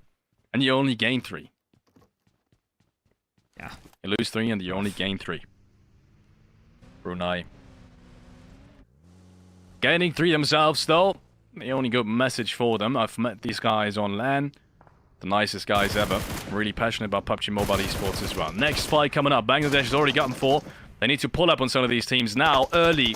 Grab some isolated fights, and look at this. It's been working out perfectly. Maybe they should have done that earlier. First knock comes on through. Lycan tries to trade it. Doesn't hit Degree. Down towards that 0 HP mark just yet, but he's gonna have another option. Messy fight. Explosive entrance, though. That should be another one around the corner here, surely. Oh, it's a good bunch of damage. That's an easy follow-up for Laos. Bangladesh already with 5, but not on the top of this fight. Not winning this one out by the looks of things, as the UMP squad is rolling through the buildings. Another pull-up. Another kill confirmed. And it's looking like Bangladesh has met their makers. Steel Shot actually gets blown up by his own vehicle there at the top, I think. Ooh. Oh, it's Lamborghini. Yeah, I was about to say, that's a long shot as well. And Lamborghini, we haven't really seen that. Such an important pickup. Knowing you're under pressure now, and starting off with a frag reminds me of the beginning of the day, where Vietnam once again had a pretty strong showing. They salvaged a couple of really tough ones as well.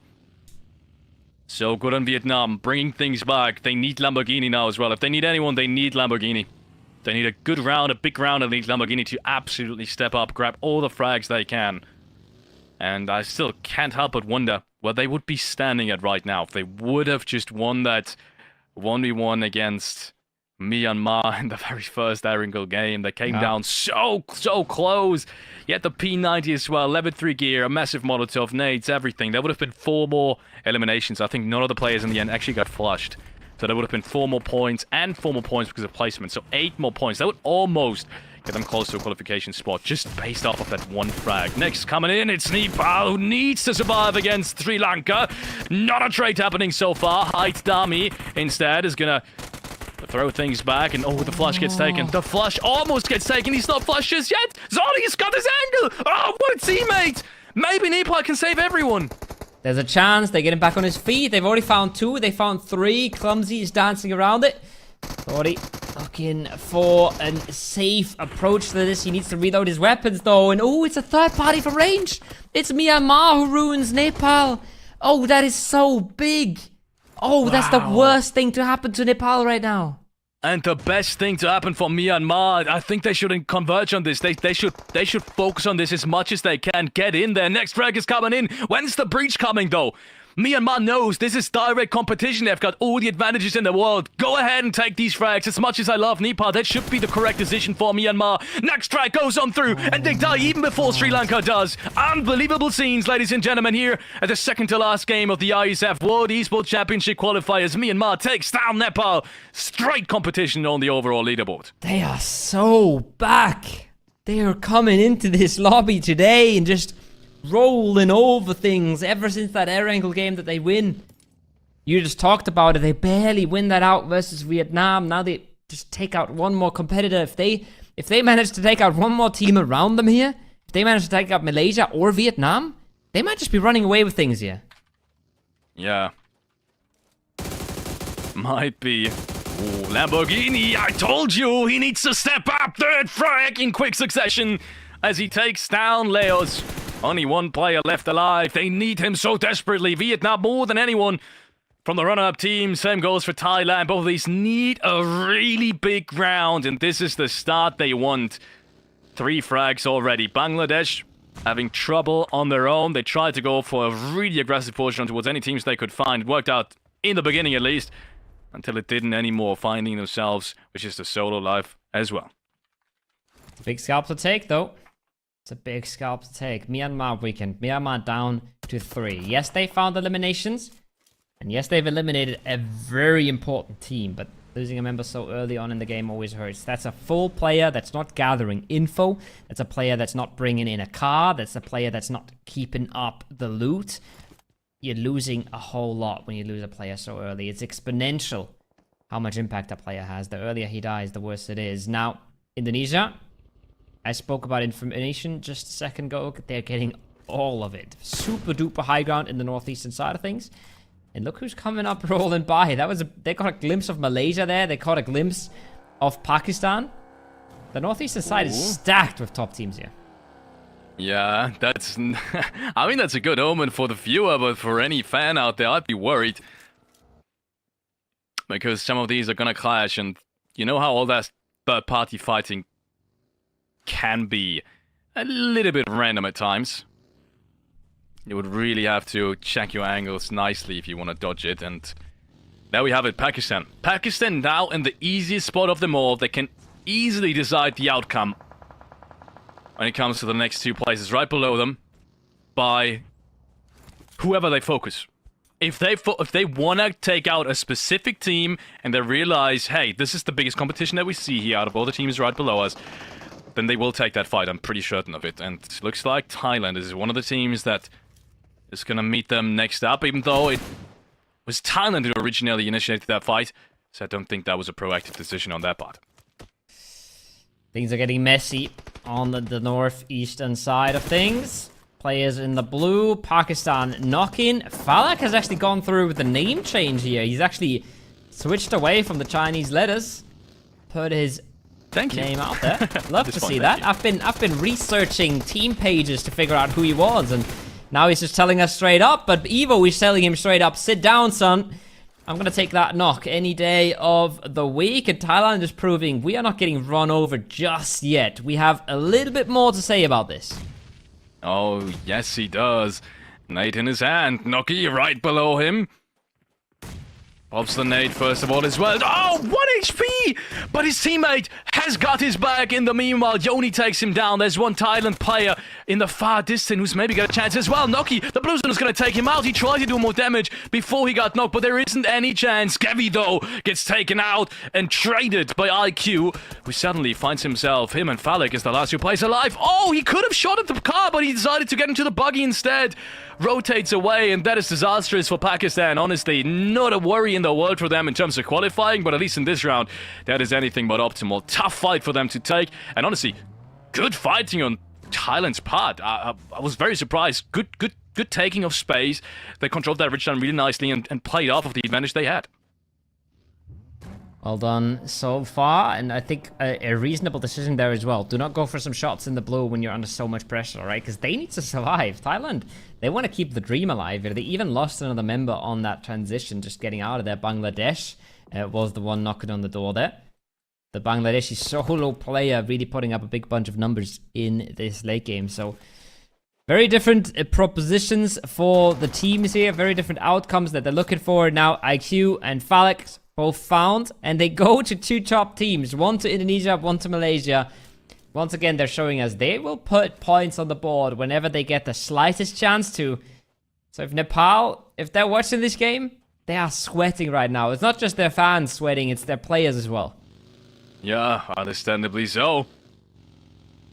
Seems like it couldn't be any more exciting here in this last couple of rounds that we have at the Asia and Oceania qualifier. Indonesia still very much in a prime spot.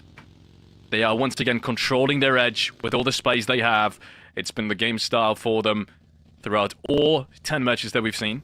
Go slow and controlled on the edges, take as much space as you can, even if that means staying close to the blue zone, or even inside the blue zone at times. And it's been working out perfectly. So why change? Why never change your running system? Yes, they did have 4 rounds, I want to say 4 consecutive rounds, but they didn't score the very big points. But then again, it's been tough circles, and they won the fights they've really needed to win. So you can't win everything. I guess that's why they haven't changed the game style, despite there being a little bit of a down slope that they've entered. But they are back now. We've seen it in the last game. They can frag. It was double digits for them at match number 10, and they're looking to get double digits again. Looking good as well in this game. Lots of information and possible road crosses later on. The only problem that I see for them is a 4-man Malaysia, right? If Malaysia was maybe down to 3, maybe down to 2, it'd be much more doable to play ahead of them, because there's a chance the circle goes hard west and then they have to send it across. So there's a chance that becomes really rough. But even if that does happen, if they keep playing like they were playing, there's a good chance they get themselves a few kills. They take out Thailand. Maybe they rotate a little bit more towards Bhutan and look for a weakness there. So lots of opportunities for them, lots of chances that they could try and pull off. As a team like Malaysia, much less options. Yes, you have the more central position, but you're just going to be sitting in your compound until you're eliminated, and then you'll try to make the best out of it. And making the best out of it is what's got to be the motto for still a majority of the teams here. And hopefully also is for Timor-leste. We've seen one win. Can they get another one? That's the question every Timor-Leste fan in the chat has been asking themselves since the first match of today. And we've seen plenty of them. Way more than I thought for such a small country. But people have been supporting them day in and day out. Shout out to all of you guys. Once again, to everyone who's supporting their nation. Who's supporting their team. A favorite organization even that might be representing their country. And so we do have another ad drop. Pink wants to play it extra smart to get that MK14. And it's, even though it's a DMR, unfortunately, not an MG, that is going to be worth it for it. Nice little bit of freaky as well. Chinese Taipei trying to hold off versus the opposition there. But I think we've just seen a Myanmar flush in the kill feed. That's big. That's big. That's the second place team losing 1. Vietnam on the rotation on in. Good spot for them in the circle. Malaysia, good spot in the circle. Myanmar losing 1 is big news for these guys. Makes things so much easier. We talked about Lamborghini. Oh, it's just...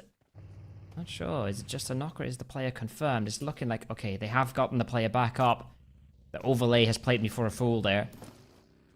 It's a big res to get. It would have been a big kill. Now it's a big res for Myanmar because they need every single man they can. Vietnam wants to hold them out. Makes sense for them to do so. Direct competition, as we said, and they do have the man advantage as well. Batman. My personal favorite nickname in this lobby. Very close by. Rest of his teammates are covering from the distance, so he has to be careful of not getting dropped. But by the looks of it, nothing really will come off of it.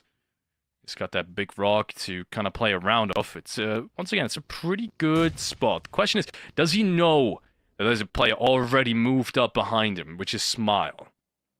And also, does Vietnam really need this fight? It looks like they're not really pressuring to get into it, but they're also not doing anything else.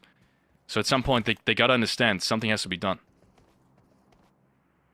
Would be nice to clean that up. Would be nice to take that space. If you're Vietnam, they see they still have space in front of them, but it's going to get more and more contested. Myanmar on the other side, they don't have as much, and they're rolling into a 4-man team on their north. They've got to be careful. That's the first knock coming out. That's Cambodia coming alive. 1-2, just like that. Smile is the last one up.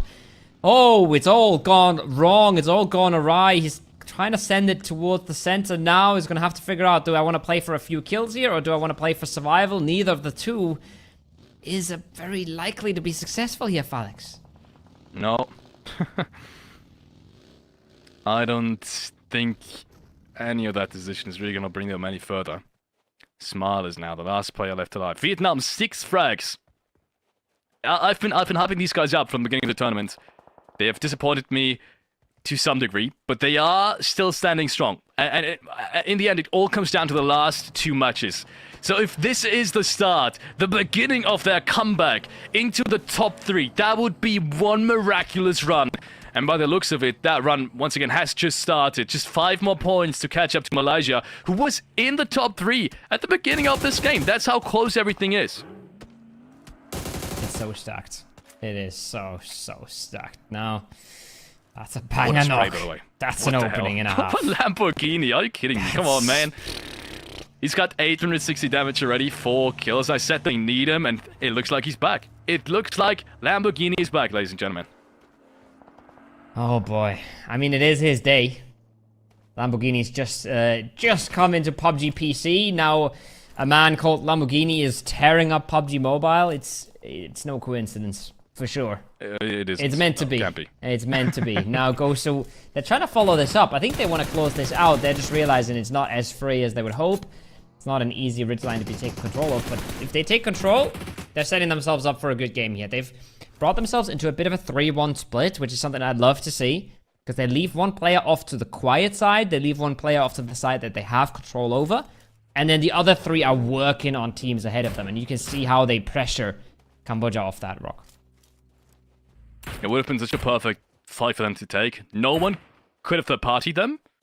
And also, it was a 3-man only at one point. So I don't really understand why Vietnam was so hesitant to take it. If you know you've got your back against the wall, you need exactly these types of fights to qualify, which is double-digit rounds with lots of kills. And it's not going to get easier than this, right? You have advantage, man advantage, and positional advantage. Then why not take them? I was really surprised to see Vietnam not push this further. But I think they didn't want to give up on all the good positions they had on the eastern side, which could potentially secure them more placement points in the long run. So we'll have to wait and see whether or not that really pays out. For the time being, I think it was the wrong decision to take this fight head on. But I guess it's also too early to tell. This is a situation we're going to have to keep an eye on. This is not going to be easy for either of these 2 teams. They're both out. They're both eliminated from the circle. So I said Indonesia, once they have to cross, their biggest problem is going to be the 4-man Malaysia sitting in their backs, right?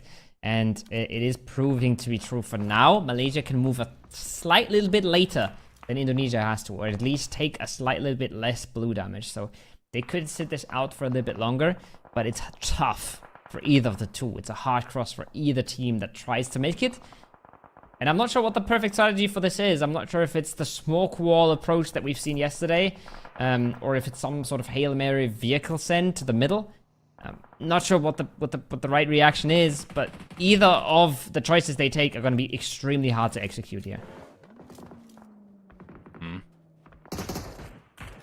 looking at Vietnam predominantly because they have the most amount of space in between their players.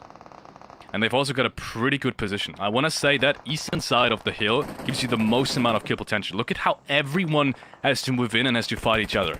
And these teams, they have to move in straight towards them, are the teams they need to beat on the overall leaderboard. Vietnam has the perfect position now to not only take as many kills as they can, but also take out your direct competition. Let's see whether or not that's going to happen. I think that's the 5th, maybe 6th knock from Lamborghini in this round, as Kenny falls to his knees.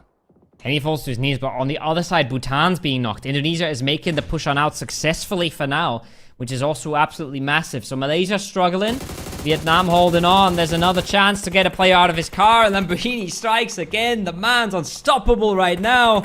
And oh boy, this is not going according to plan. Malaysia is struggling to make it out of here. And they're just getting peppered left, right, and center. What is this man doing to them? I don't know. Lamborghini, he's in a row right now, and he doesn't seem to be stopped. The brakes on this guy have been taken away right when Vietnam needed him the most. Like the Dark Knight, which, funnily enough, is his teammate. He's come back just in time to save his country. Not the city this time around, but his country. And let's see whether or not that works out perfectly. Lamborghini gets the flash because his teammate, I think that was Gozu, picks up the last frag on Jimmy. These are 4 more frags that are being secured. We are at the brink of witnessing absolutely miraculous scenes. Next fight is coming on up. It is again 2 absolute top contenders, especially Indonesia, who is taking on Bhutan. But look who's running up in the distance. It is Vietnam, and maybe they can get the perfect down just right. Oh, Indonesia is flooding this. They're running this over. They're closing this out so fast. It's a good nade that stops them in their tracks a little bit. Razy comes around with the M4. It's beautiful so far, but look at the aggression from both sides. It's no chance at all. It's Vietnam, Maldives combining, and it's a big game for Indonesia, but it's not meant to be. Instantly cleaned up. Vietnam is doing so much work here, Felix. Yes, and I think they also got one of the frags against Indonesia. They must have. I saw that on the kill feed. They must have gotten 1 frag, maybe even the last one. That means they're on 11 points right now. It all becomes so very possible. It's just a matter of who's winning this round. And let's be honest, Maldives at the moment, not really the favorites after the scared approach they've had in the last game. As much as I love the Maldives, they haven't really shown us they can close out these games, quite in contrast to Vietnam. Yes, sure, Vietnam hasn't really been too convincing either, but they've got the experience to do so. And oh my lord, they've got Lamborghini right now, which is more to... I thought he was going to get knocked. Which is more than all the other teams can say about themselves. Currently, they are winning the Lamborghini tiebreaker. They have 1 more Lamborghini than anybody else in the lobby, and that's really been their measure of success for this one. They do get a knock towards them, though. That's a big one. Quanji instantly in the vehicle, trying to raise a player back up. Because remember, they are playing this 3-man split. They left Batman behind to hold what they consider the safe ground. He's gotten himself knocked. He's getting himself pull-upped as well. This is not great for Vietnam right now. They really don't want to lose that player, but Lamborghini is the one. What? From what distance does he just save his teammate there? I have no idea, and I think Astrox has a clear idea of where Quanji is playing from as well. And this is the only knock right now on Vietnam. They will lose him. He will bleed out. There's nothing that can be done about this anymore. But doesn't change the fact that they have massive advantage. Second knock comes in. This is a huge nade. Vietnam is taking things into their own hand. They might clutch this round. And not only that, they might just catapult them into the top 3 in this qualifier. Unbelievable scenes. 13 frags with only 4 more teams to go. And look at the scenario they're in right now. They have the man advantage on everyone except Timor-leste. Aye, they're picking up point after point, elimination after elimination. Look who's still proning in the middle. Look who's still staying alive, getting them his team at least a few placement points. Myanmar is smiling right now. 2 for Cambodia on that western edge. You could see Quanji. He thought they must be to the south. He thought that's where they have to be held up. But they're not going to be a big factor. The big factor is, can Vietnam clear the top here? And that's another knock. Maldives getting slaughtered. Timor-leste, can they come over the top? Can they dethrone Vietnam on that northern side? That's what's needed right now if this lobby wants to have any chances as Lamborghini. Yeah. That's desperately needed, to be honest. Next circle, let's be honest, around here doesn't really favor anyone. There's good ridge lines on every single side, and that's the beauty of Miramar, quite in contrast to what we've seen over Erangel today, where we had specific compounds just being heavily favored in terms of winning it. And maybe except for the last round, it's been very clear on who's going to take it. Lamborghini, 9th frag as they clean up Maldives on that eastern edge. And I gotta get hyped again because Vietnam is doing the impossible at the moment. Timor-Leste has lost a player in the meanwhile as well. That means 2 players left standing for them and Cambodia. And Vietnam has taken back man advantage. If that doesn't hype you the hell up for the last game already, no matter the outcome of the next one, there is no other way. Gozu picks up another knock. He takes down 1 from Timor-Leste. And it looks all the more likely that they're gonna win this game. Smile gets spotted out. Just 1 HP left standing on him. Someone's surely gonna peek him too. And that means 17 frags already almost safely secured for Vietnam. 16, make that 17 in a few seconds here. Gonna look to close out Timor-Leste on the north. Gonna look to close out the duo on the south. This feels unlosable at this point. This feels like it's just just checking off boxes for Vietnam. They've been so clean in this. They've been so decisive and so surgical in how they keep control of this and how they've been playing their fights. It's beautiful stuff from them right now, and it feels hard to believe that they might not win this round. It feels like they're just going to walk all over everybody else. It does feel like it. Cambodia on the other side, the only team that does really have a say in this, but they haven't been consistent in this qualifier. They've not shown us that they can get these long-range shots down, that they can compete with the likes of Vietnam. They're very far away from them in terms of the overall leaderboard structure. So, we're gonna have to wait and see. First one rotates in. That's another good pick, potentially, for Vietnam. Right below him, good shotgun shots. He's still alive, though, and he's got the UMP kicking. Good nade. Takes Lamborghini down to 20 HP, and he's gonna have to fall back, at least for the time being. Aye, first bit of resistance, but there's still Smile. He's still proning it out. No idea, have Cambodia, that is even a factor. Whenever he stands up, whenever he decides to get into this, he can make this even easier for Vietnam. Does he want to do that? I'm not sure. Is he happy with a single kill? He's throwing out the flashbang. At least he was toying with the idea of it. He does have one kill ahead of him, but he wants more. He wants a placement. He wants a second one. That's a big knock. That's a big opening. Can Cambodia do this? Can Cambodia get them both? Can he step over the top with the UMP? The timing's there, but the punish from behind. It's Smile who ruins it. It's Ghost who gets the knock, but it's Smile with the flush, and he's keeping Myanmar in this by the skin of his teeth. It's just one left for Vietnam. It's a 1v1 over the top. Who's gonna take it? I have no idea. It's Smile! What? Oh my lord, it's Myanmar coming out on top, ladies and gentlemen. What is that? That is the biggest upset of the round. What? Somehow he makes it work, and he not only gets the round, he got 2 more points on top of it. They did not have 8 eliminations before his original engagement in this fight. Unbelievable scenes. Vietnam not winning it, and it is Myanmar instead. They needed that so desperately, but all the teams that also are in top race for the top 3 have all made at least some amount of points on that eastern side before being cleaned up by Vietnam. I have no idea at this point who's gonna be in the run right after Pakistan, because there's just been too many points between all of these contenders. It's gonna come down to the last round. That's all I know at this point. That's all I know at this point. Unbelievable scenes. What just happened? Unbelievable. How does he win that? Remember, he was 0 HP after the Molotov, and now he clutches that out. Myanmar do not only take down Nepal in that early game, super strong stuff from them, really on their feet. They also just somehow win that. I don't know how. Vietnam, insane amount of points. Indonesia, really good amount of points. But Myanmar wins the 4th game now. That's 4 out of 11. What the hell is that? How are you not in first place though after winning 4 games? That's the crazy part. And because they're not gonna be. That's like 30 points difference before this game from Pakistan to them. So they've just been either winning or not doing anything at all. That's kind of the Myanmar play. And also Vietnam, how do you throw this away? As a Vietnam fan, I'm gonna be pissed, honestly. I'm just gonna say like it is. I'm gonna be pissed after this one. Like, you have everything you need, legitimately everything. You've even got the zone to some degree, and you let yourself get pulled up by Cambodia players, and you lose 2 in the process. They even got help from Smile. They even got help from Smile. The UMP in the end, just backstabbing. Well, I have no idea how he wins that. I have no idea how that goes to Myanmar. That makes no sense at all. Yeah. Pause. Time out. Timeout. That's world? What the hell just happened?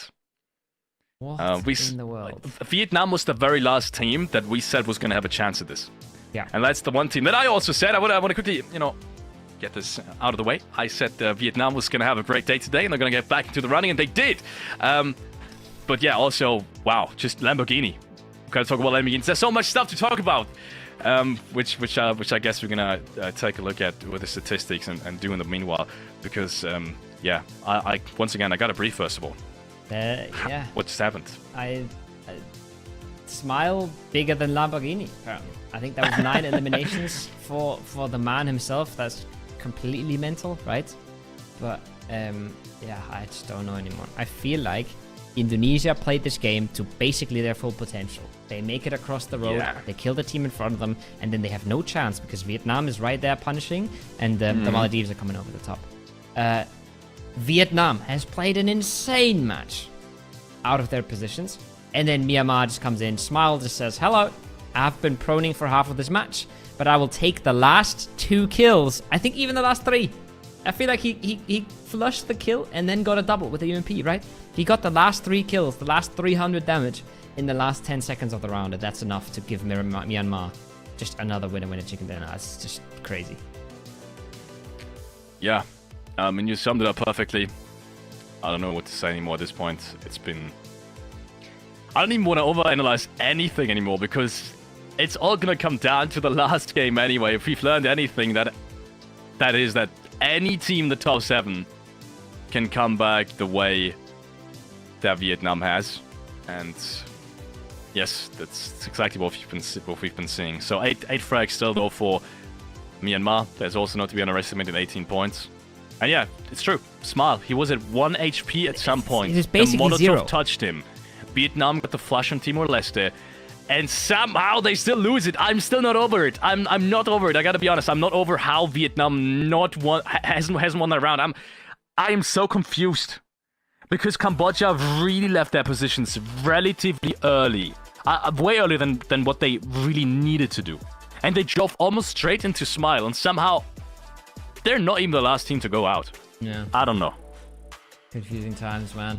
Confusing times. Gosu, I think, got himself at least 5 kills, maybe 6 there as well. Lamborghini with 9. Lamborghini topping all the charts here. Okay. 1700 damage. Yeah, man, he had 1,000 damage when he had 1 kill, I think. Maybe it was 2 or something. Why not? He was on a crazy spree. Remember Malaysia coming out of their compound, and it was literally Lamborghini who said, nah, you're not coming on my side of the road. It's not happening. But yeah, in the end, the Lamborghini crashes, and it is Smile who takes it away, even though they don't show up in the standings here.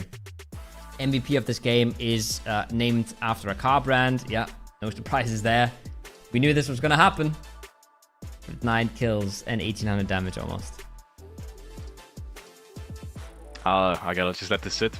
Lamborghini. We saw IQ with a MVP-worthy play of this tournament, but let's be real. If Vietnam does the qualification, he's in the race with Yami and IQ to take the MVP spot. The way he's performed in both of the big games today for Vietnam, with the knocks against Pakistan on the road just outside Yaz, as well as now in this specific example. When it comes down to performance in the most necessary of times, Lamborghini is there more than anyone in this lobby so far. There is one more game to prove his MVP worthiness. The very last game. If he has another good performance here, I think he should take the MVP 100%, no matter what. Sure, Yami's in the race as well, but he's not had that single or maybe twice, third kind of performance in a row at the very day where it comes down to qualifying or not. That's only up to Lamborghini so far. Unbelievable. Crazy stuff. 24 points for Vietnam, 24, 18 for Myanmar. I think they both took a qualifying spot in this one, and they have pushed themselves past teams like Indonesia, who did the best they could. Teams like Malaysia, who really struggled to get much going. But oh boy, what a game 11. And that's the beauty of PUBG, I feel like. You can play it, and you can play 10 games, and you think you've seen it all, and you think it might be decided, but it's never decided. It's never over. It's never over until it's over. And I think Malaysia is learning that right now. It almost feels like Pakistan has a chance now to go out with everybody just pulling up so massively. We're going to head over to the overall standings here in a second. And I can only tell you that the gap has shrunk to bits. This is mental stuff coming out from these teams. And there's 5 points now only separating Pakistan from a second. And, well, it's a 12-point gap. It should be fine. They will be fine. But my oh my, is Myanmar up there all of a sudden. Can't believe it. I can't believe it. Vietnam with that one game has made it into the top 3.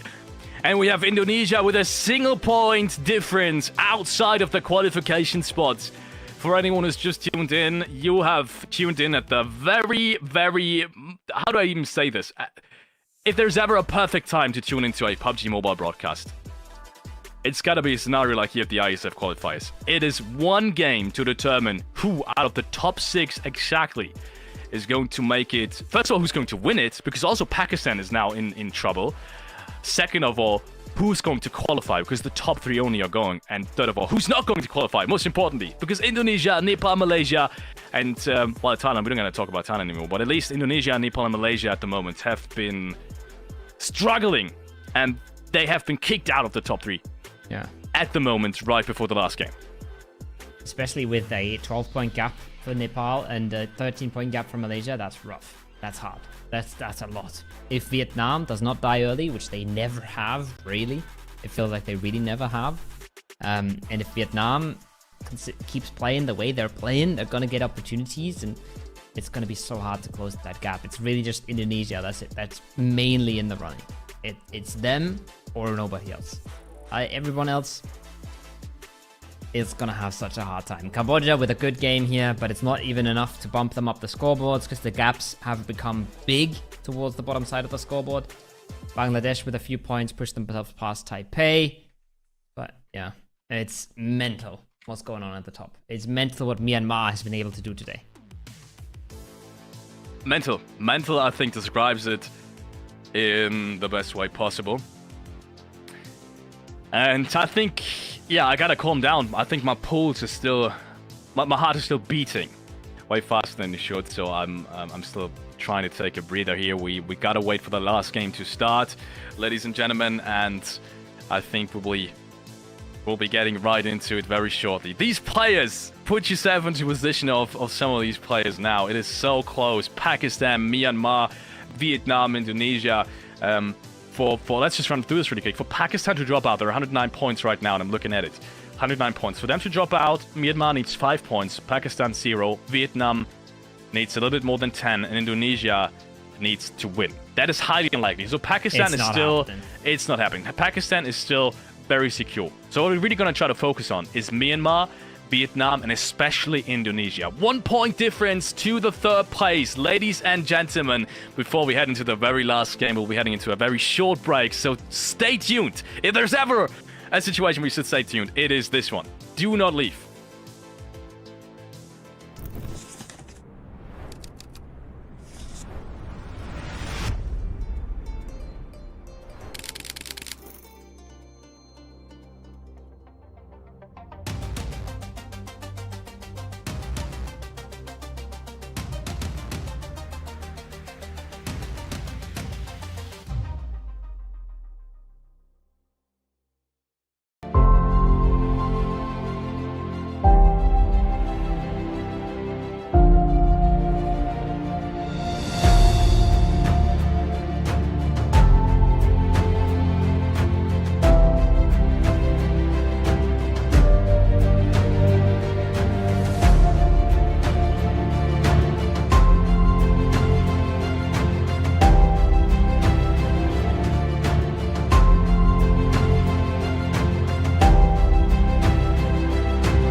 One last time. One last match, Felix, is all we have to decide it all for these teams. We said it would be close. We said there was a lot of teams who deserved it.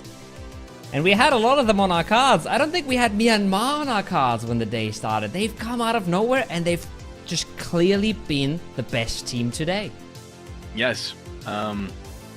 Question is, does that speak volumes about us or does that speak volumes about Myanmar? Is that a lack on our side that we didn't predict them as good as they've been playing?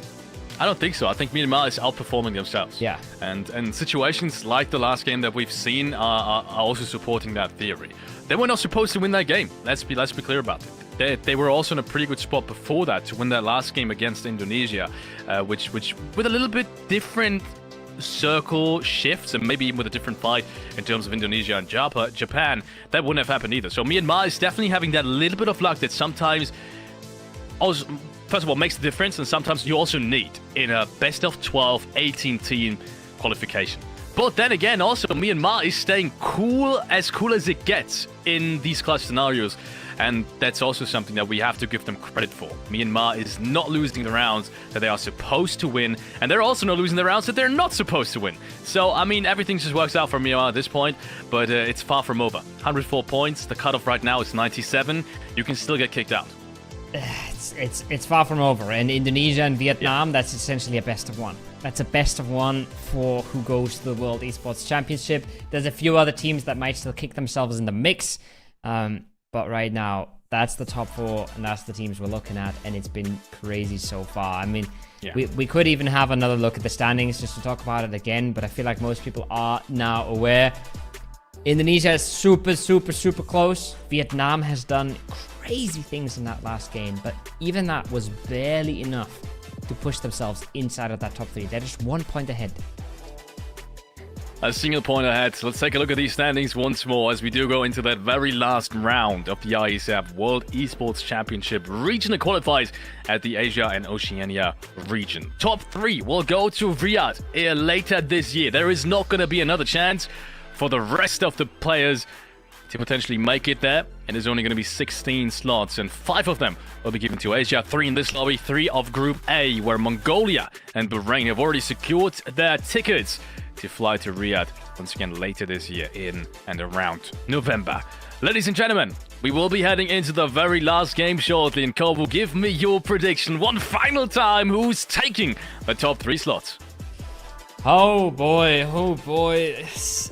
I don't wanna call it. I don't know, but it feels like with momentum like that, it's hard, right? Vietnam, they've just played an insane game in the last one. Indonesia, they know as well that they played that well. It's so close. I just don't know.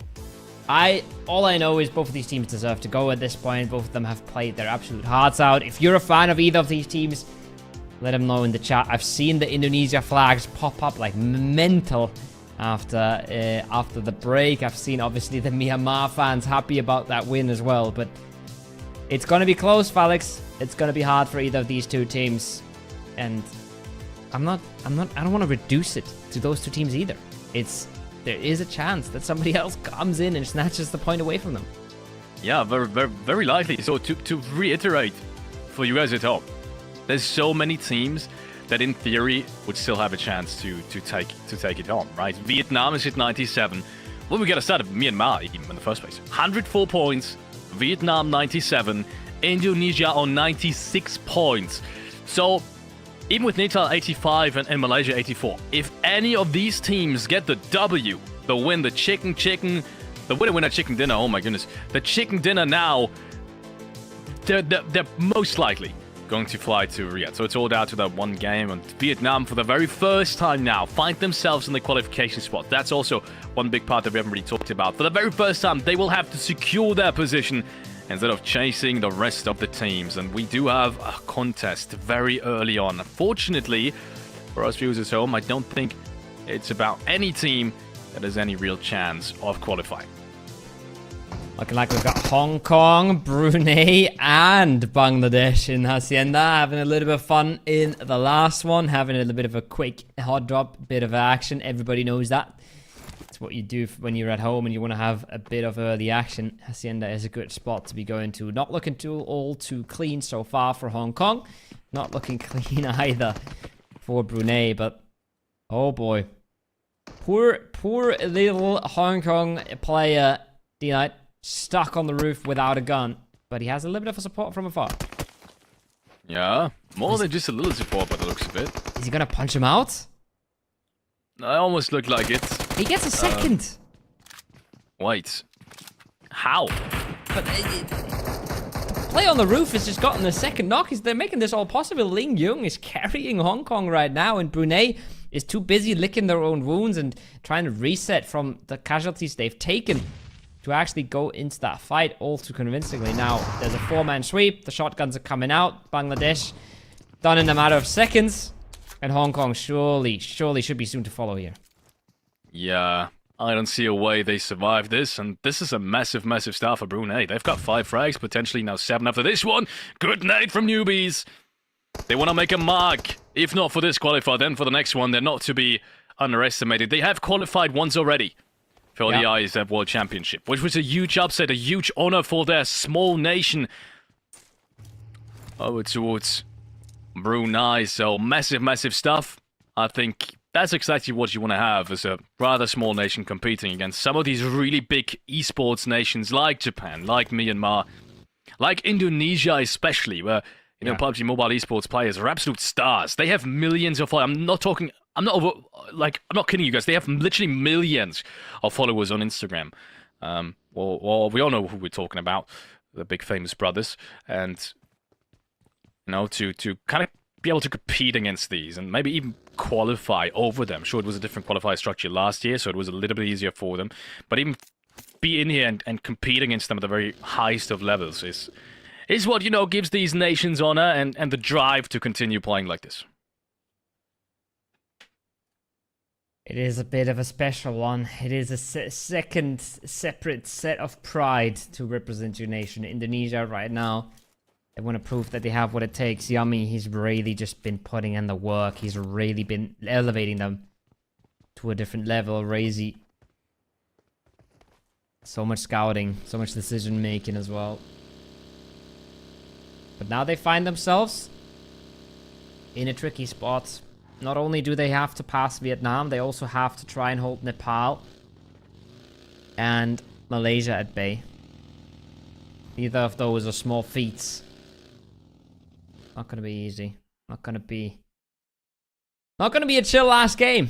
It might be a slow early game, but there's so much on the line once these circles start closing on in and once this game comes into its later stages. It's the storm. It's the calm before the storm, excuse me. It's the calm before the storm. The storm is brewing.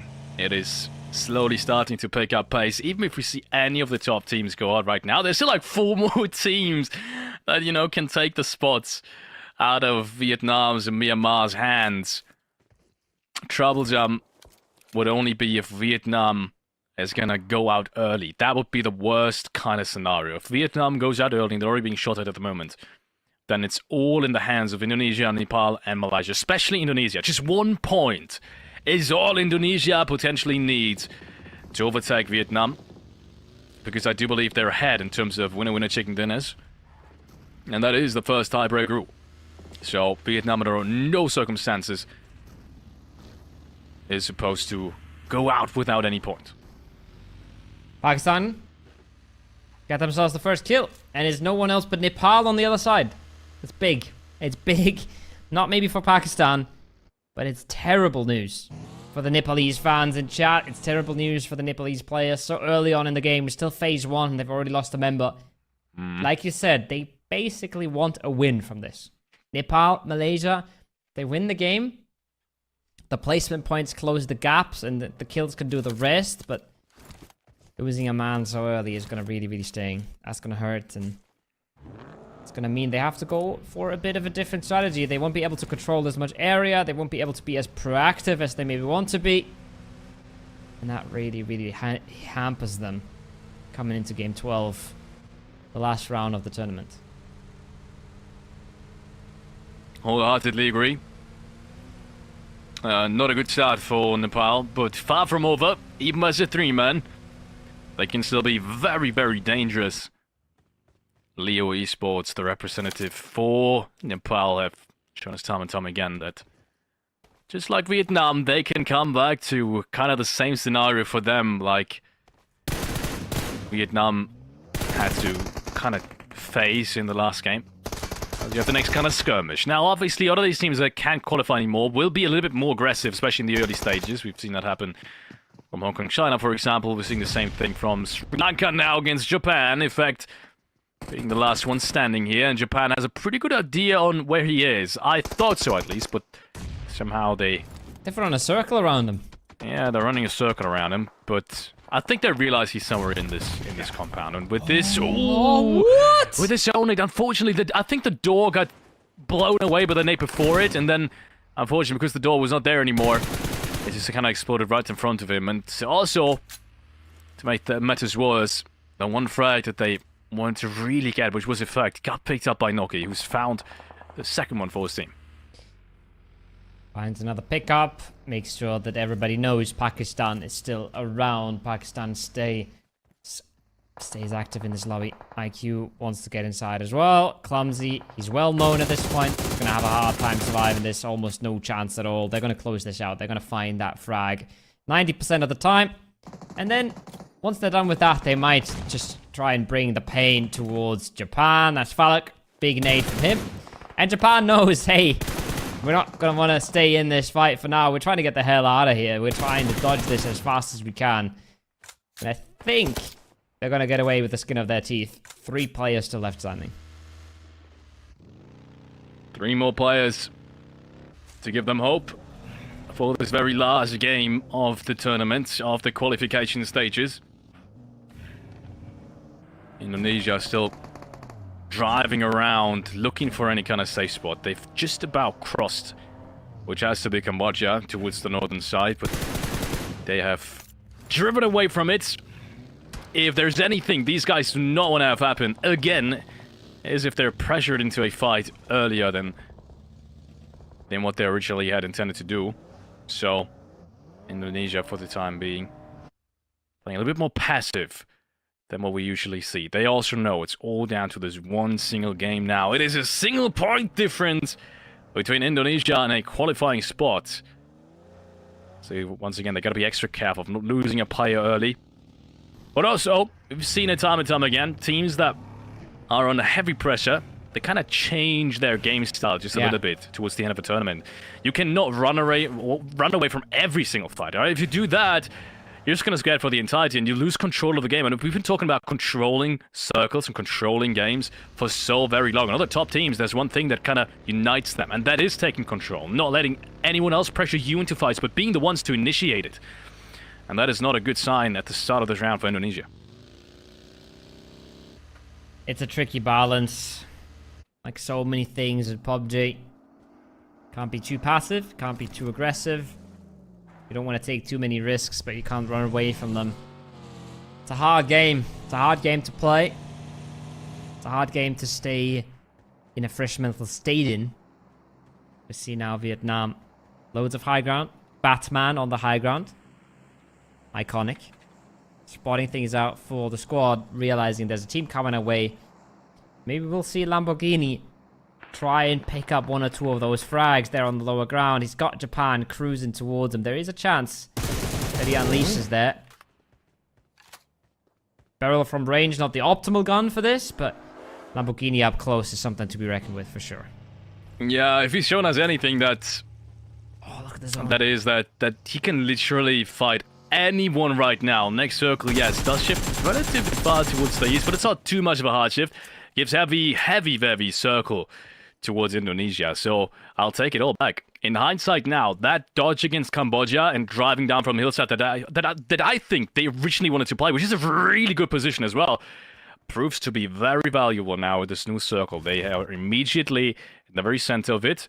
Question only is, there's few positions that can be played there, but none really have definitive hard cover. So maybe even a Far East rotate into the combat that Astrox is rotating in right now would be something I personally would like to play, because you know you have a clean edge and you can fight your way in from the east side, if you have a clean edge especially, relatively easily. But they're not going to do that. I think they're staying at the ridgelines they have. Nepal, though, opening things up. They're only a 3-man, be reminded, and they're fighting against Myanmar, one of the teams that has big struggles right now. They've just won the last game in a miraculous fashion, but they still need a couple of more points to solidify them in the top 3. But it looks like this time around, it's going to be a little bit tougher. Just 2 players left alive. Yeah. But one of them is Smile. And if you've known anything, that Smile can win any situation that he's been given. It's a big point, regardless, for Nepal, if they're able to grab it, which it seems like, even though they don't know where the knock is, that should still be a bleed that they are able to confirm. And that's a point, and that's another one towards Taipei there. 2 teams in front of them that haven't had the best time in fighting, Felix. This could be Nepal walking over some of these kills. And this could be them grabbing such needed points. But there's a knock coming the other way. That's a nade. And that's Nepal down to 2. Just like that. Oh, this could be it for them. Could be it. Could be disastrous. Could be the end of it. Nepal now pushing around the corner. Supper knows he's there. Goes down. High Demi with a very dangerous 1v1. His teammates were not close by to potentially trade him. But he's gonna make it work, at least for now. Only 2 frags being secured. Nepal, people in the chat and fans of Nepal especially have been debating whether or not Nepal once again will be, unfortunately, dwindling in performance towards an end of a tournament, choking, so to speak. And it looks like Nepal really does have its problem with making big rounds possible towards the end of it, right when it comes important. It's a good knock. That's a good pre-fire around the corner as well. Has a reasonable idea of where this player's going to be, but there's more than one. Oh, it's a disaster. It's trades in the corners. Ayaya knocked to his feet. It's just 1 up for Nepal in a 1v2. This is an impossible angle to clear as well. If Taipei doesn't overstep, this is going to be so hard. Ayaya flushed. Oh, their dreams are falling apart. They've really not had the last day they wanted. They were so consistent on the first one. And now they just can't seem to get it going here, Felix. It's 30 HP, 1v3. It's so rough. It's not going to happen, surely. Can he make the unthinkable work? No, he can't. No. Nepal. They're going home. Unbelievable. Unbelievable. I don't even know what to say anymore. Nepal is not going to cut it. They're not going to be in the top 3. They're not going to make it to Saudi either. Unfortunately for them, their journey will end right this second. And you can tell that Nepal is going to be, especially the fans are going to be sad about this. Next fight comes on through. That's a great double nade coming out from Chinese Taipei. Good turn around, Lycan. Needs to be careful because he is the last player. This might be the very last round for Laos in this tournament. He'll be getting picked apart from far. And Japan gets the last one out of the 4 players that have all fallen by now. Laos out of this one. The question is, what can Malaysia do? What can Indonesia do? They've lost 1 now. They've had such good circles coming towards them. They have lost a member. Myanmar have lost 2 as well. They're not out of reach here either. There is a world where Vietnam and Indonesia both pass Myanmar. That is entirely possible. If they don't have a good game here, but they're looking for scraps. They're looking for single kills, double kills. If they can just pick up Chinese Taipei here, that could be easily enough to secure them in the finals on LAN in Riyadh. The one big goal that every team has in mind. Going to Riyadh. Representing your nation at the Iesf official World Esports Championship, where the best 16 PUBG Mobile nations will come together to fight it out for a prize pool of $130,000 US. It's getting bigger every year. Iesf is not slowing down. 80,000 last year. This time around, it's 130,000. Who knows what it will be next year? Because sky is the limit, and PUBG Mobile Esports just doesn't seem to slow down either. PMWC coming up, and so on and so forth. These global tournaments keep on putting up prize pools that are just life-changing for any player. And Iesf is doing exactly the same. Chinese Taipei has to make it across. This is a big fight for Myanmar. Still one of the teams in the running. They've got 0 points right now. It is 11 teams still alive, so no placement points inside, as they will have to survive against Chinese Taipei running through their combat. On the other side, though, this is big as well. This is Vietnam versus Japan, but that's not the fight I'm worried about. It's Malaysia flexing out of their compound there. At the bottom of the minimap, you can see them. Malaysia is looking at this. Malaysia is trying. They're hiding on out, and they want to come out of that compound. Malaysia now, Myanmar on the other side of the spectrum. They're getting pushed in. They're getting pushed out of the small bit of cover they've had. They outnumbered as well, out-utilitied here. Lamborghini falls in the kill feed, but Myanmar as well, holding on for dear life. Holding on for dear life. Question is, can they survive this onslaught of Chinese Taipei players? Smiles' position is given away now, and he's not secured a knock. This might not be the perfect situation for him. Molotov doesn't hit anything either. He's pushing it. Look at this, and I'm not sure if he knows where Pink is. Pink has to realize this. Pink is still in the middle of healing. Oh, this is such an important knock. Smile. He's been the individual key fragger for Myanmar, and he does it again. Pink goes down.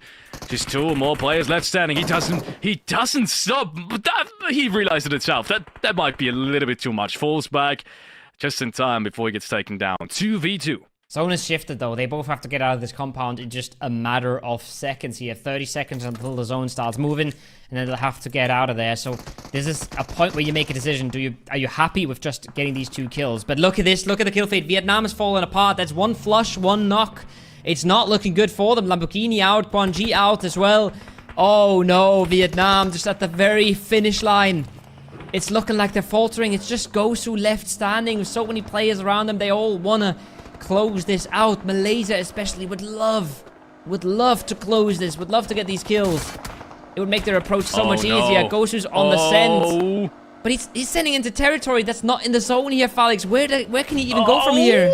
Can he make it past, though? Can he make it past? Gozo is on a miraculous run. Maybe he's going to make it somehow into the circle. A couple of points would already be a pretty good thing for him, and might even be enough depending on how well the other team plays. But he's driving straight into the competition. This is as worse as it gets. It couldn't get any worse. This is as bad as it gets, ladies and gentlemen. Indonesia is picking up that frag. Direct competition from Vietnam. And I think at this point we can tell that Indonesia may have overtaken Vietnam already. Unless they go down immediately. I don't think there's a way. Oh my lord, he got a little bit too greedy. He made it somehow, made it past 3-4 teams, but then he wanted to go for a position that he can actually play the game from, and takes another bit of risk. It doesn't pay off in the end. Myanmar still scrapping points together, still looking for every single one. Smile.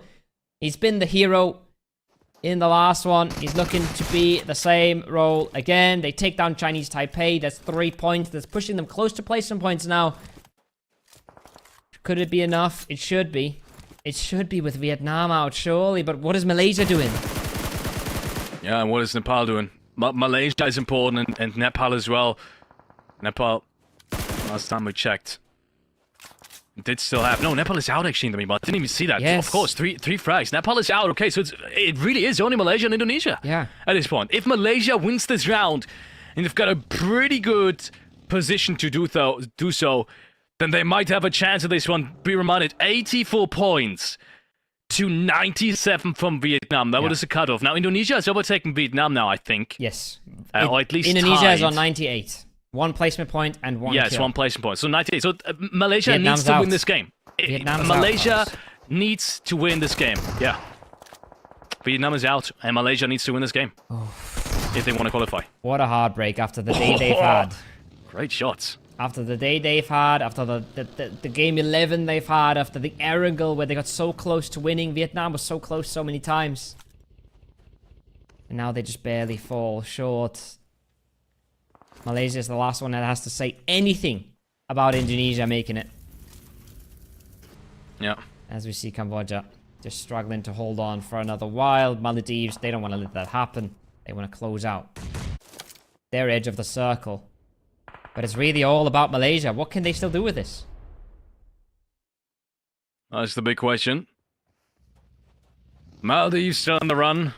Pakistan still alive as well. That solidifies their qualification as well. Not that we were ever in doubt after the first 2 matches. Even after the last matches from last game day.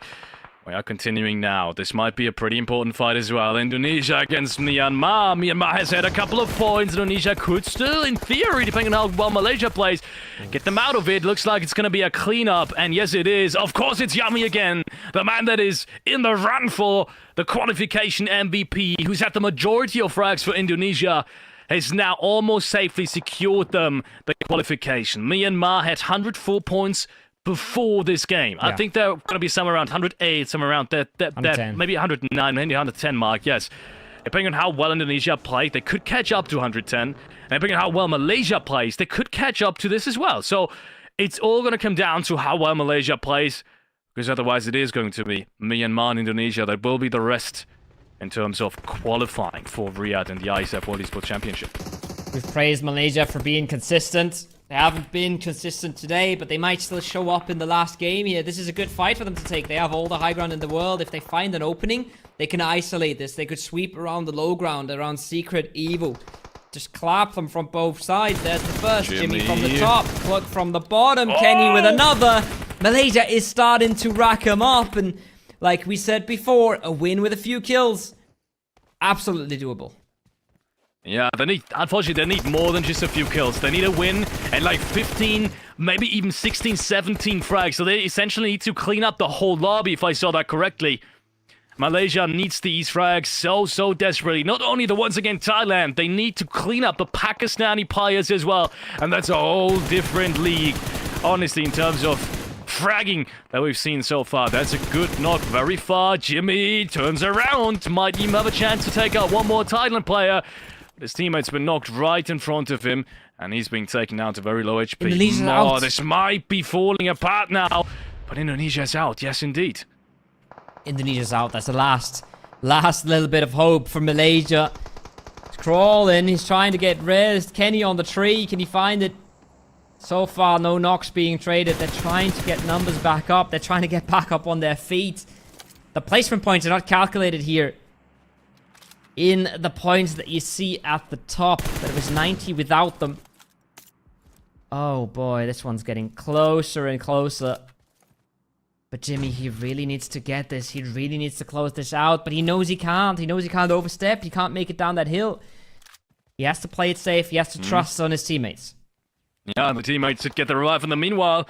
Malaysia is still in the run for this, ladies and gentlemen. We still got a contender for the top 3 spots, depending on how well Malaysia finishes off this round. But we do have to remember it is Pakistan who still got 4 players alive in the middle of the circle. And it looks like they are playing as passive as it gets. They want to win this round under any and all circumstances. Let's run on over to the north side. Maldives is still fighting their way in against Cambodia. Last player goes down. They may have even had a little bit of help from Malaysia, who's picking up 8 frags already. There he goes. 3 teams left standing now, ladies and gentlemen. If Malaysia wins this somehow miraculously against Pakistan, I think they might be in the run for a qualification spot as well. They might be able to do it here. They might be able to do it now or never. But it's the worst team you could be facing right now, folks. It's a 4-man Pakistan with a compound that they're playing out of. These guys have been so scary throughout the days. They've been so clean, so surgical when it comes to late games especially. There is a chance, though. There's a chance Malaysia runs away with it. They want to close out the Maldives on top so they have anything to play, but every step they take, they've got to be careful. It's so treacherous. You overexpose yourself a little bit, you have multiple teams collapsing on you. It's not an easy feat, but if you ever want to do it, you got to do it now. Yeah. Pakistan still in the compound. I do see a way. I do see a way in which this is happening. That is, if the circle shifts north outside of the compound, I feel like Malaysia will have the advantage, but Pakistan, everything we've seen from them so far has just been super clean and coordinated. The other option would for Pakistani to just push out into the Maldives, maybe lose a play in the process, and then Malaysia is just going to be there to clean up the rest, but either way, it's still very, very tricky. It's an absolute nail-biter, ladies and gentlemen. Once again, Malaysia needs the win. A second place is not going to cut it. And they're trying to push for it as well. They're trying to push for these kills. You see Jimmy, he's just pulling up right ahead of them, right in front of them. Plenty of chances for Pakistan to move on out on this, but they haven't taken them. Nanu with a big nade, though. That's the first knock. Jimmy is the one pulling up close, but Jimmy is not the one that has util. His teammates could have maybe done the trick, but he's the one who gets caught now. Kenny stays alive for another few seconds here, but it's a matter of time until Pakistan finds that knock as well. And it's falling apart from Malaysia. They're one up. They're one up between multiple teams. 2 4-mans around them. Oh, it might just be too little too late here, Felix. Yes, I think it is. One player left standing for Malaysia. And it is Olayo. And he's got Pakistan creeping up. Who knows? Maybe he can do something absolutely insane. If the Maldives get a couple of knock against Pakistan, who's lost a player as well, Yoni went out, then maybe it's possible. Maldives has got the zone. They have at least a little bit of the zone, a little bit more space to play with, but Pakistan on the other side have made the timing perfectly. The move out of the compound came at, honestly, the absolute perfect time. So they have secured pretty good positions as well to hold out the Maldives players. And in the midst of all of it is still one Malaysian player. And he knows who the rest of the players are, but he can't do anything just yet. Question is, even if he wins this, is it going to be enough points-wise? I think he needs to pick up frags as well. Yeah, and I think the points are slowly trickling away, right? Pakistan is getting one. Oh, can he do the 1v2? Can he get it going? He gets another prone. He has another chance for a reset, but he knows he needs every single point. The molly's good. He's not on fire, though. He's running it down with the UMP. He might clutch this one out. He might have a chance at it. But it's the Maldives, and it's Malaysia who get crushed in the last game. They can't get it going. They leave it too late. Unfortunate for Malaysia. I don't think it's going to be enough for the qualification. He had 4 nades on him as well. Their teammates have already been taken down. The last player from the Maldives on the eastern side was the one that was being picked up by Pakistan just recently, and that means Pakistan now in full control of the circle, looking to close things out as strong as they've started this very first qualification day. These guys will be going to Riyadh, and this nade, at the very least, is going to absolutely confirm that. A win to top it off after their strong performance is what they wanted, and they played it so safe up until this point. Last player is probably gonna be Sayu here, who's already been shot at by Noki. Shots in the back, shots in the front. Pakistan, ladies and gentlemen, are you winners of this qualifier? And disturbingly so. Crazy stuff coming out of Pakistan. Like we said, right? They close it off in the same fashion that they started it. And they show in the last game, hey guys, we've let it slip a little bit. We've gone onto the slower side of things for a few games, but we're still here, and we gotta, if we want to win a game, we will. And like you said, that is enough to win the qualifications. That is enough for first place. But oh my, was it a battle. Second and third, so close, Felix. Super, super close.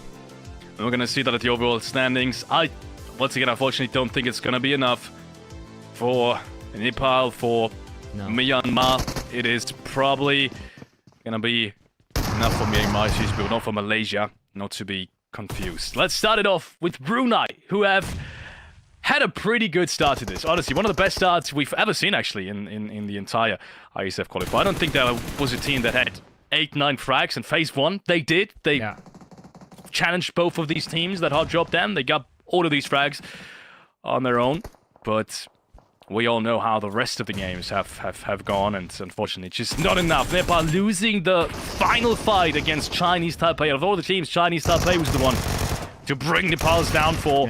Haitami, the last one to lose his battle. And even though it looked so strong in the meanwhile, Nepal was so consistent. The really big round, the one really big round they needed, never came through.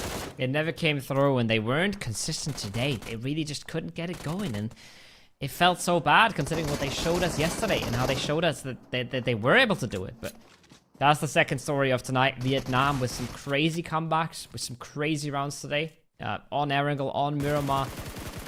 But in the end, that last Miramar just breaks their neck. Stuck between Malaysia and Japan, excuse me. And they couldn't find a way. They couldn't find a place to call home. And oh my, they made it close. But I am almost certain that it wasn't enough for them either. No, I don't think so.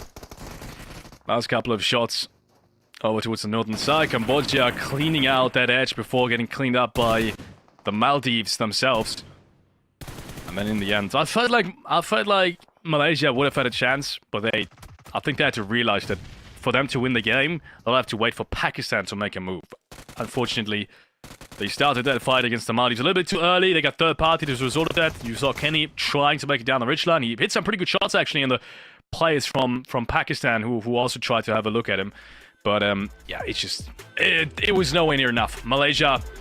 Just the zone working against them and also losing that one play in that initial fight, just cost them. Yeah. Just cost them too much. The thing is, they know as well, right? They need a big game. They can't just win the game with 3 to 4 eliminations here. They know they need double digits. They know they need to come off big. So they are trying to take all the fights they can. And that's hard to pull off. That's hard to do cleanly. And in the end, it was way easier for Pakistan to punish this than it was for Malaysia to play cleanly. So the expected result in the end, but that is pretty much what you get when you put yourself in a position where you need a 20-25 point game, right? At that point, you're at such a big disadvantage that it just becomes really hard to pull off.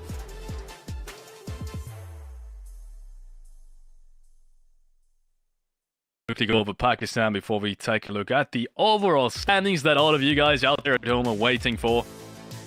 Noki and Falek, as well as IQ, each securing themselves a couple of more eliminations. Not that they needed it, but in terms of the MVP discussions, maybe IQ has set another mark. But then again, it's only been 2 eliminations, 600 damage, and I wouldn't really call this round a tough one for Pakistan. They were just sitting in the compound, and were quite comfortably doing so.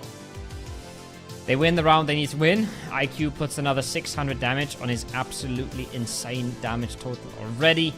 And it's a 17-point game for them. It's 15 for the Maldives, but they are out of the conversation here for quite a while. It's 9 elims for Malaysia, but that can't be enough. The gap was just too big. And then it falls off really hard.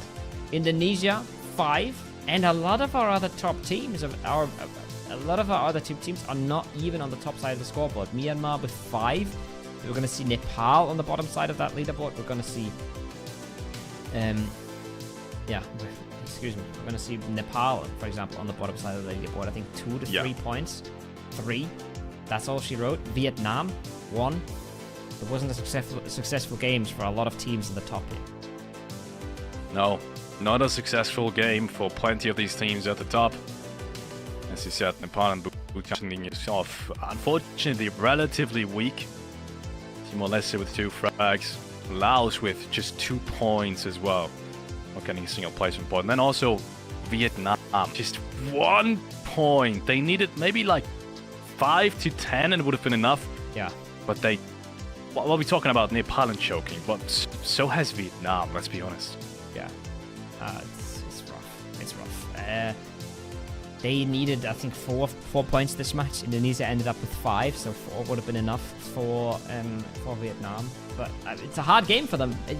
I understand why they didn't get a whole lot of points this match. It's just, whenever you leave it down to the last match, anything can happen, right? It's just the way PUBG goes. Circles go and fights go a way that you can't always control. And in the end, it's a heartbreak because they also do feed that kill over straight to Indonesia, right? So, yeah. Indonesia, more consistent overall throughout the tournament. Not in this match. This match has been a whole lot of Malaysia and a whole lot of the Maldives, but somehow Japan sneaking on in there and getting themselves the highest damage. It's not what I had on my cards, to be honest. No, Apollo looking to make a name for himself once more. These guys will play the PUBG Mobile Japan League again and will probably try their best to qualify next year. But at least for this time around, it is not going to be enough. Match MVP, Jimmy, surprising to me. But also not really surprising because Pakistan, even though they won the game, had a relatively quiet one. Falek, you can see 3 eliminations. He was the best fragger for Pakistan. While Jimmy really had to clean up that Western edge. 5 eliminations for him. 5 eliminations, they did everything they could. They worked their absolute butts off, and it wasn't enough in the end. It's a heartbreak for Malaysia. But they did what they could, and I think everybody that's so close to the top here can be really proud of themselves. Even a Vietnam that doesn't win it in the end. Even a Nepal that really falls short. They've played a really good tournament here, and I think it's no shame to fall short to an Indonesia, a Boom Esports roster that has really just put up big numbers consistently. A Pakistan that has shown us insane things from time to time here. Only 7 elims, not a ton of damage, This game has been way more active for Malaysia, but a lot of these teams that were so close to the top here that we talk about why they didn't make it, and that's the focus of the conversation, they still played a really good time. Yeah, they really did.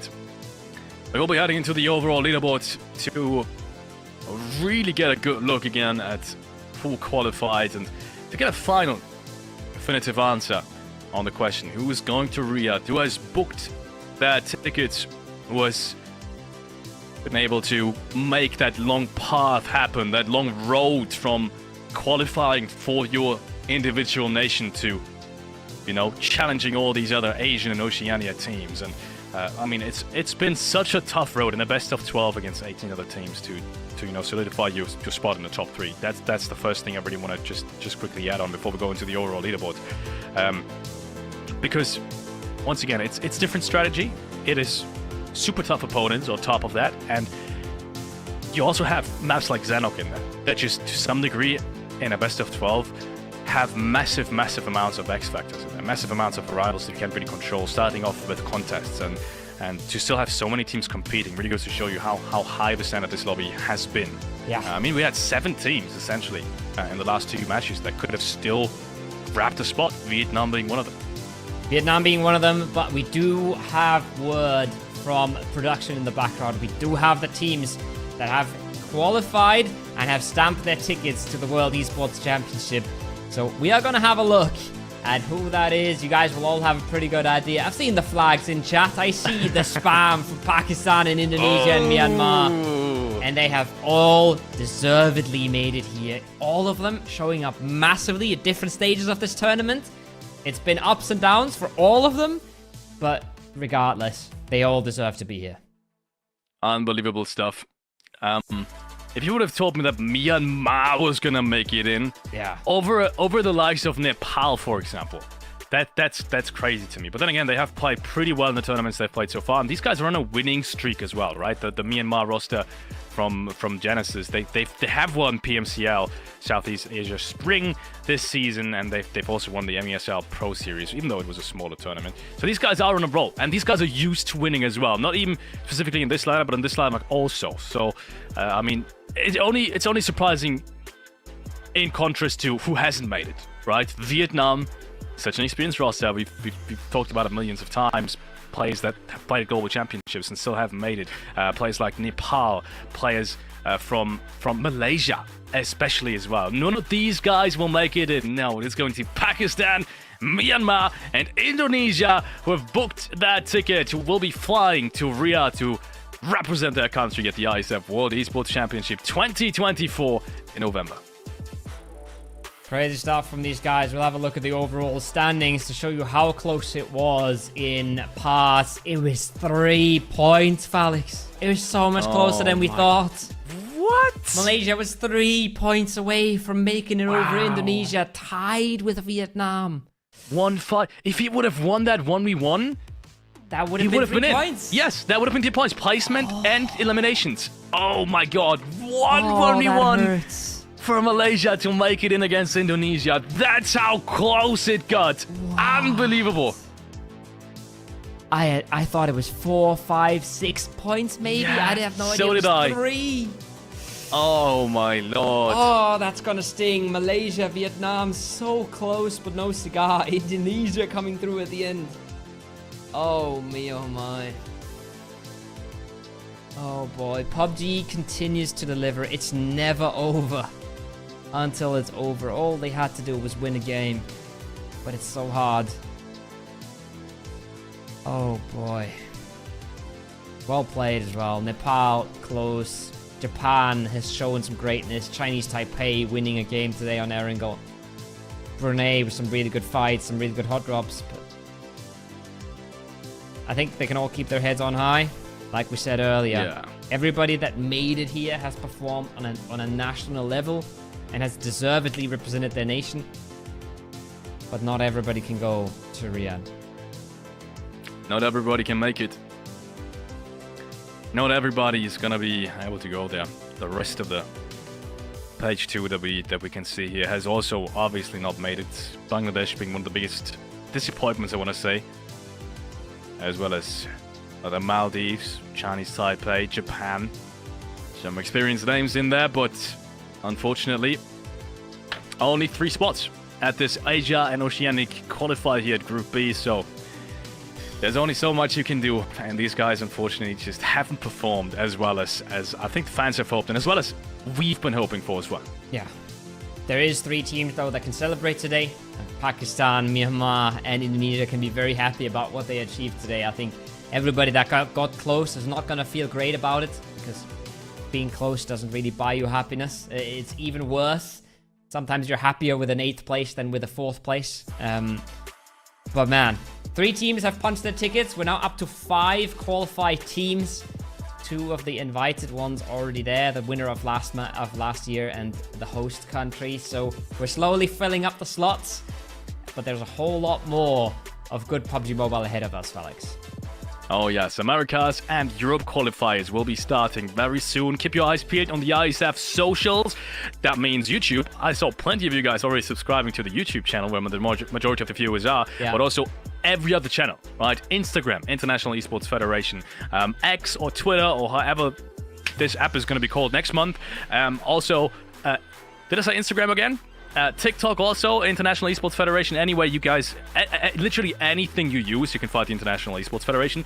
And these guys will keep you up to speed, once again, for the Americas and Europe qualifiers that are still be coming out. And obviously also for the African Esports Championship that will be coming up very shortly, just next month. So, eyes peeled on it. And then you will get to know who your favorite team is going to be fighting against in Riyadh later this year. That's it from us. My name is Kobu. It's been a pleasure being here, bringing the games to you guys, talking you through everything that happened. On my side is Felix. Thank you so much for being here with me. Shout out to all the production crew behind the scenes, the observers, the production. They've done an incredible job as well. Working to their teeth. And thank you so much for tuning in. Like we said, there's a lot more PUBG coming, but we'll see you guys very, very soon. And hopefully you guys will play some more PUBG as well. See you guys soon.